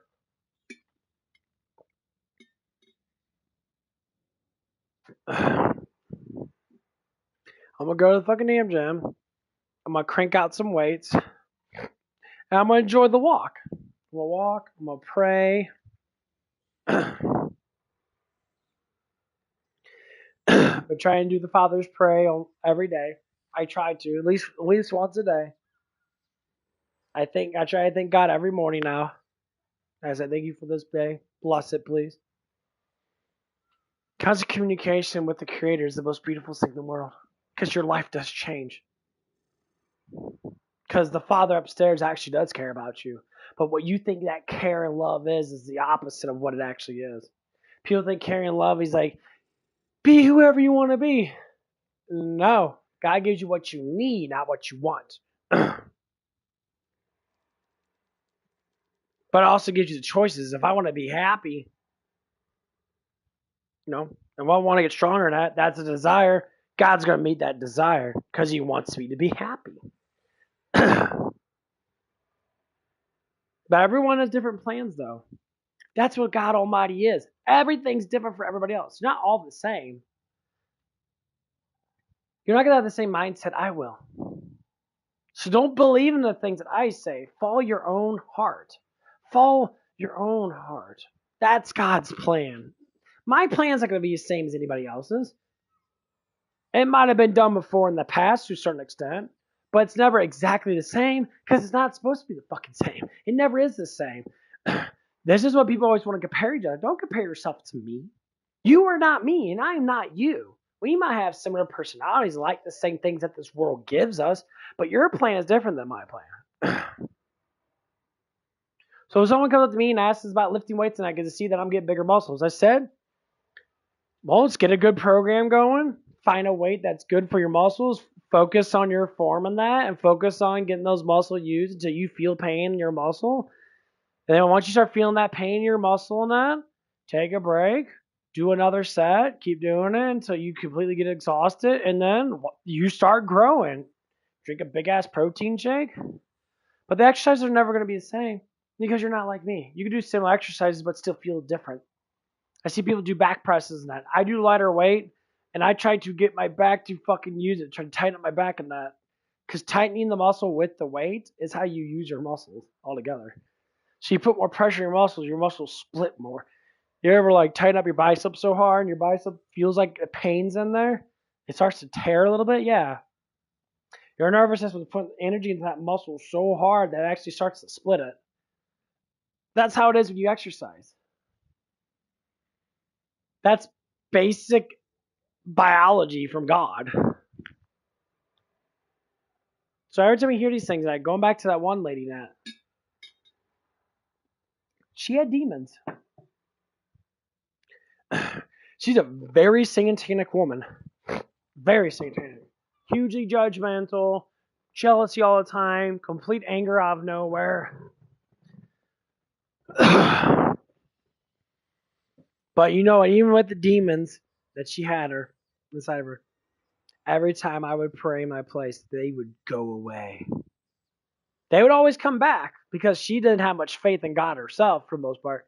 But knowing that I did, when I was in her vicinity, they would go away. Every single time. Every single time I call out for Lord Jesus Christ to come down, He always came. Always. Every single time. And that's what the thing is. If you feel that there is a struggle, and you feel anxiety, you feel depression, you feel like issues that are happening in your life that you can't understand, give a prayer. Just like they said in the New Testament, even though Jesus wasn't there next to that person to put hands on them to heal them, all he did was speak. He says, "It is done," because the person was begging him to heal my daughter, to get the demon out of my daughter. Not. He says, "Go back home. It is done." He went back home, and the demon was gone. There's no boundaries for Jesus because Jesus was given authority by the Father.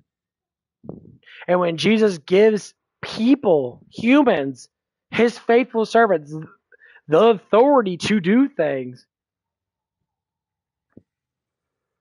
demons have to obey authority. That's the things about the Holy Spirit. The Holy Spirit is authority. You have authority if you're faithful enough and you fight against this injustice of this world and that, you stay faithful in that, you get authority. Not everyone's going to get the same authority. No. Some people are better. Some people have better authority than others, I guess. I don't know how it all works, but you get authority. And normally it's people that are walking around like myself.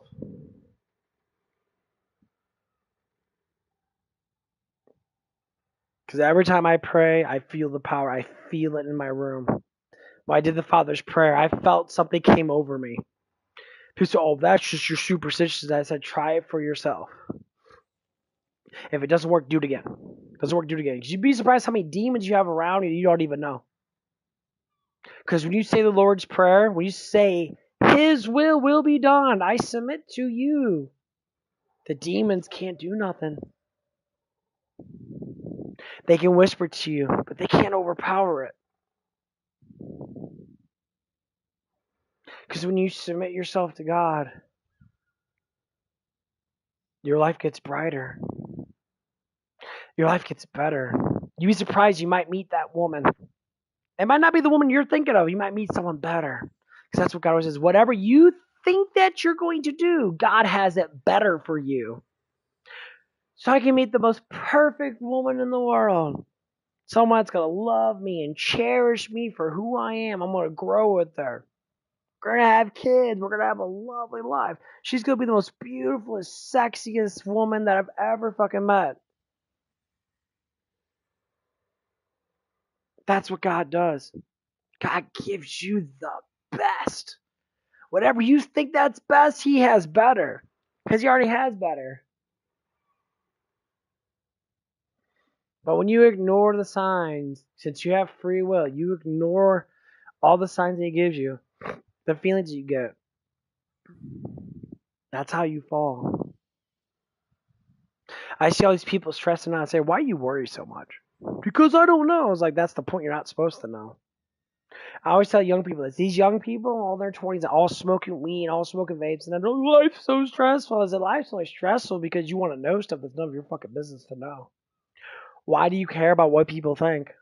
Because it matters. It only matters because you think that you're the only one that matters, dumbass. Excuse my French. You're the only one that matters. What is that? Let's say it together, everybody. Self-worshipping. You believe your will shall be done. That's why you have problems. Because your will doesn't mean shit. Why? Because the will of God's better than your will. The will of God already has the perfect life for you, but you choose not to follow it. Why do you think weed smoking is, say, the Satan's lettuce? Weed smoking is literally a manipulation from Satan himself to say, oh, your life's fine just the way it is. You don't have to do any of the stuff and that. So you smoke more weed, you smoke more weed, you smoke more weed. And then when you come to the time when your mind's completely high as fuck and that, you're like, oh, you're weak as fuck and that, when you're like that, you're no struggle. The demons come right in. And then you stress out more. I say to you that people that smoke weed, to be high is not a bad thing, but to rely on it is, just like anything else. Because when you put faith into something that's not God, it always seems to go worse. Because demons like to come in. This is not a fucking little bitch war. This is a spiritual war for your soul. And the more and more we tap into following God or not following God, you start to see the difference. I follow God. I listen to the words. I love God. I love God so much. I worship God all the time. That every single day, and I give more worship. I love when He gives me peace talks. I love when He enters my body in that, and He gives me the relief that I deserve. For the ones that worry, the ones that have anxiety, and the ones that work hard, heavy labor, I will give you rest. Why does He always say that? Because the people that have all these things, they never truly rest. I always look at people in that. Why? It's like, oh man, I didn't sleep that good. It's like, I slept wonderful. You don't have the same stuff I have. I used to have all the same stuff. It's just I don't care about it because I let God take over. That's why I lay you to rest. Give me everything. Your anxieties, your worries, your financials, your life, your nutrition, your health, everything to me, that I will give you rest, which means I will be the one to control all of it for your sake because of love. That's exactly what all that means. I will be the one that will control it all. Do not worry, child, that I am always there. Always. Anything that comes around you, I'm there. You don't even have to pay a dime. All you have to do is pray. And poof, it just goes away. Poof, all the demons scatter. Poof, your mind gets cleared. And not everyone's going to have the same thing. No. And they don't. Demons will fight. Some of them fight way worse than others. You're always going to hear those whispers. Always. They are filled with the devil. And then the second sign, they have a huge marble erected for the worship of Zeus. So is it a coincidence that Satan is thrown there, and the sign that is thrown there and that he's there? Zeus is worshipped, and human beings claim to be God who need to be worshipped and sacrificed to. So this leads me to suspect Zeus is a manifestation of Satan. When you worship Zeus, you're worshiping Satan. When you're worshiping Baal, you're worshiping Satan. When you worship Jupiter, you're worshiping Satan. So these gods don't exist, but the demons and Satan exist, and they appear as these gods and goddesses, and mislead you into thinking they're real divine beings.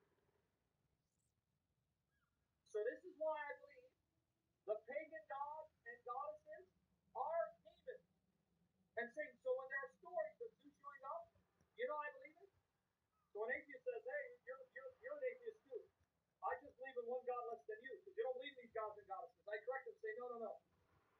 You're wrong. These gods and goddesses do exist, but they're not gods and goddesses. They're spirit creatures, Satan and demons, who do exist and have appeared as these gods and goddesses to deceive people and to worshiping them. So don't speak for me.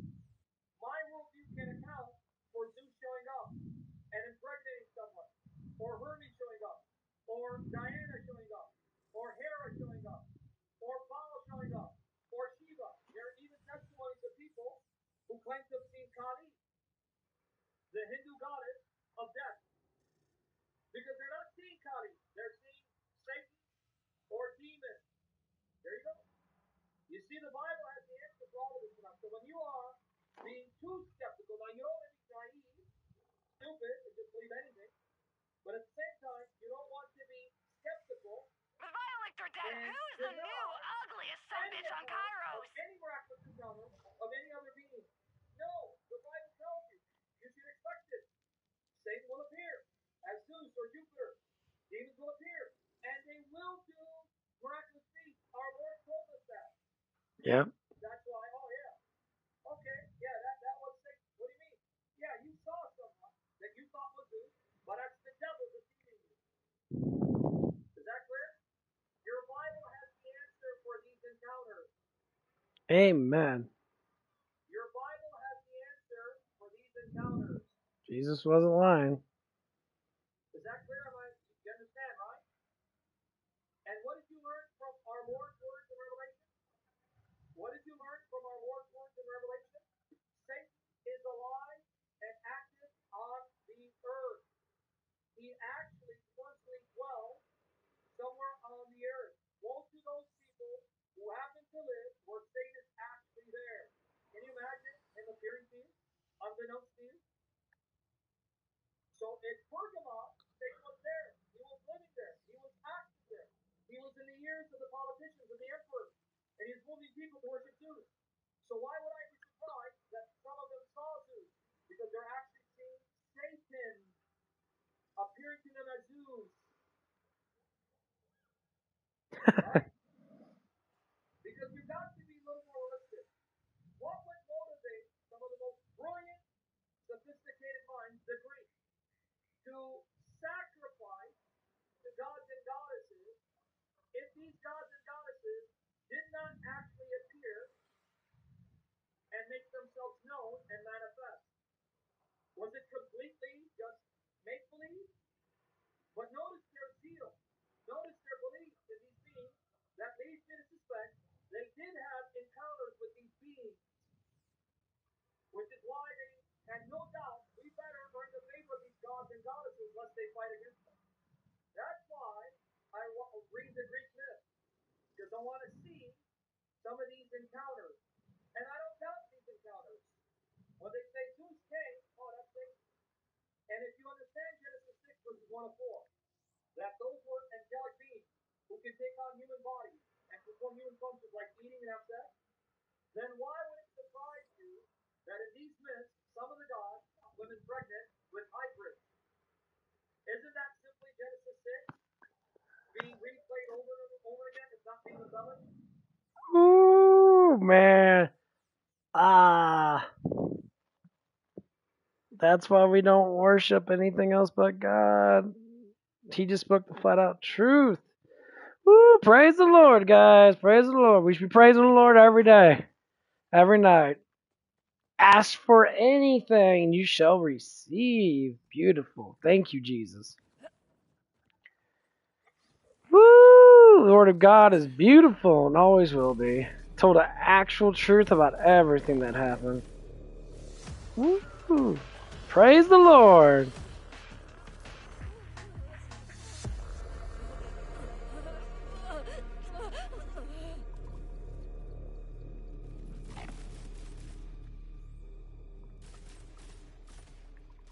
Your lives are short. I will make it even shorter.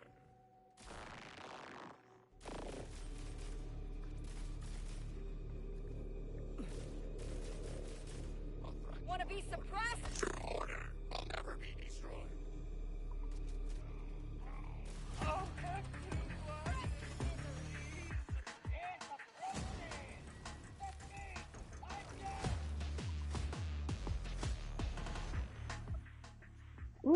That's why we praise the Lord. He's not right. He's not right. No, he's all right.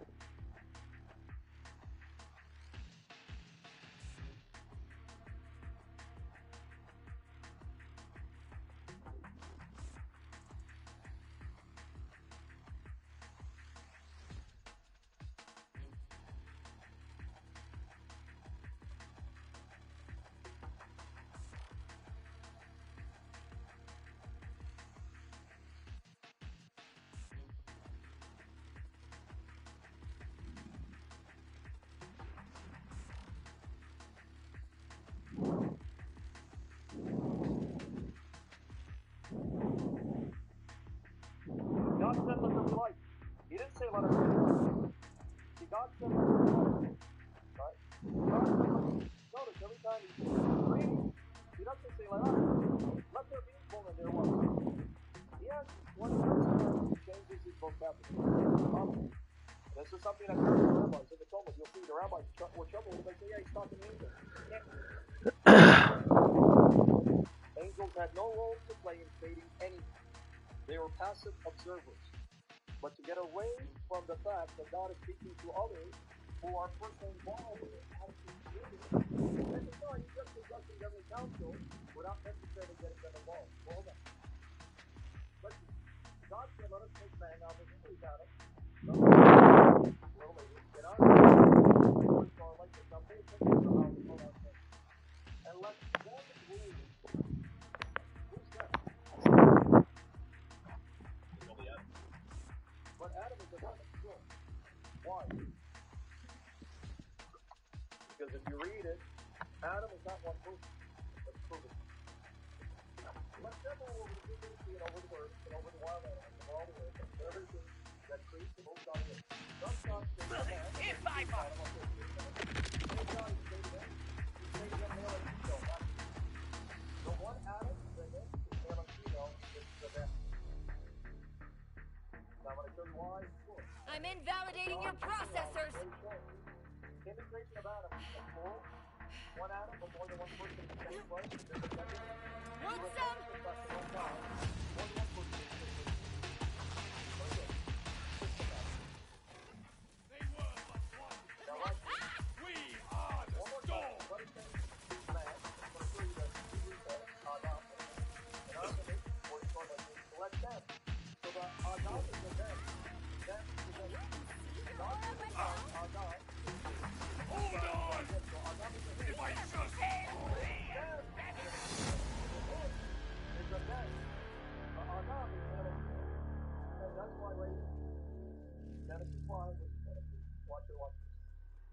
This is the book of the generations of Adam. On the day that God created Adam, he made him, notice Adam is a him, in the likeness of God. But then, here is the shock. He created them and blessed them and called their name Adam. Adam is not one person. Do you see it? Not one person. Even though Adam is a him, he's not one person. This one Adam is multi-person. Adam is a them, male and female, two different genders, two distinct physical beings, two different physical bodies, but together are the one Adam. Now, how does this look like God? This is Adam. Oh, man! I could have been alive instead. Like Adam is more than one person, two different genders, two different physical beings, two different physical bodies, but have the same nature. Therefore, they're one Adam. But God who made them is also more than one person, distinct persons that have the same nature, because of the same nature, they're one God, but not one person. So what makes them and female the one Adam? Right here. So the Lord God formed every wild animal. Let me help you with that crazy.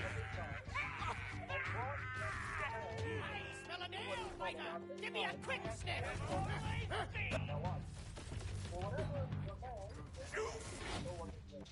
Therefore the man is made to all shadows of the birds of the sky, and to every wild animal. But Adam saw no perfect thing from himself. Oh, real? You were redundant. And he slept. And he took one of his ribs, and he out to the sky. Closed up the flesh of his place. And with the side, or wrist, which the Lord God had taken from the man, he made a woman. Now the woman comes. But where did she come from? Did she come from the garden? That means, in a sense, she was always an Adam, right? Yeah. That's why he did. And that's why he's called a woman. Because notice the part woman, there's the word man in there, right? And that's why he's called a woman. And he brought her to the man. Then the man said, this now is bone of my bone. She's my bone. She's made of my bone. She's my flesh. She's taken from my flesh. And because she's my flesh and she's my bone, she shall be called woman because she's taken out of the man. Woman means from the womb of man.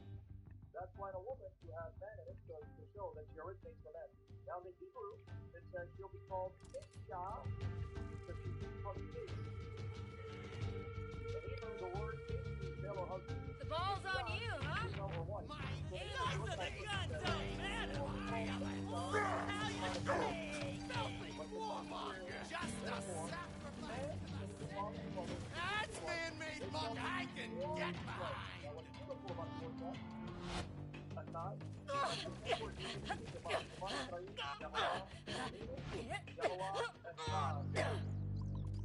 they are Masad and Sai. So when God says, let us make man in our image, now you see the thing. The one man, the one flesh. A vault hunter? Oh, sweet serendipity. Zoons! What are you doing? You shall prank my brother for me, and he'll never see it coming. He's under a sludge pipe, cooling his heels. If you shot the sludge pipe, hilarity might well ensue. They're the same God. That's not that your body is so no, that Adam is male and female. And together they're the one flesh, the one Adam. You know that? They're not two flesh, they're one. But we know that doesn't mean that two distinct flesh bodies don't exist. Eve has her own flesh, and she has her own unique characteristics and different body parts. Man has his own flesh and his own body parts, which is why you know that's a man, not a woman. But because one originates from the other, and together they complete each other, even though they're two, you consider them one. That's the meaning of the thing. Though God the Father and His Word, begotten of Him, and His eternal Spirit, they're not the same self. That's why they can talk to one another, relate to one another, have communion with one another, love one another. Because their origin is one, their nature is one, it's one God, not two gods. You see? But there's a reason why Adam is still one Adam, because the flesh is one. He's of Adam's flesh. And because together they complete each other, it's in that union that they are one. Because God says when the male is by himself, that's not good. It's not good when he's by himself. That means it's in the union of the two that Adam is complete. So God is telling you, solitariness is not good. Being by yourself, a single person, is not good. You're telling me that God is a singular person? When He says that's not a good thing to be a singular person, solitary. Also, Lord God said it's not good that the man should be alone. I will make a perfect mate for him. This is the only time in the creation of God saying something is not good. Every time He creates things is good, good. But when He saw the male by himself, that is not good. So if God is telling you solitary, singleness, being a singular person by yourself is not good. You're telling me that God, the God of all Hardly manners! and the God of all goodness, perfectly good, is a solitary person? No, it's not. Let's get this over with. Absolutely. That's why when He creates Adam, notice He changes the vocabulary. Let us make man. Now this supposed to that the Hebrew word was man, and it's God. You're going to get there. You're going to get three Hebrew things. What is it about? I'm no scholar. I depended on lexicon and I wish I was a scholar, so I'm a lexicon. I could read it, just don't really understand what I'm reading. Okay, well then you're going to confirm what I'm about to say. Tremble before Embrace the shadow!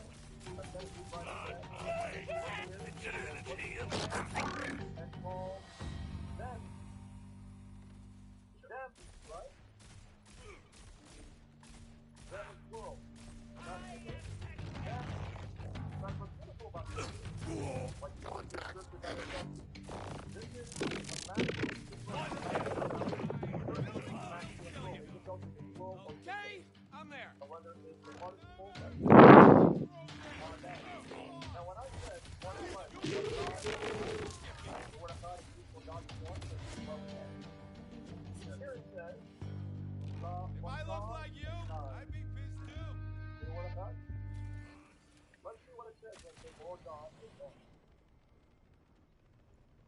let's see what it says. Here we go, the Lord our God, the Lord is one. The Bible said, Yahweh. They don't like to pronounce Your it English, preferences are stupid! I'm not under restriction. And God is the name which is pronounced with reverence and love, honor, Yahweh, and what's the word about one of the So, what that tells you are a virus. The word one, plurality. And it says God is one. Yes, one, one. Right? One, one. There'll be one person. No, it doesn't say it. Just like when it says Adam and Eve are one flesh, no one would assume they're one person. So yeah, God is one. All right, one, one. You're not telling me what His oneness consists of. The only thing that you're telling Israel is those other gods that are not Yahweh are not your God, not to be worshipped. But it tells you nothing about Yahweh Himself, how He exists within Himself. It tells you nothing. I don't know how He exists within Himself. He's got to reveal it to me. You're telling me He's a singular person. Where did you get that from? You didn't get that from. You didn't get that from the text. You didn't get that from the Tanakh. You got that from what? The tradition. Because the text nowhere says. Don't stand under a sludge pipe, they said. Anything could happen, they said. Buffoons, I say. Buffoons! And then you have the angel of the Lord, who's called God, and worships as God, and claims to be God, and Jacob prays to Him as God. Then you have the Spirit. He does things for God. I'll give you that. I'm going to prove to you conclusively that one of the persons that God is speaking to is the Holy Spirit. Because He's already there in the text. Walk out of Him. Don't let Him be careful and say, oh, the wicked God. No, it's the Spirit.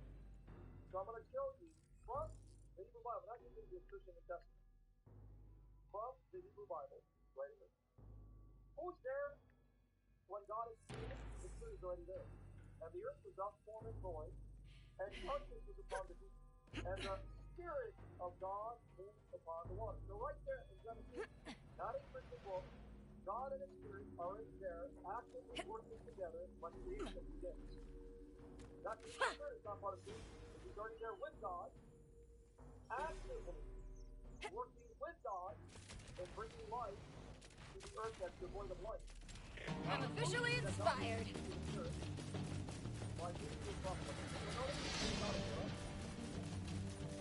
when God says, let us make man. Should I be closer?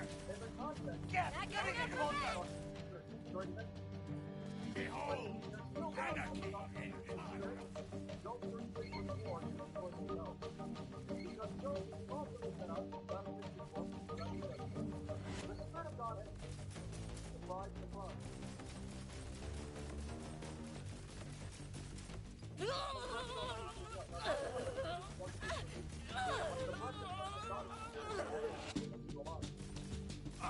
So I'm going to tell you, Rabbi, that God is someone else. But works with him in creation. And therefore, if he creates the absence of God, well, number one, Genesis 1 tells us the Spirit of God is there. Oh, disgusting! And yet, well done. I applaud you. Now, speak with me. It is the Spirit of God is making. This is all Tanakh. A cunning prank, a ribald prank. Such turnabout deserves fair play. You will find my brother's abode, and you shall turn off the air conditioning. Devilish, is it not? It is not. Splendid! I shall upload my brother's hovel to your Echo.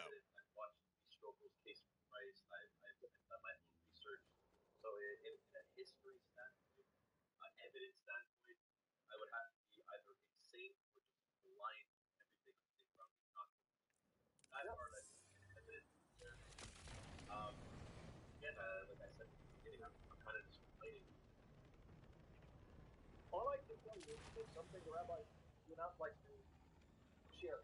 Did you know scholars were not putting in the book? My brother shattered. Now, you must cut power to the air conditioning unit, and thus ruin his day with humidity! What the Talmud says about Jesus, it is not very flattering. The AC unit malfunctioned and set me on fire! Oh, it hurts so bad! I'm dying! This isn't funny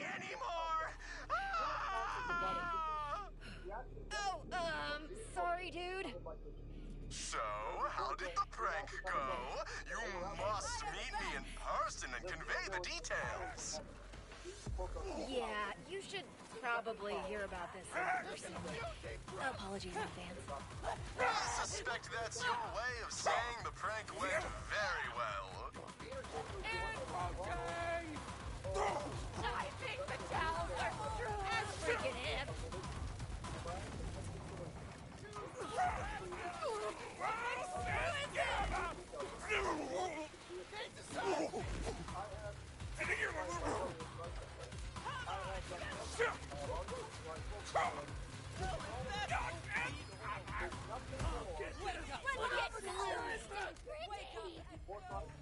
Where they claim that the second tower, what's called the second tower, is the one that became the home.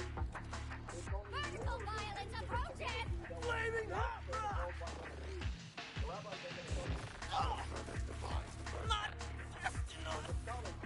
Beautiful! There's an Orthodox Jewish scholar named Daniel Boyer. He actually wrote, as an Orthodox Jewish scholar said, the concept of Jesus and God the Christ follows the two powers that electricity lit. There was a large number of Jews who thought there were two powers in heaven. Hit me!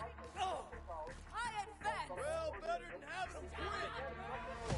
And the two that can shut the power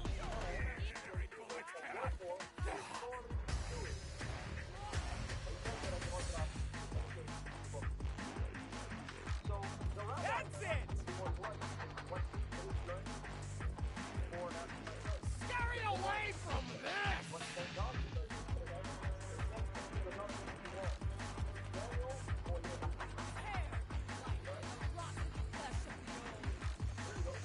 The trunk flex the jump!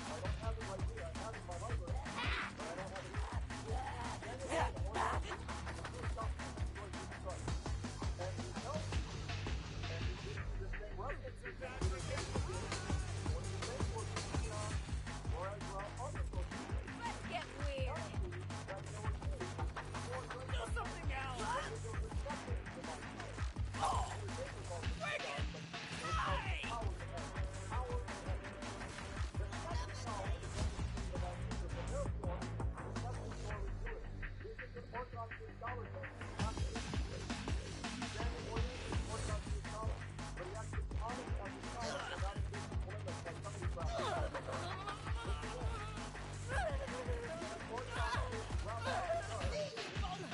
Biblical study.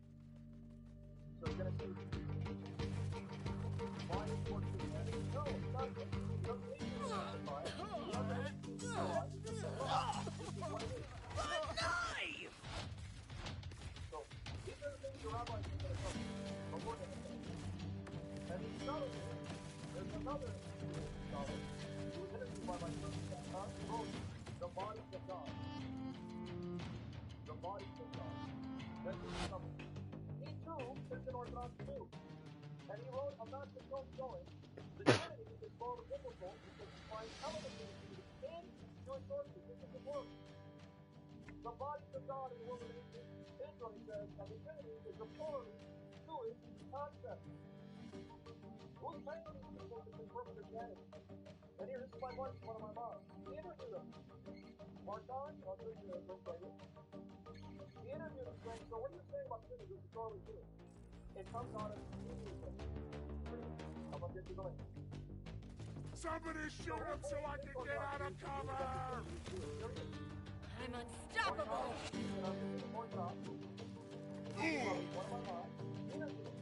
Taking cover like the genius I am!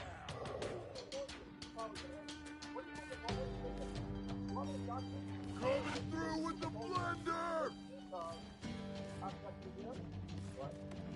I'm gonna hit somebody in the face with my cousin!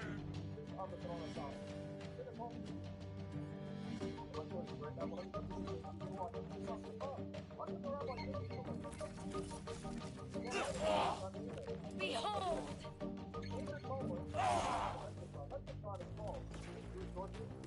He's called Yahweh.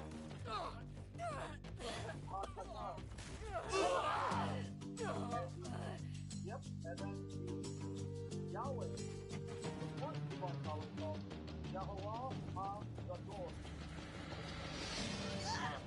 Who came up with Yahuwah HaGadol? No, why? Because they saw the angel of the Lord. Angel of the Lord. Behold, that is exactly Yahweh. And they call it sacrifice.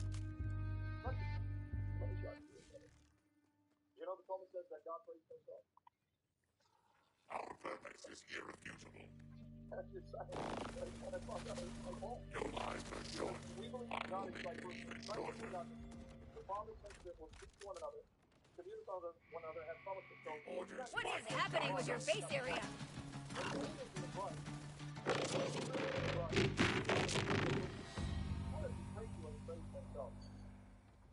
Right here. Let me show you. So you don't think I'm lying. I link to the online focus. And we're going to talk about accessibility. Yeah, Lord of hosts. Here it is. Where's it from? Let's go right here. So people don't think I'm lying.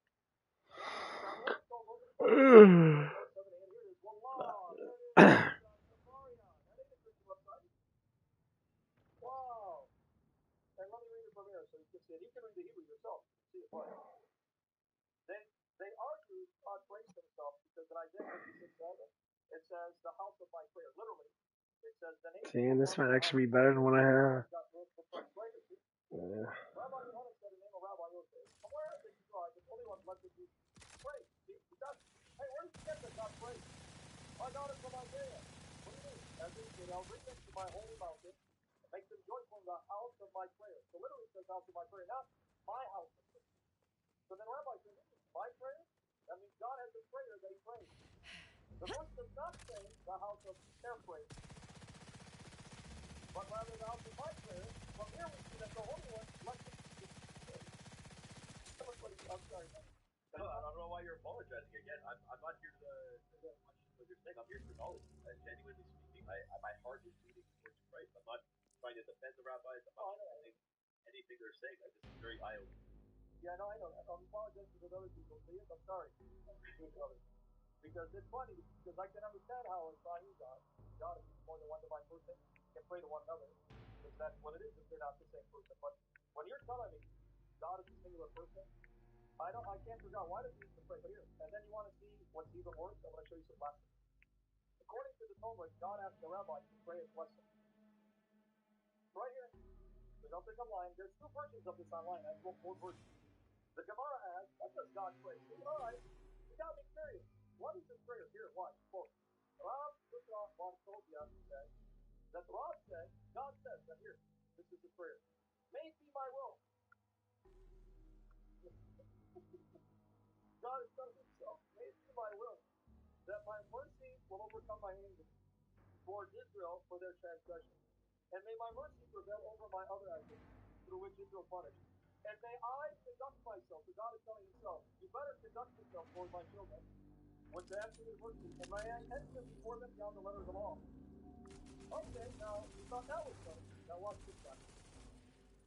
And here's the figure, Akatsukin, that the rabbis call Metatron. Certain sources, this is the second power, not the first. Similarly, it was taught in a Baraita that Rabbi Ishmael ben Yehuda, Your gun's hungry then, Voltunder. Well, eat up, eat up. And in a vision I saw Akatsukin or Akatsukin, the god of hell, Yah, that's the short form of Yahuwah. Yahuwah Sabaoth, the Lord of hosts. So he saw him, the rabbi saw him, what makes the God express himself is very seated upon a high and exalted throne. Oh, fuck, that felt so good. God is telling a rabbi, bless me. He's telling a human being, a creature, can you bless me? I said to him, the prayer that God prays. So I just prayed, God, don't pray over him. May it be your will that your mercy overcome your enemies. And may your mercy prevail over your other actions. And may you act towards your children with the attitude of mercy. And may you enter before them beyond the letter of the law. The Holy One, blessed be the God of his head. So now, another departed. God is nodding his head in approval. As the rabbi's blessing him. He's nodding his head. You know.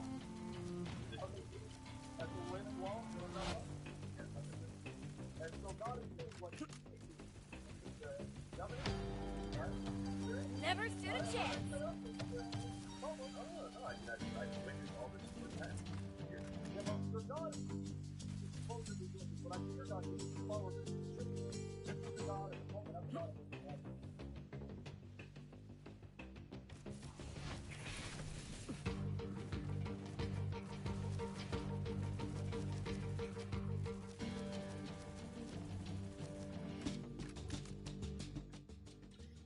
That dude's so good. I love it.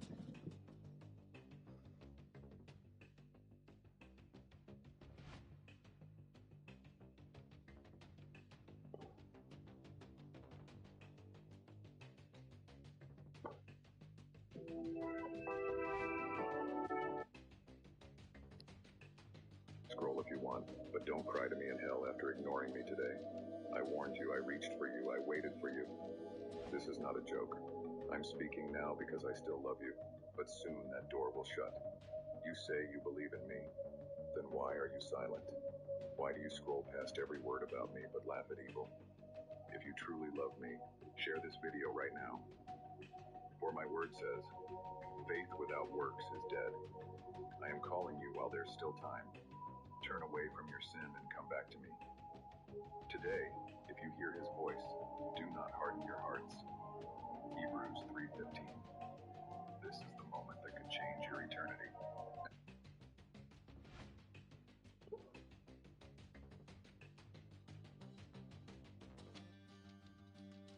Why did God place the tree of knowledge in the earth? Like God knows the beginning and the end, and knows the end of the beginning. If we are not Calvinists and think that God is sovereign to determine everything, in that what you do is what He predestined you to do, as opposed to God, who is foreknowledge, knowing what you'll do, and taking the things that free creatures will do. So tell me, how went the pranking? So, there was an accident, and your brother died. What? I can't believe you fell for the old brother on fire prank. Jackers, come out here. Oh, the look on your face when I ran out of there covered in hollow flames. Delightful. Well, now I wish you were dead. Oh, you haven't even heard the best part. We're going to do a whole new prank called Kill the Vault Hunter and sell their parts at the black market. Now, be a good child and give us all your innards. Have at you. Also are to love one another. No one has seen God at any time.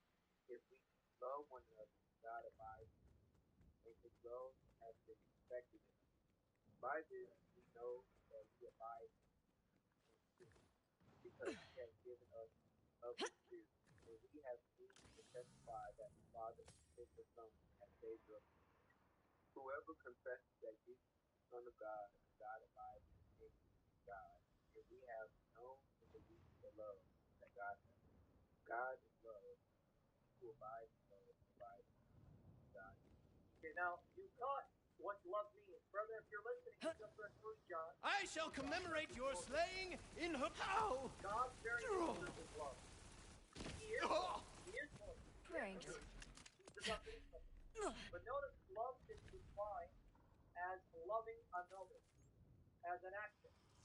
He is loving, and he loves another. And notice that loving another means demonstrating your love in deeds, not in words. So God, who is pure love, the source of love, who is loving, proves his love towards others through his action. What's the greatest action? That the Almighty Son of God came into the world to become flesh, to offer his soul, his life, as a ransom for us, for our sins, to make atonement for our sins. So, pay attention. God's being is defined by love. God's very being is defined by love. He is the source of all perfection, goodness, love, holiness. He is love. But notice love is an action. So notice to be love is to be loving, meaning loving another and proving your love for another by your deeds, right? Right. We got it, right? Right. So since God is love, He created the universe in love. He created creatures out of His love, wanting to create others to experience His love and to be loved by them, not out of need. Out of His very kindness, mercy, compassion, and love, He chose to create sentient beings. Beings with awareness, cognition, and will, because He wanted others to experience this infinite, perfect love that the Father and the Son and Spirit have always experienced and will always experience inseparably in Him. Okay? You with me so far? Yes. You understand why God did it? Yes, out of love. Yes, not out of need. Because before creation, the Father, Son, and Spirit eternally, beginninglessly exist inseparably with one another in perfect infinite love. He didn't create out of need, He created out of love. But the thing is, love by its very nature doesn't compel and force itself on another, because that would be right. Love is good. Right. You understand? Right. If I force myself on this,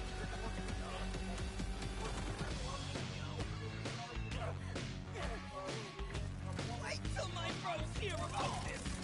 Break it! Hey! Gotta feel dumb getting chopped by a phone! That forces and tells them and love them back. What would we call someone who forces you and compels you to love them? Psychological, emotional, Looks like I got it! You're Read the job! That was a glimpse into your future! God is very nature of love. You cannot do it. You cannot someone psychologically, spiritually, emotionally, let alone physically. Because then He isn't God, right? Right. Nor can God give you the illusion of having free will. Neither. For true love to exist, He must create those whom He wants to love, and whom He wants to be loved by them, choice to choose to respond to that love. But then why did He just create them with the illusion Lucky that they're he. free to choose? An aspiring champion has entered the trials. God, by Do very you nature, have is the a God of endurance truth. required to become one of our queen's He's the son of chosen himself. He elite? cannot go against himself. He cannot disown who he is and what he's like. So though He could create you thinking that you love Him freely, you're choosing to love Him, with that illusion, God, whose very nature is truth, knows He's deceiving you and lying to you, because He created you with the illusion that you're responding, when in reality He designed you that you had no choice but to love Him. So God would be lying to Himself, and He cannot deceive Him. You with me so far? Yes. 2 Timothy 2:13. If we are faithful, He remains faithful, not denied. If He were to give you the illusion that you are freely loving Him, but He programmed you that you could not help but love Him, He would be then deceiving Himself and denying Himself, and He can't do that, right? Right. And that means He's lying, right? He's deceiving, right? But then read Ephesians 17:18. Let's read it, and I want to sum up what I said, and then God will somebody explain why this is. Just God is perfect, is so good, Dead. Immutability, meaning it's unchangeable. Immutable means unchangeable. So mercy by that by to it is possible for God to find. Not that He chooses not to lie, it's impossible for Him to lie. Because the gift is next wow, yes. We might have strong consolation who have fled the rescue to lay hold of the hope that is there. Okay, so guys, did you hear it? Okay, now let's recap what I said. Brethren, pay attention. God's very nature is love, and by His very nature He is truth, because that's His nature. He is loving and truthful. It's impossible for Him to lie, deceive, and force Himself on people. So with that in mind, so now God wants to create a world in which there are creatures that He wants them to experience His love. If He forces Himself on them, it's not true love. It's a spiritual, psychological, which God cannot do.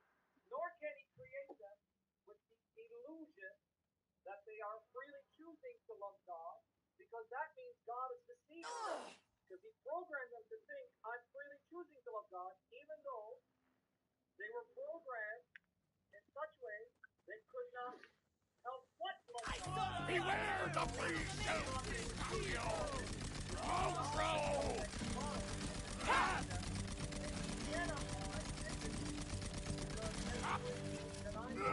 Murder coming in! Must your useless flesh!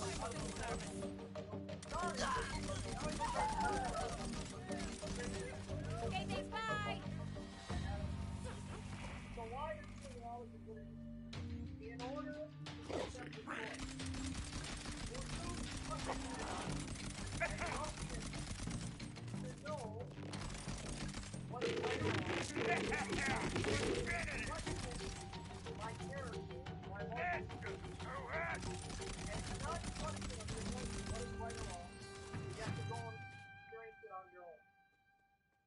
So the tree of the knowledge of good and evil was there in order to give man the opportunity to show, do you love God enough and trust His character to let Him tell you what is right or wrong, or do you think that you know better and question His character's goodness to call into judgment what He tells you is right or wrong, so that you have to go and find it out and discover it for yourself, because you don't trust Him. Someone catch me! First of the night!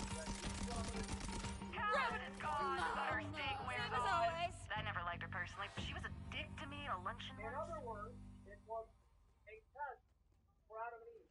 Adam and Eve, do you love me enough and trust me enough? And do you see my goodness and faithfulness to you, that I want nothing but love you and bless you, because I want what's best for you, to take me at my word, so that you don't have to learn it the hard way, but take me at my word? This is better for you.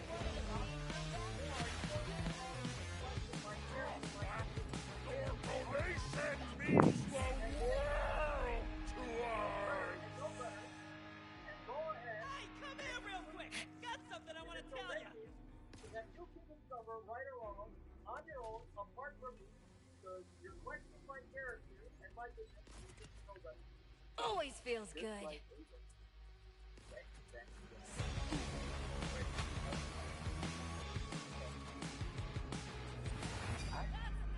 Yeah, but you understand, go back to, this was more of an assault on God, because what Adam and Eve were telling God, don't you love nothing but bless us and love us?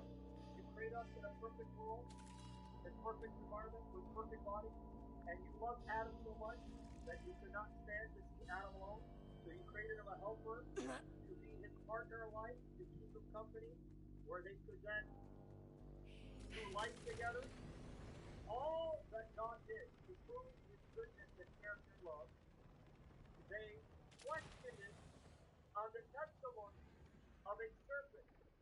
A serpent who did nothing for them, who didn't create them with perfect body, who didn't create a perfect world, a perfect life, for them to go and enjoy. And they took the world Scuttling! I'm over the God scuttling! who had done nothing but prove His goodness to them. You understand what that was? In other words, they're saying, look, God, this serpent, whom we don't know, we're just meeting for the first time, we take his word over against you, a God who's done nothing but love us, bless us, and do everything for comfort and joy. Forecast calls for scattered showers and certain death. We're going to take his word and test That's it over the end of that chapter! To kill! Good. Rising! So now, Let's see if the prize is worth the what pain. was at stake. God was saying, look, I have proven my love for you. Power up the targeting towers again. If we don't break up these moon rocks before they hit, they'll crater half the region. Commander Callus, they're not ready yet. They can't fire that quickly. I'll take a half-charged shot over being crushed to death. Fire it! The Timekeeper's orders are to abort. Damn the Timekeeper! We're too late. Take cover!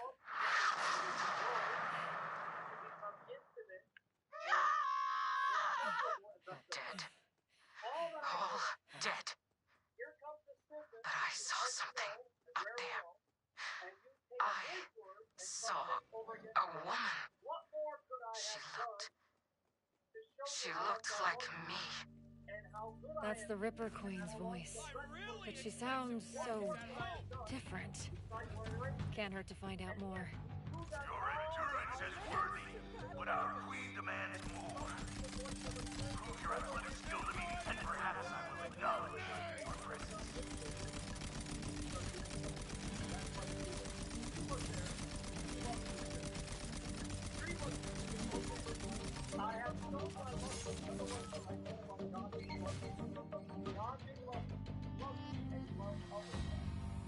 God showed his love, proved his love by creating Adam in the most perfect mold, creating him a helper so he would be him slowly, giving Adam and Eve authority over all creatures, subjugating all things to them, giving them a beautiful garden that was unblemished for them to then tend and own, and they can eat all the trees they want. But here, I want to see your next one. Don't eat of this tree, because that means Jeez, The veil will not be denied. Hey, I heard one of them you-know-what hunters I might be poking around. squishy, but I'm also other stuff. Oh, I should have thought of on the cruise. I worked hard for this grenade.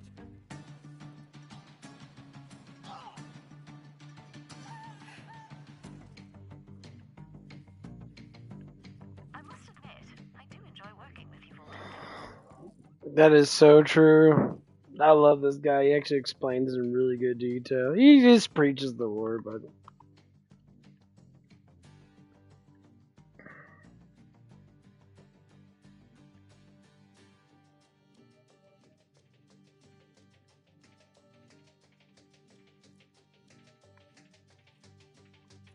In fact, I have, would you believe it? Another vile creature has crossed our way.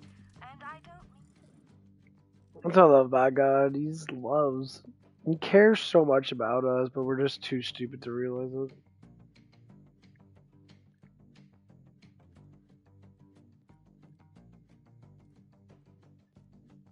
Zane, be careful.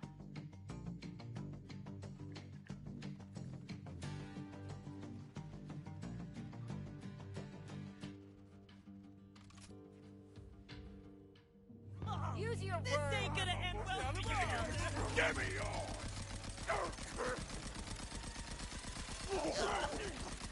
Going for brown!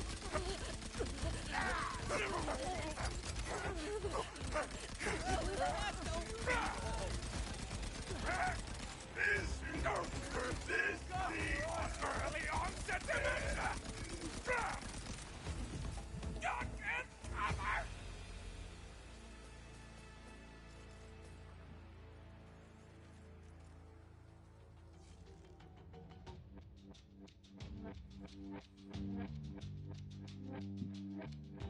I feel like that's better than the other one I have that has that shotgun on it. I think it does more damage too, huh?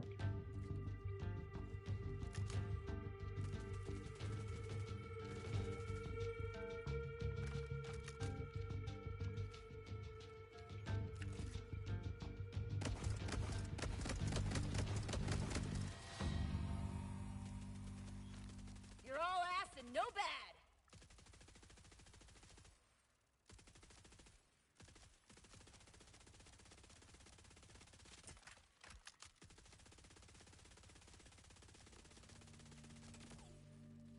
Crushed it. You hurt me.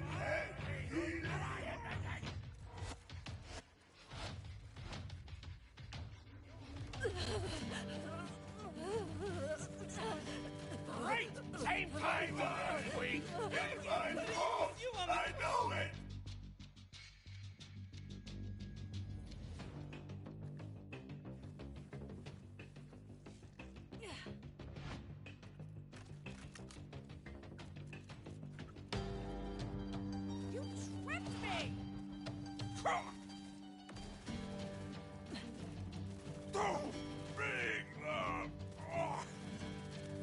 I was gonna cut him anyway.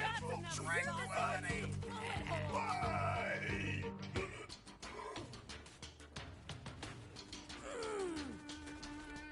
Was that necessary? Super black for me.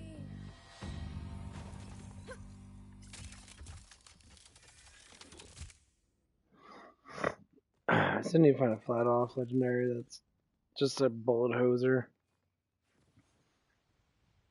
Yeah, that sticky stuff is okay. I'm not just a big fan of because I hate the fucking reload unless it's like super fast. Like that Jacobs is really fucking slow at shooting.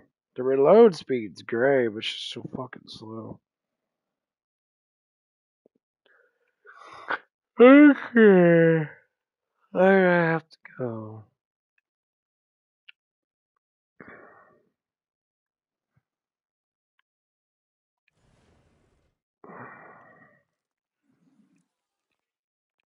I'm a killer, and you're only a pursuit! Consequence! You got the goods!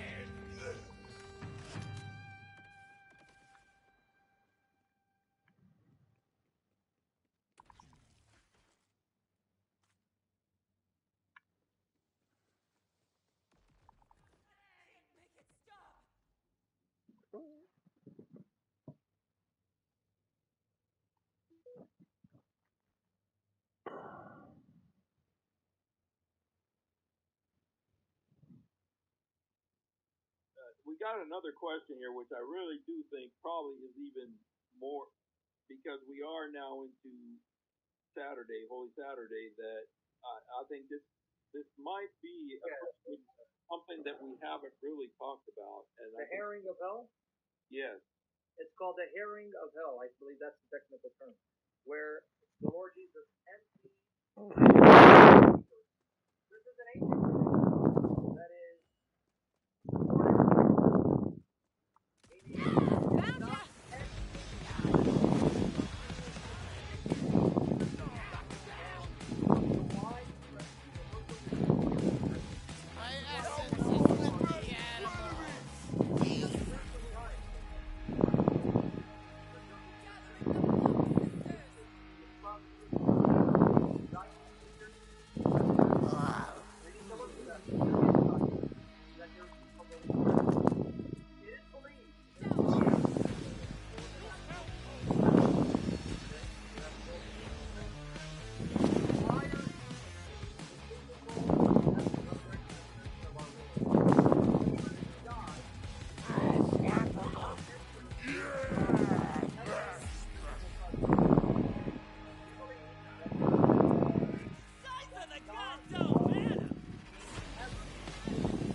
person, that one divine person, now has the human soul, human spirit. That human soul, human spirit, descended to the realm of the dead, where the believers were consciously alive but resting, in order to take their spirits out from that place and bring them into the Father's heavenly presence. That's called the herring of hell or Hades. Now that was just a summation. Now everyone understand what I said? I can give you some proof of it. This was the ancient universal belief of Christians. Now let me give you some proof for it. Let me show you from the Old Testament that even the Old Testament saints knew death wasn't cessation of conscious existence. They didn't think you went to sleep, contrary to Joe's witnesses in some annihilation or seven-day Adventists. They knew they continued to exist as disembodied souls and spirits. Where are we getting this? Brother, go to your Bible. Open it up. Genesis 15:15. Stick with King James. Genesis 15, and then 25, 8 to 9. Genesis 15:15. Read this with me. This is God talking to Abraham, by the way. As thou shalt go to thy fathers in peace, thou shalt be a good old age. Now watch what basically confirms that Jesus' words in Luke 16 are not a parable. He's actually talking about Making moves on him! As she rules me, Callus will have you or I will. Taking 5! That hurt! Great Callus! Mother of torn flesh! Now, if you know the Bible, if you read Genesis 22, when Sarah died, Abraham bought the cave to bury Sarah there. And the only one that was in that cave was Sarah. Abraham's fathers were buried either in Ur of Chaldees, which would have been in Iraq, or in Haran. There were no fathers buried in that cave. Keep that in mind. But here's your fathers in peace. Genesis 25. Then Abraham gave up the ghost, died in a good old age, an old man in long years, and was gathered. Remember this before he's buried. His spirit leaves his body. Most meaning spirit. That's when he dies. This is just when he dies. And then it says, he gathered his people a multitude. Then what happens to his body? So he's already gathered his people when he's buried. Because the burial is the first time. One thing that I've never even thought about is people. I never even thought about that. What that actually means. Now notice what happens. So he's now gathered. What happens to his body?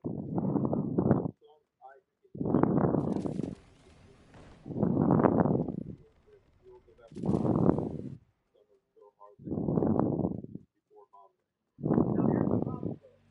In that case, there's only Sarah. None of his people were buried there. We're told when his spirit left, he was gathered to his people. Wanna have some fun? Where was his Where was he? He wasn't with them physically. There was no one else buried. Remember, his body was in Sarah. The underworld. Got it? Yeah. But did you see it says, you'll be there in peace. So God is giving confidence. Don't be afraid. When I gather you there, you'll be in a state of peace. You know what that implies? Not everyone there is in peace. Okay. But you'll be there. This is confirmed by Jesus in Luke 16, where the rich man is in torment, but Abraham and Lazarus are in peace and rest. Yeah. Is the light switch going on? Yeah. Okay, now, go to Romans 10, 6 to 7. Where did Jesus ascend from when he died? But the righteousness that comes from faith does not say, the righteousness that comes from faith says, do not say in your heart, who will ascend into heaven. That is to bring Christ down. Notice, if you're in heaven, you come down, right? Yes. You don't come up, you come down, right? Right. Alright, so notice. So you don't need to go to heaven and bring Jesus down. He already came down, right? Right. Okay, now keep reading. That is to bring Christ down. Or who will ascend So fast, so fun. Now this can blow you away. It says when Jesus died, he went went to the abyss of Busto, and then he came up on the third day, raised his this is why he went up. Now you know what I have to say? Here Paul told you that one of the places that Jesus went, the human soul and human spirit, was the abyss. You know why that was? The abyss is the bottomless. Do you even know what you want? Sometimes I feel like he rescued me, you know? When Jesus come out of The only gas here is in his belly. Satan will be bound for 1,000 years. That's where Jesus went. This word abyss, is translated bottomless pit, or like that. Same word. In my Another prime. ceasing. The start came out of the left, and the ceasing happened in the middle. Notice that Jesus came out, and he had hair like a woman, and he had hair like a scorpion. The stuff that night was my butt. So who's in the abyss? Who's going to be in the abyss for 1,000 years? You're already in one. Yeah, like me, you're in the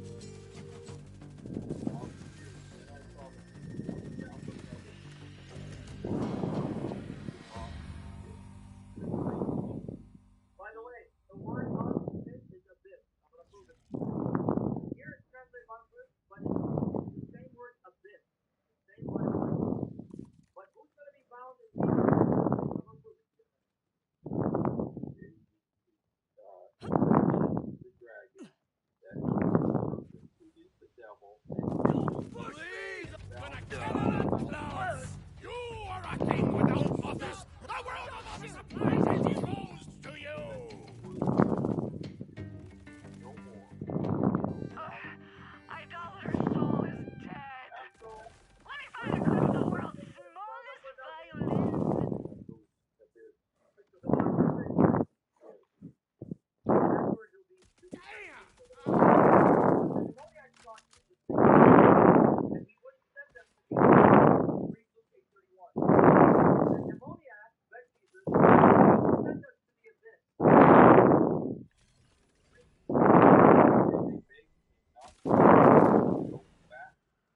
Israelites, I maintain confidentially on the confidence that our ancestor David, that he both died and was buried.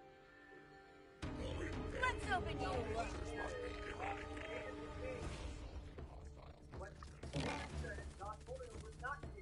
A little at a time.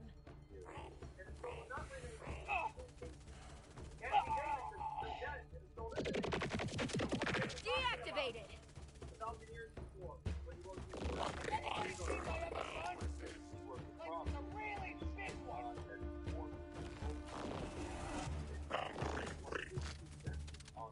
Fully automatic. Fully aroused. Exploring vibe!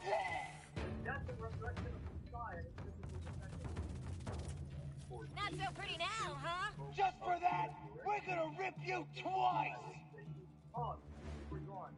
Here's what's amazing about the Bible. One of the names of a prophet is Peter.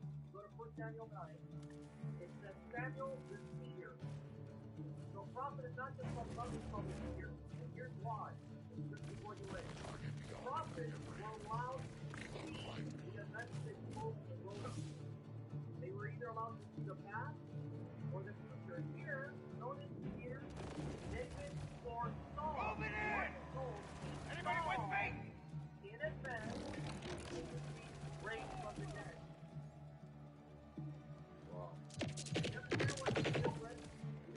Look at that shot! Holy Spirit shows David the future where David saw with his physical eye his physical descendants being raised physically out of the grave, something that even the disciples did not see. Did you know none of the disciples saw Jesus come out We've of the lost grave? touch with the scout. I'll need you to locate them. David was allowed to see by the Spirit his physical descendants rise out of the grave. So then now notice, men and brothers, let me read of the patriarch David that he was both dead and buried.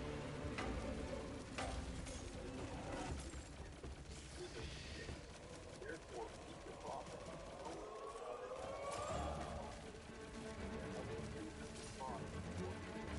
Dead, dead, dead!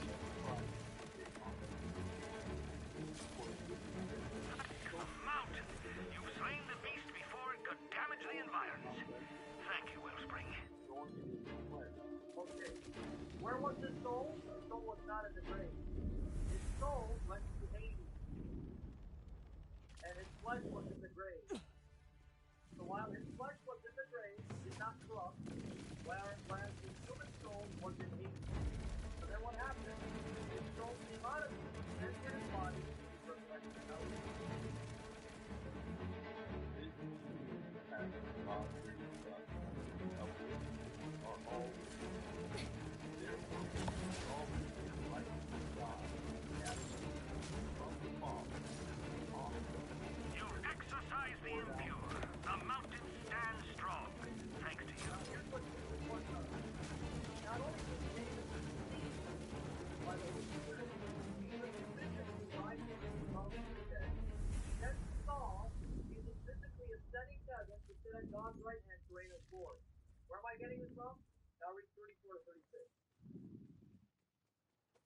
For David did not ascend to the heavens, but he said himself, the Lord says to my Lord, sit at my right hand until I make your enemies your footstool. Therefore, all the house of Israel know assuredly that God has made him your crucified, both Lord and Christ. So, according to Peter and Jesus himself, David was allowed to see with his physical eyes, in a vision by the Holy Spirit, his physical descendants dying, being raised physically, preventing his flesh from decay, and in that physical body ascending to heaven to sit at the Father's right hand to reign as Lord. David saw all this, spoke and wrote about it by revelation of the Holy Spirit.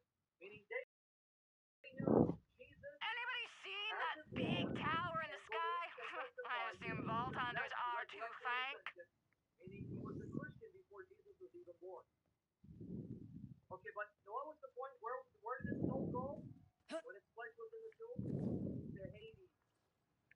Why did it go there? Not to be tormented. That's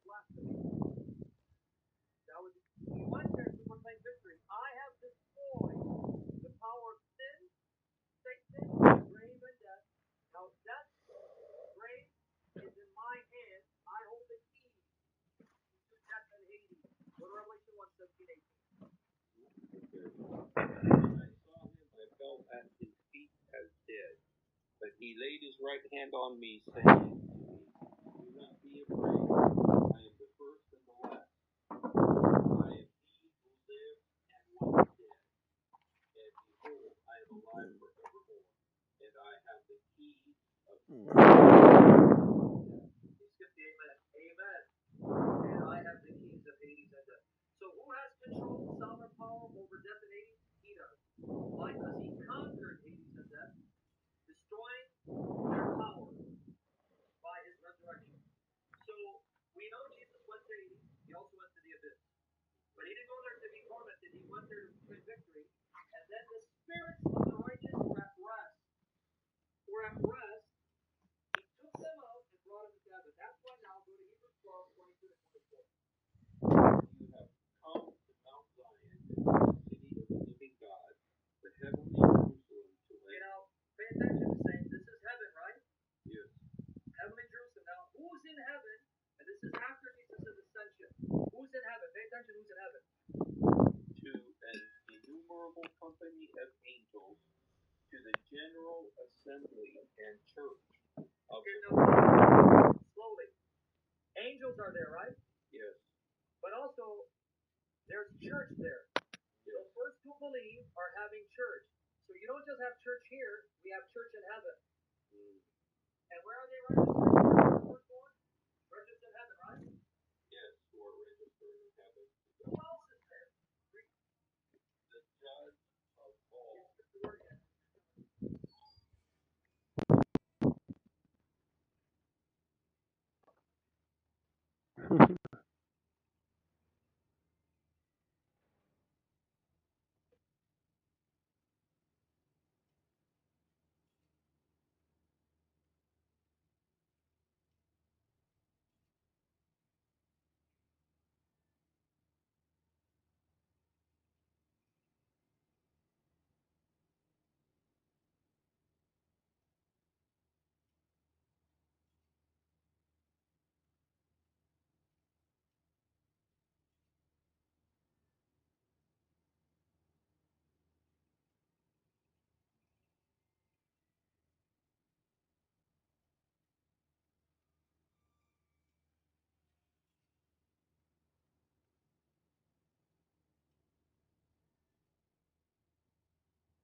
Once I get off this planet, I'm taking a 3-day shower.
For them to come to bless, because I'm not excited for them to be killed. I let God deal with it. That's why you're not pro-Israel. You're not pro-Palestine. You're pro-Jesus, our Lord, our God, and true Israel's the church. This is why. Okay? Jews in the land, God's will be done. I'm not pro-Hamas, pro-Israel. I'm pro-Jesus, and I condemn any nation that rejects Christ. And whether you like it or not, the modern state of Israel is anti-Christian. So, in my understanding, is that right? They're not lying. He's not lying at all. But the fools.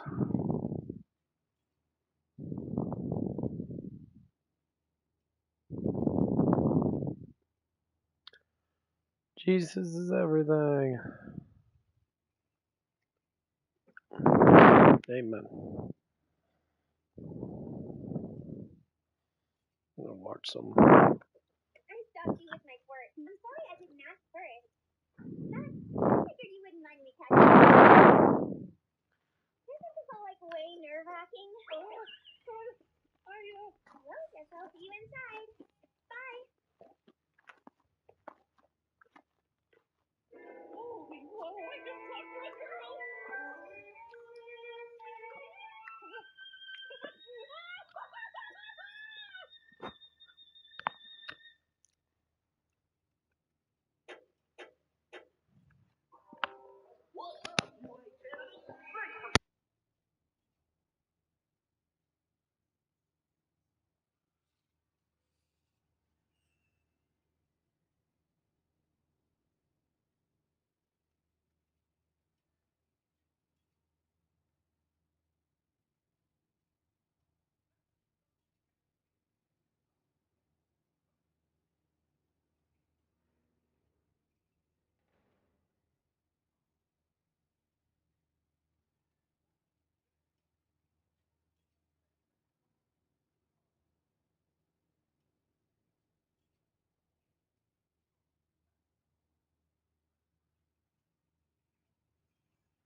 raising a boner-ass tower in our backyard. Not a lot us in Carcadia can do about it. So turn up the rip and start a mosh pit.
Ever since eating that blue snow as a kid, I've never trusted snow.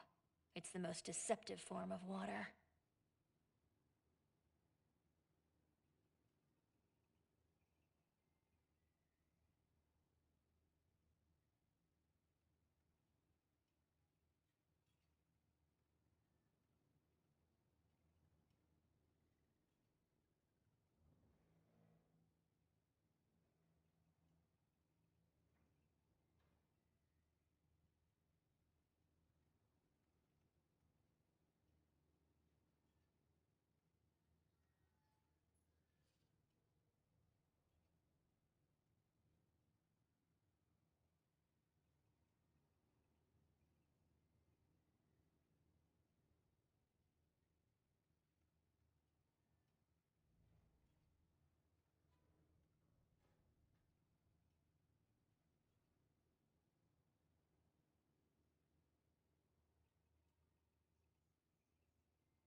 with the timekeeper dead, we can play whatever we want!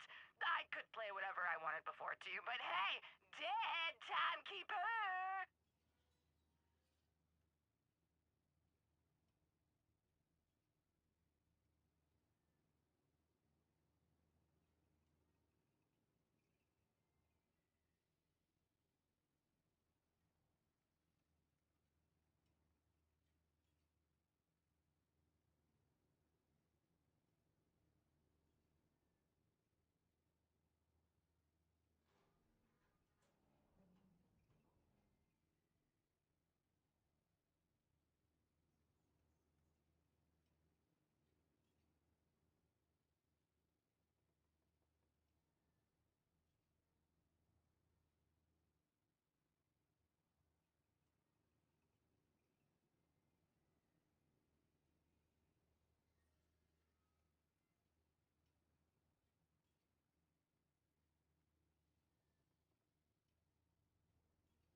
weather report says the sky is falling.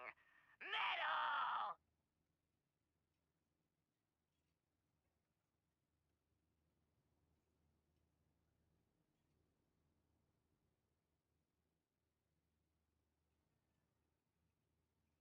With all the violent, scary creatures I've seen on land so far, I can imagine stepping into the sea would only mean a nice meal for whatever is out there.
Idolater's soul is dead.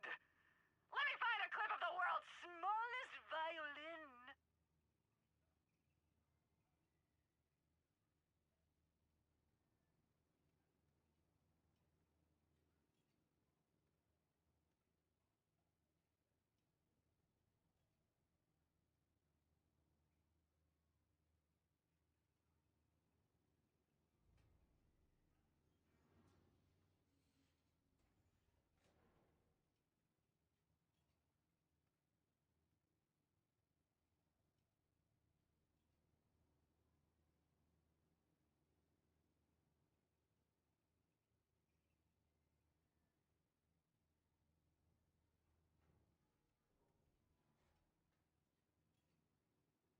I hate this planet.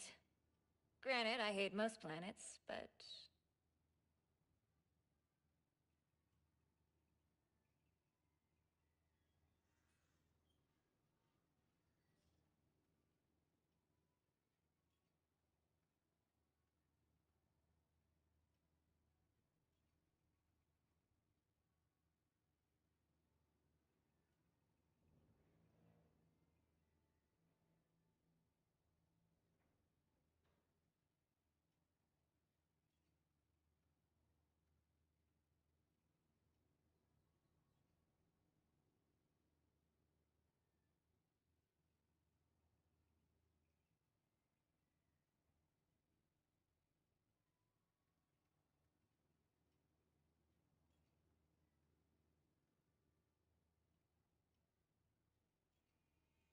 My frenemy Callus has kicked the bucket, gone to that Ripper factory in the sky.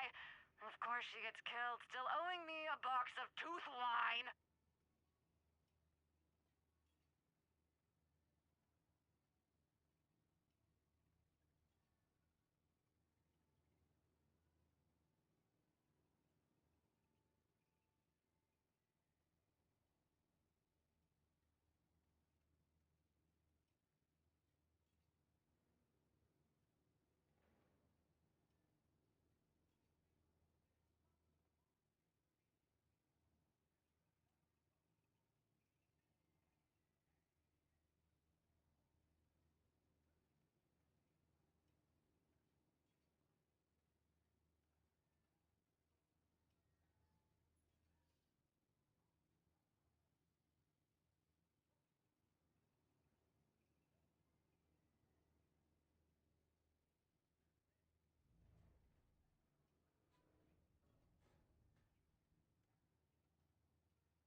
Thank your local vault hunter.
When was the last time I had an actual rest?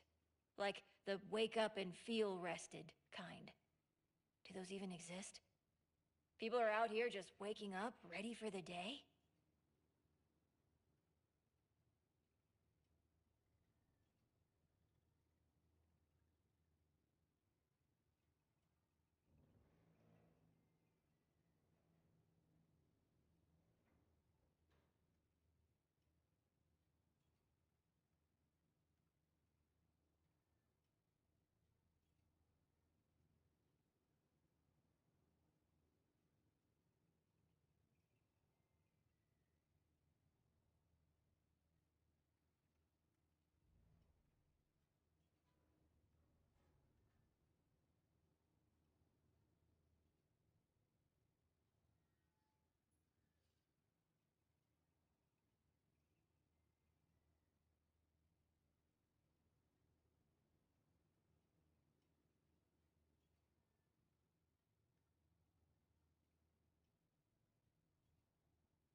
There's folks out there raising a boner-ass tower in our backyard.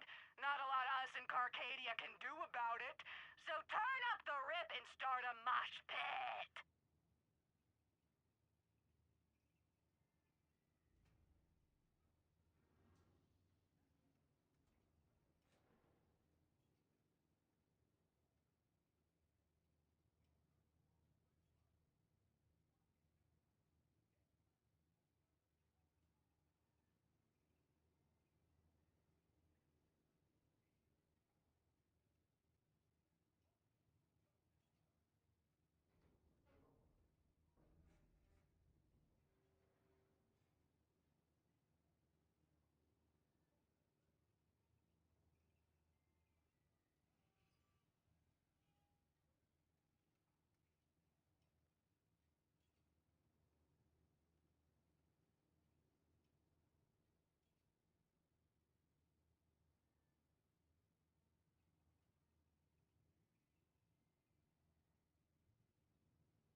scariest sumbitch on Kairos.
You know, I could really use more pockets.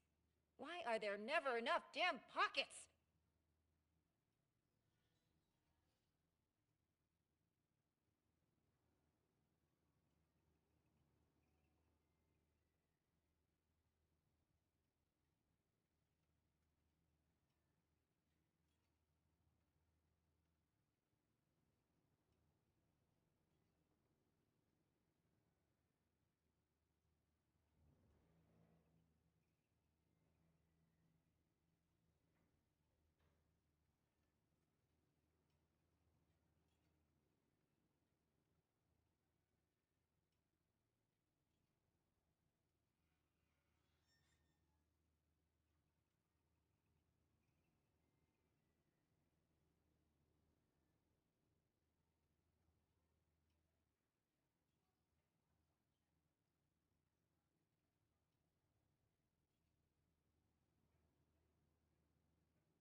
Wonder how much of the industry on this planet is due to the Timekeeper's needs.